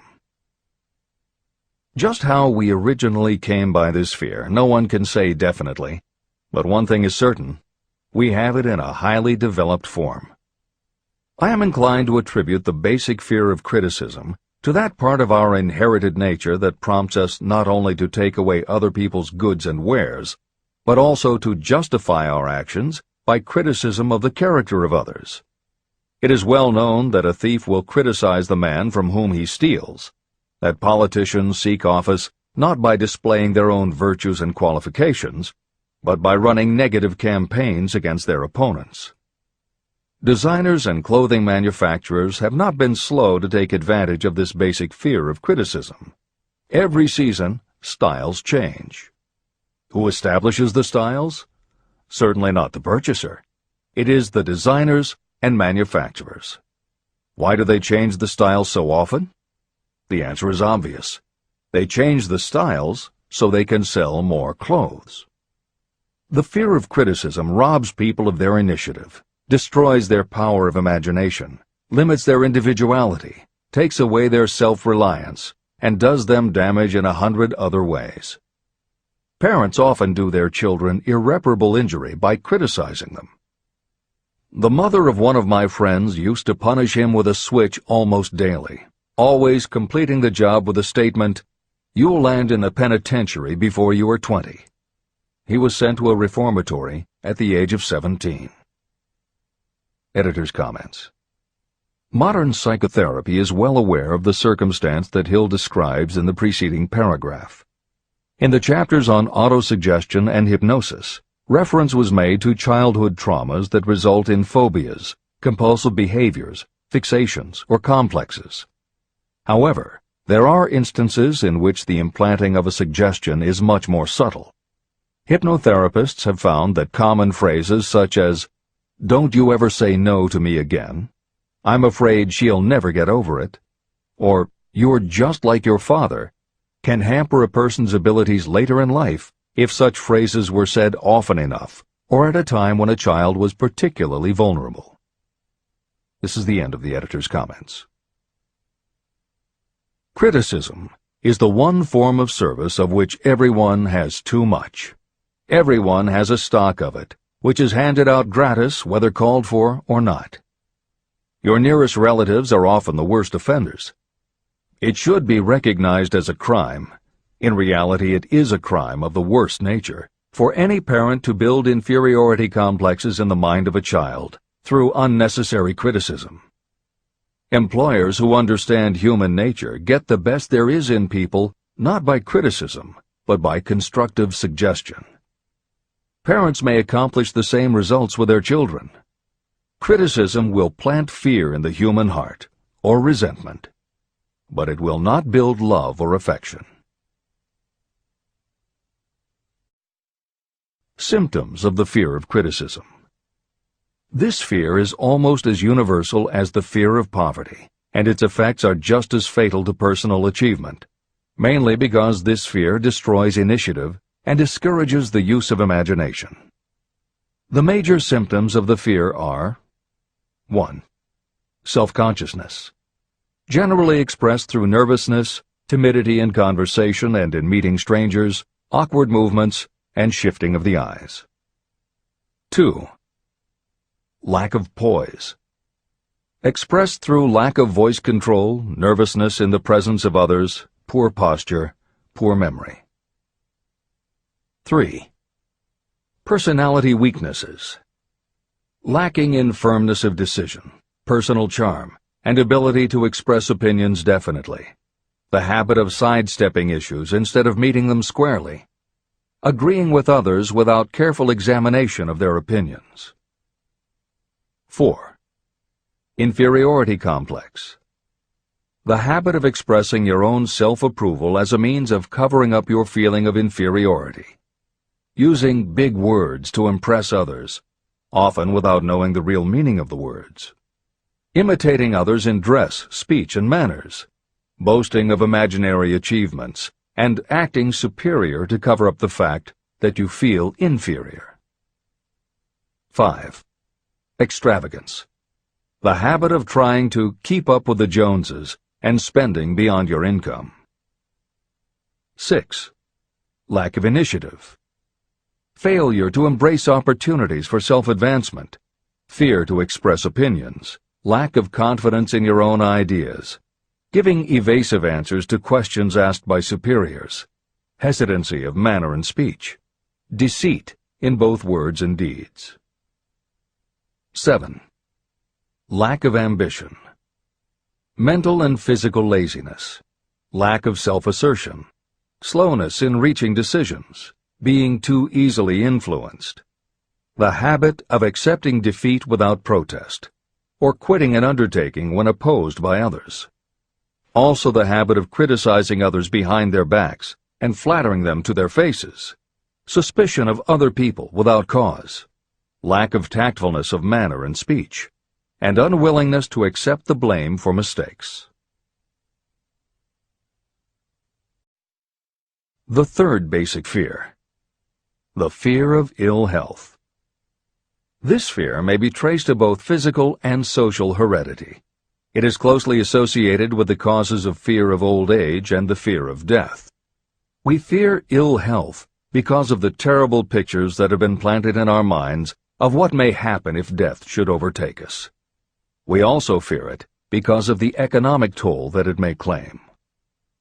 One reputable physician estimated that 75% of all people who visit doctors are suffering with hypochondria, imaginary illness. It has been shown that the fear of disease, even when there is not the slightest cause for fear, often produces the physical symptoms of the disease feared. Powerful and mighty is the human mind. It builds or it destroys. Through a series of experiments, my staff proved how susceptible people are to the power of suggestion. We asked 3 acquaintances to visit separately with the victim. They were instructed to pose the question, "What ails you? You look terribly ill." The first questioner provoked a grin from him and a nonchalant, "Oh, nothing, I'm all right." The second questioner was answered with a statement, I don't know exactly, but I do feel badly. The third questioner was met with the admission that the victim was actually feeling ill. Editor's comment. Hill's experiment is one that you do not want to carry too far. It is not that different from the principle behind certain religious sects whose members take vengeance on their enemies by hexing or placing a spell on a victim. The spell only works because the victim believes that spells can be cast and that it is possible he or she could be hexed. When the hex victim is informed that someone has cast a spell on them, they accept that it is possible, and their mind does the rest. The same theory operated when Hill's associate was told 3 times that he looked ill. He believed it was possible. Being told 3 times was convincing, and his mind went to work and made it so. This is the end of the editor's comment. There is overwhelming evidence that disease sometimes begins in the form of negative thought impulse. Such thoughts may be planted in your mind by suggestion or created by you in your own mind. Doctors send patients to new climates for their health because a change of mental attitude is necessary. The seed of fear of ill health lives in every human mind. Worry, fear, discouragement, or disappointment can cause this seed to germinate and grow. Symptoms of the fear of ill health. The symptoms of this almost universal fear are 1. Autosuggestion. The habit of negative use of self-suggestion by looking for and expecting to find symptoms of all kinds of disease. Enjoying your imaginary illness and speaking of it as being real. The habit of trying fads and isms recommended by others as having therapeutic value. Talking to others of operations, accidents, and other forms of illness. Experimenting with diets, physical exercises, weight loss systems without professional guidance. Trying home remedies, patent medicines, and quack remedies. 2. Hypochondria, a medical term for imaginary disease. The habit of excessively talking about illness, and by concentrating the mind on disease you begin to expect it to happen to you. Nothing that comes in bottles can cure this condition. It is brought on by negative thinking, and nothing but positive thought can cure it. Hypochondria is said to do as much damage on occasion as the real disease might do. 3. Exercise. Fear of ill health often interferes with proper physical exercise and results in overweight. 4. Susceptibility. Fear of ill health breaks down your natural resistance, which makes you susceptible to real disease. The fear of ill health is often related to the fear of poverty, especially in the case of the hypochondriac, who constantly worries about the possibility of having to pay doctor's bills, hospital bills, etc. This type of person spends much time preparing for sickness, talking about death, saving money for cemetery plots, burial expenses, and such. 5. Self-coddling. The habit of seeking sympathy. The habit of feigning illness to cover your laziness, or to serve as an alibi for lack of ambition. People often resort to this trick to avoid work. 6. Intemperance. The habit of using alcohol or drugs to destroy pain instead of eliminating the cause. 7. The habit of reading about illness and worrying over the possibility of being stricken by it. The fourth basic fear. The fear of loss of love. Jealousy and other similar forms of neurosis grow out of our fear of the loss of love of someone. This fear is the most painful of all the 6 basic fears. It probably plays more havoc with the body and mind than any of the other basic fears. Editor's comment. By way of introduction to each of the 6 basic fears, Napoleon Hill usually postulates how the fear originated in humans. In the original edition of this book, he suggested that the fear of loss of love may have started with prehistoric man's habit of stealing his neighbor's mate, and taking liberties with her whenever he could. Though amusing, this theory does not take into account that women fear the loss of a love just as profoundly as men do, and both men and women fear losing the love of not just their mates, but also of family members and others with whom they are close. How the emotion of love originated may remain a mystery, but there is no mystery about how we feel when we lose it. This is the end of the editor's comment. The fourth basic fear: the fear of loss of love. Jealousy and other similar forms of neurosis grow out of our fear of the loss of love of someone. This fear is the most painful of all the 6 basic fears. It probably plays more havoc with the body and mind than any of the other basic fears. Editor's comment. By way of introduction to each of the 6 basic fears, Napoleon Hill usually postulates how the fear originated in humans. In the original edition of this book, he suggested that the fear of loss of love may have started with prehistoric man's habit of stealing his neighbor's mate and taking liberties with her whenever he could. Though amusing, this theory does not take into account that women fear the loss of a love just as profoundly as men do, and both men and women fear losing the love of not just their mates, but also of family members and others with whom they are close. How the emotion of love originated may remain a mystery, but there is no mystery about how we feel when we lose it. This is the end of the editor's comment. Symptoms of the fear of loss of love. The distinguishing symptoms of this fear are: 1. Jealousy. The habit of being suspicious of friends and loved ones. The habit of accusing wife or husband of infidelity without grounds. General suspicion of everyone and absolute faith in no one. 2. Fault-finding. The habit of finding fault with friends, relatives, business associates, and loved ones upon the slightest provocation, or without any cause whatsoever. 3. Gambling. The habit of gambling, stealing, cheating, and otherwise taking hazardous chances to provide money for loved ones, in the belief that love can be bought. The habit of spending beyond your means, or incurring debts to provide gifts for loved ones, in order to make a good impression. Also insomnia, nervousness, lack of persistence, weakness of will, lack of self-control, lack of self-reliance, bad temper. The fifth basic fear: the fear of old age.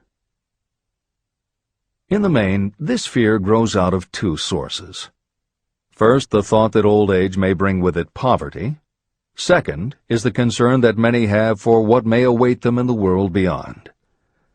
The most common cause of fear of old age is associated with the possibility of poverty. Poorhouse is not a pretty word. It throws a chill into the mind of every person who faces the possibility of having to spend declining years having to live on some form of charity. The possibility of ill health, which is more common as people grow older, is also a contributing cause of this common fear of old age, as is concern about diminishing sexuality. Another contributing cause of the fear of old age is the possibility of loss of freedom and independence, as old age may bring with it the loss of both physical and economic freedom.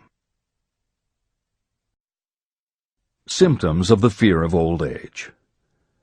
The most common symptoms of this fear are: 1. Lack of enthusiasm. The tendency to slow down and develop an inferiority complex, falsely believing you are slipping because of age.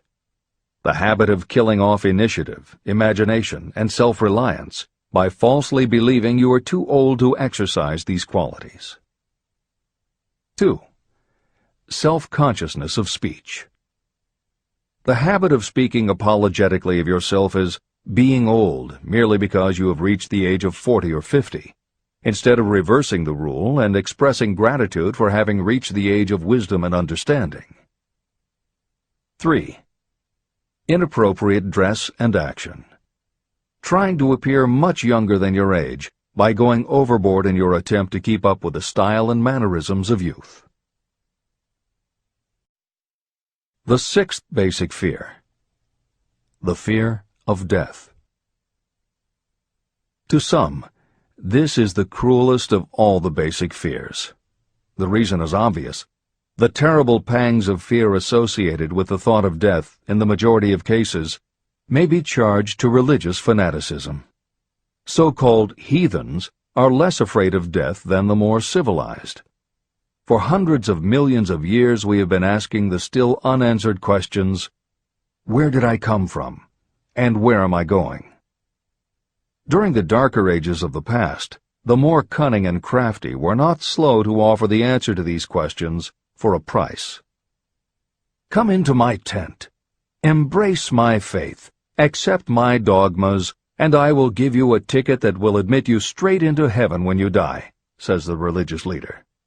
Remain out of my tent, says the same leader, and the devil will take you and burn you throughout eternity. The thought of eternal punishment destroys interest in life and makes happiness impossible. While the religious leader may not actually be able to provide safe conduct into heaven or send you to hell, the possibility of the latter seems terrible. The very thought of it takes hold of the imagination in such a realistic way that it paralyzes reason and sets up the fear of death. The fear of death is not as common now as it was during the age when there were no great colleges and universities. People of science have turned the spotlight of truth upon the world, and this truth is rapidly freeing men and women from this terrible fear of death. The young men and women who attend the colleges and universities are not easily impressed by fire and brimstone. Through knowledge, the fears of the dark ages that grip the mind have been dispelled. The entire world is made up of only four things: time, space, energy, and matter. In elementary physics, we learn that neither matter nor energy can be created or destroyed. Both matter and energy can be transformed, but neither can be destroyed. Life is energy, if it is anything. If neither energy nor matter can be destroyed, of course life itself cannot be destroyed. Life, like other forms of energy, may be passed through various processes of transition or change, but it cannot be destroyed. Death is mere transition. And if death is not mere change or transition, then nothing comes after death except a long, eternal, peaceful sleep. And sleep is nothing to be feared. If you can accept the logic of this, you may forever wipe out your fear of death. Symptoms of the fear of death. The general symptoms of this fear are: 1. The habit of thinking about dying, instead of making the most of life. This is generally due to lack of purpose or lack of a suitable occupation. This fear is more prevalent among the aged, but sometimes the more youthful are victims of it. The greatest of all remedies for the fear of death is a burning desire for achievement, backed by useful service to others. A busy person seldom has time to think about dying. A busy person finds life too thrilling to worry about death. 2. Sometimes the fear of death is closely associated with the fear of poverty, where death would leave loved ones poverty-stricken. 3. In other cases, the fear of death is caused by illness and the breakdown of physical body resistance. 4. The most common causes of the fear of death are ill health, poverty, lack of appropriate occupation, disappointment over love, insanity, and religious fanaticism. The disaster of worry and destructive thinking. Worry is a state of mind based upon fear. It works slowly but persistently. It is insidious and subtle. Step by step, it digs itself in until it paralyzes the reasoning faculty and destroys self-confidence and initiative. Worry is a form of sustained fear caused by indecision. Therefore, it is a state of mind that can be controlled. An unsettled mind is helpless. Indecision makes an unsettled mind. Most individuals lack the willpower to reach decisions promptly and to stand by them after they have been made. We do not worry over conditions once we have reached a decision to follow a definite line of action. I once interviewed a man who was sentenced to be electrocuted 2 hours later. The condemned man was the calmest of the 8 men who were in the death cell with him. His calmness prompted me to ask him how it felt to know that he was going into eternity in a short while. With a smile of confidence on his face, he said, "It feels fine. Just think, brother, my troubles will soon be over. I've had nothing but trouble all my life. It has been a hardship to get food and clothing. Soon, I will not need these things. I have felt fine ever since I learned for certain that I must die. I made up my mind then to accept my fate in good spirit." As he spoke, he devoured a dinner sufficient for 3 men, eating every mouthful of the food brought to him, and apparently enjoying it as much as if no disaster awaited him. Decision gave this man resignation to his fate. Decision can also prevent one's acceptance of undesired circumstances. Through indecision, the 6 basic fears become translated into a state of worry. Relieve yourself forever of the fear of death by reaching a decision to accept death as an inescapable event. Eliminate the fear of old age by reaching a decision to accept it not as a handicap, but as a great blessing that carries with it wisdom, self-control, and understanding. Master the fear of loss of love by reaching a decision to get along without love, if that is necessary.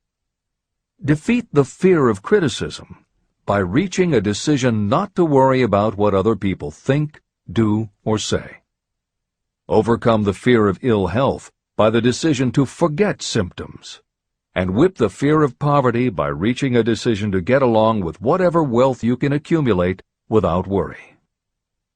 Kill the habit of worry in all its forms by reaching a general blanket decision that nothing life has to offer is worth the price of worry. With this decision will come poise, peace of mind, and calmness of thought, which will bring happiness. If your mind is filled with fear, you not only destroy your own chances of intelligent action, but you transmit these destructive vibrations to the minds of all who come into contact with you, and you destroy their chances too. Even a dog or a horse knows when its master lacks courage. It will pick up the vibrations of fear given off by its master and behave accordingly. The vibrations of fear pass from one mind to another just as quickly and as surely as the sound of the human voice passes from the broadcasting station to a radio receiver. The person who constantly speaks of negative or destructive thoughts is practically certain to experience the results of those words in the form of destructive feedback. But even negative thoughts without words will come back to you. The release of destructive thought impulses alone also produces feedback in more ways than one. First, and perhaps most important to be remembered, the person who releases thoughts of a destructive nature must suffer damage through the breaking down of creative imagination. Secondly, the presence in the mind of any destructive emotion develops a negative personality, which repels people and often converts them into antagonists. The third source of damage is that negative thoughts not only affect others, but they also embed themselves in the subconscious mind of the person releasing them and there become a part of that person's character. Your business in life is to achieve success. To be successful, you must find peace of mind, acquire the material needs of life, and above all, attain happiness. All of these indications of success begin in the form of thought impulses. You control your own mind. You have the power to feed it whatever thought impulses you choose. With this goes the responsibility of using your mind constructively. You are the master of your own earthly destiny, just as surely as you have the power to control your own thoughts. You may influence, direct, and eventually control your own environment, making your life what you want it to be.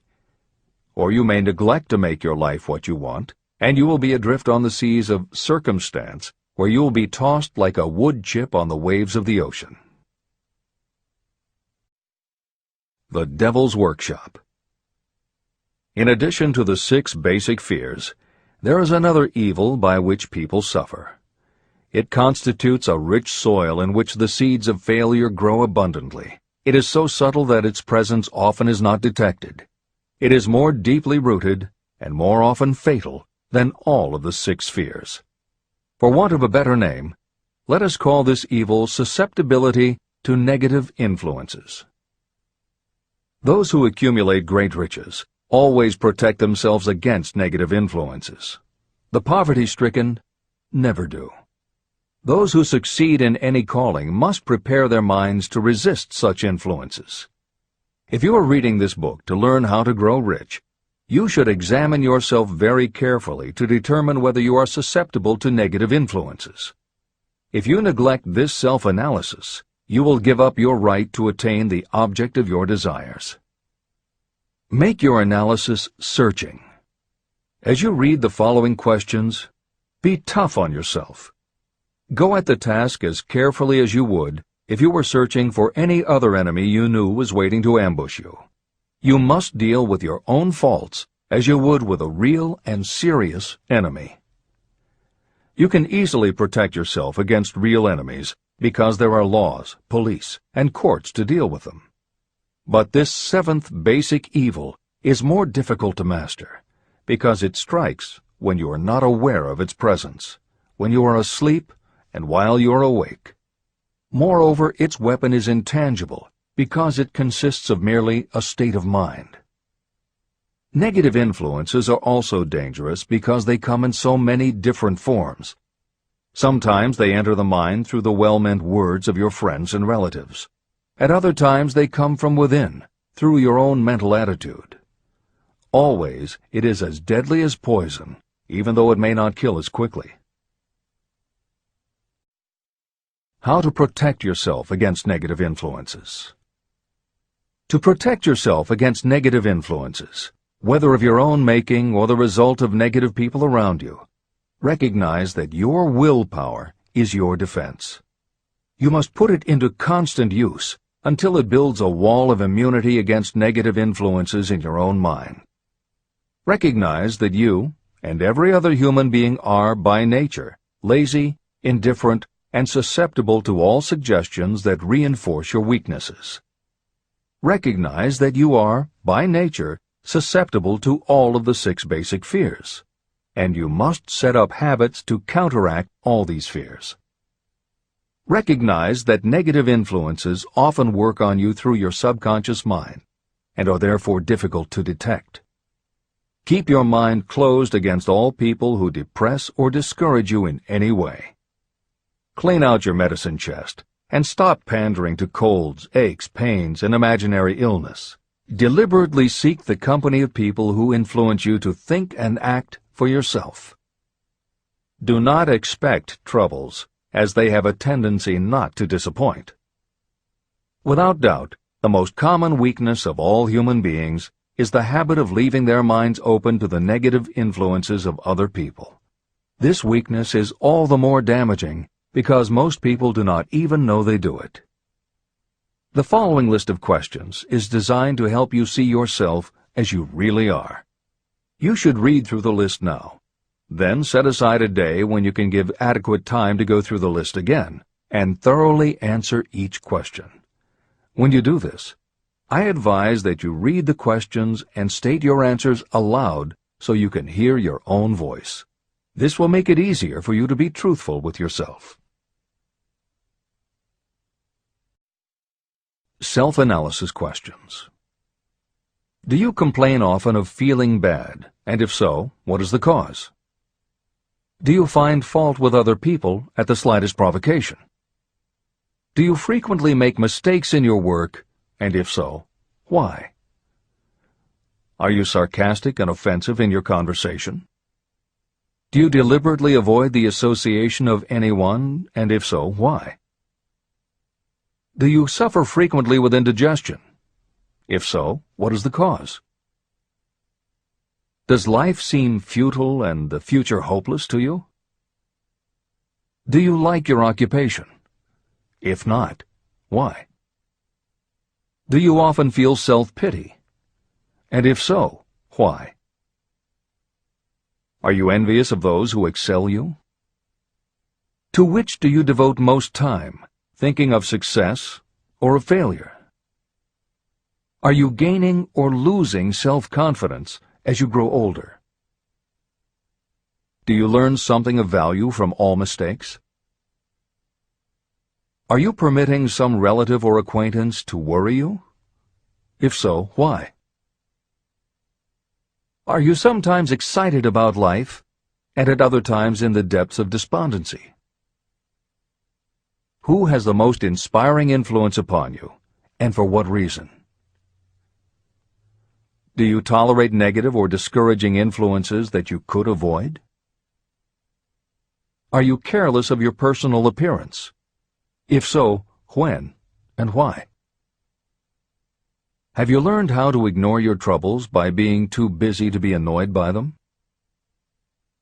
Would you call yourself a spineless weakling if you permitted others to do your thinking for you? How many preventable disturbances annoy you, and why do you tolerate them?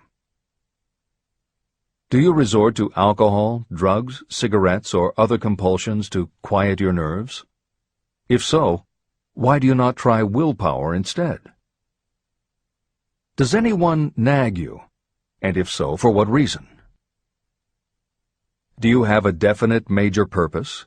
And if so, what is it, and what plan do you have for achieving it? Do you suffer from any of the 6 basic fears? If so, which ones? Have you developed a method to shield yourself against the negative influence of others?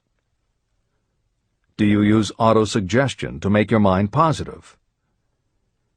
Which do you value most, your material possessions or your privilege of controlling your own thoughts? Are you easily influenced by others against your own judgment? Has today added anything of value to your stock of knowledge or state of mind? Do you face squarely the circumstances that make you unhappy, or do you sidestep the responsibility? Do you analyze all mistakes and failures and try to profit by them, or do you take the attitude that this is not your duty? Can you name 3 of your most damaging weaknesses? What are you doing to correct them?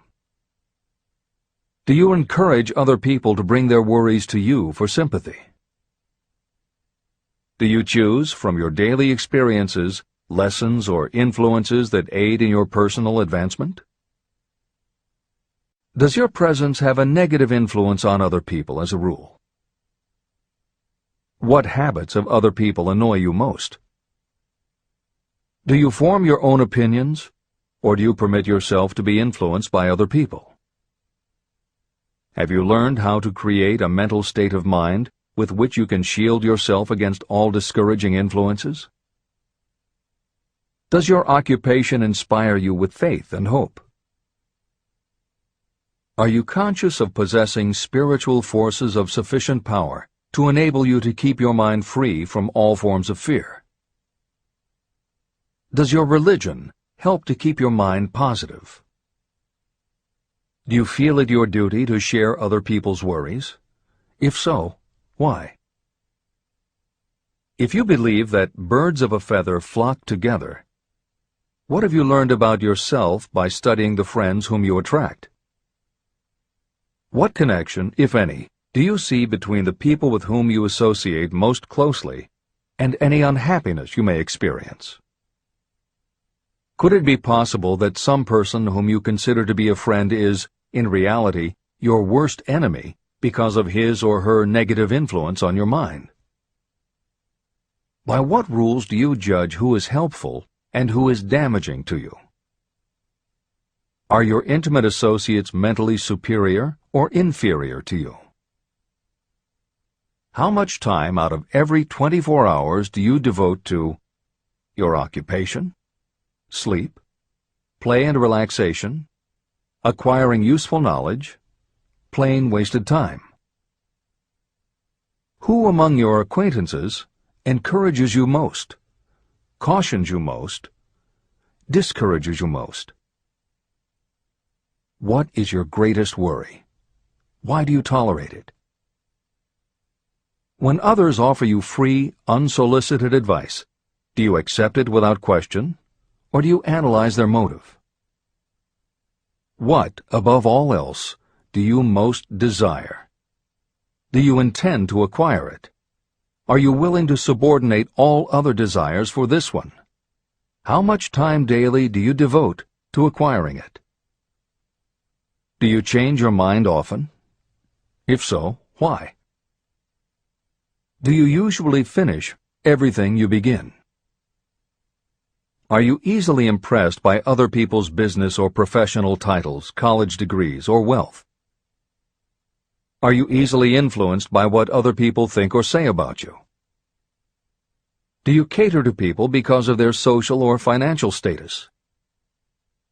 Whom do you believe to be the greatest person living? In what respect is this person superior to yourself?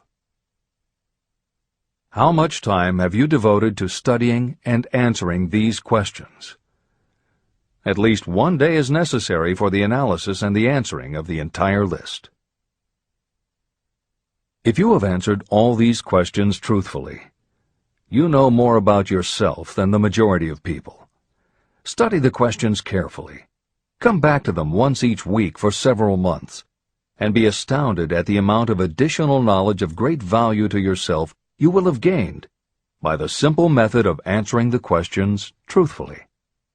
If you are not certain about the answers to some of the questions, seek the counsel of those who know you well, especially those who have no motive in flattering you, and see yourself through their eyes.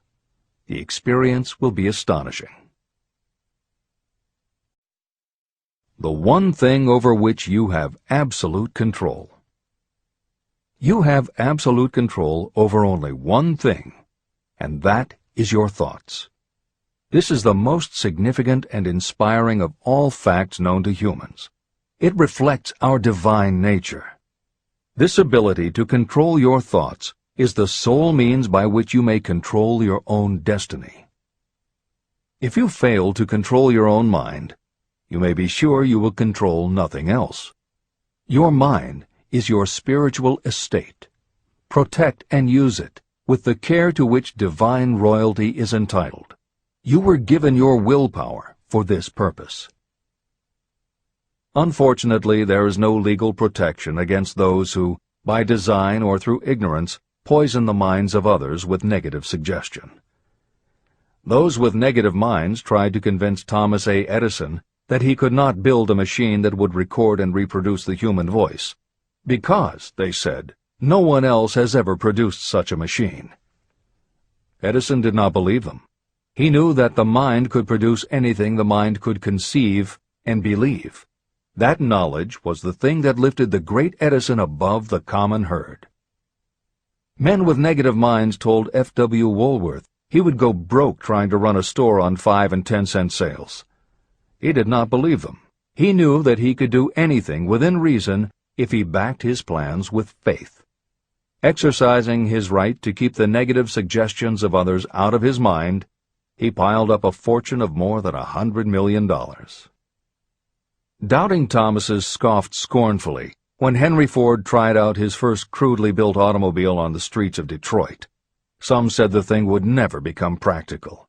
Others said no one would pay money for such a contraption. Ford said, "I'll belt the earth with dependable motor cars." And he did.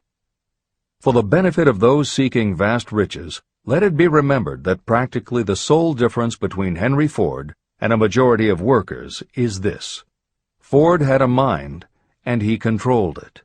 The others have minds that they do not try to control.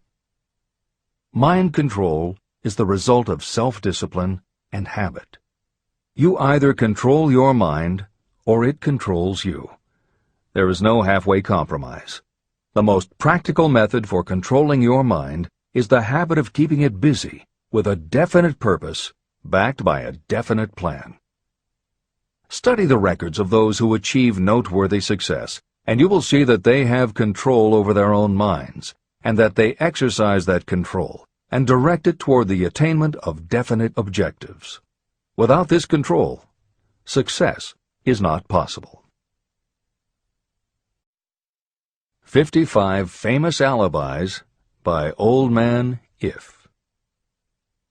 People who do not succeed have one distinguishing trait in common. They know all the reasons for failure and have what they believe to be airtight alibis to explain away their own lack of achievement. Some of these alibis are clever, and a few of them are justifiable by the facts. But alibis cannot be used for money. The world wants to know only one thing: have you achieved success? A character analyst compiled a list of the most commonly used alibis. As you read the list, examine yourself carefully and determine how many of these alibis you use. Remember, the philosophy presented in this book makes every one of these alibis obsolete. If I didn't have a wife and family. If I had enough pull. If I had money. If I had a good education. If I could get a job. If I had good health. If I only had time. If times were better. If other people understood me. If conditions around me were only different. If I could live my life over again. If I did not fear what they would say. If I had been given a chance. If I now had a chance.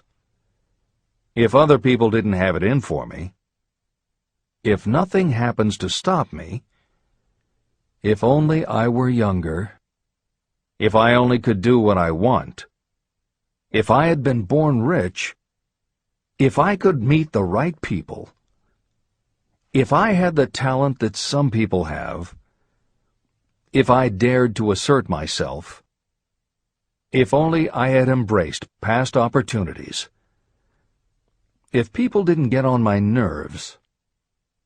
If I didn't have to keep house and look after the children. If I could save some money. If the boss only appreciated me. If I only had somebody to help me. If my family understood me. If I lived in a big city. If I could just get started. If I were only free.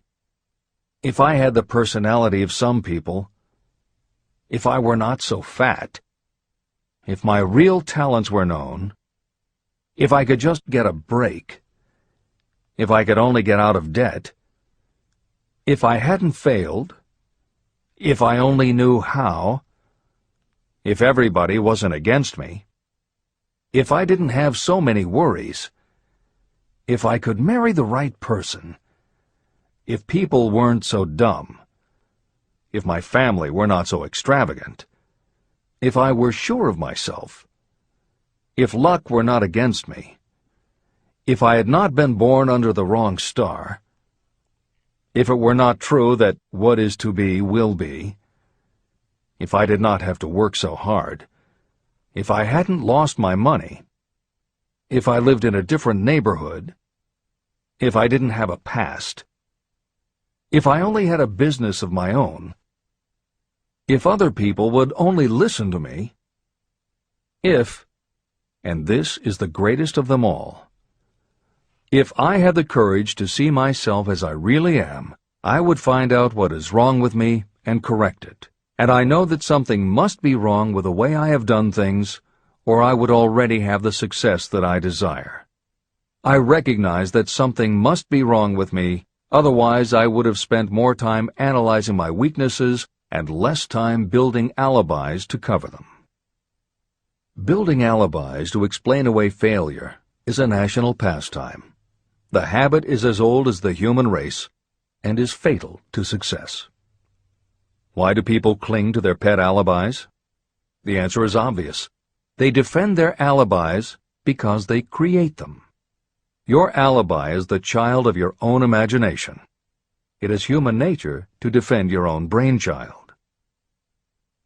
Building alibis is a deeply rooted habit. Habits are difficult to break, especially when they provide justification for something we do. Plato had this truth in mind when he said, "The first and best victory is to conquer self. To be conquered by self is, of all things, the most shameful and vile." Another philosopher had the same thought in mind when he said, "It was a great surprise to me when I discovered that most of the ugliness I saw in others was but a reflection of my own nature."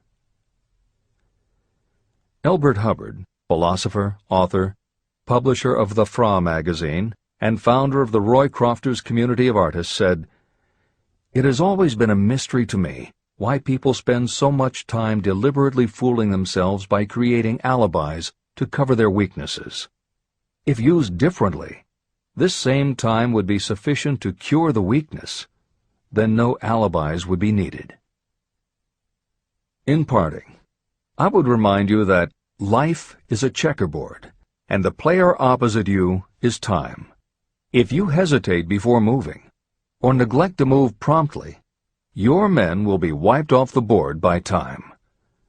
You are playing against a partner who will not tolerate indecision. Previously, you may have had a logical excuse for not having forced life to come through with whatever you asked. That alibi is now obsolete, because you are in possession of the master key that unlocks the door to life's riches. The master key is intangible, but it is powerful. It is the privilege of creating, in your own mind, a burning desire for a definite form of riches.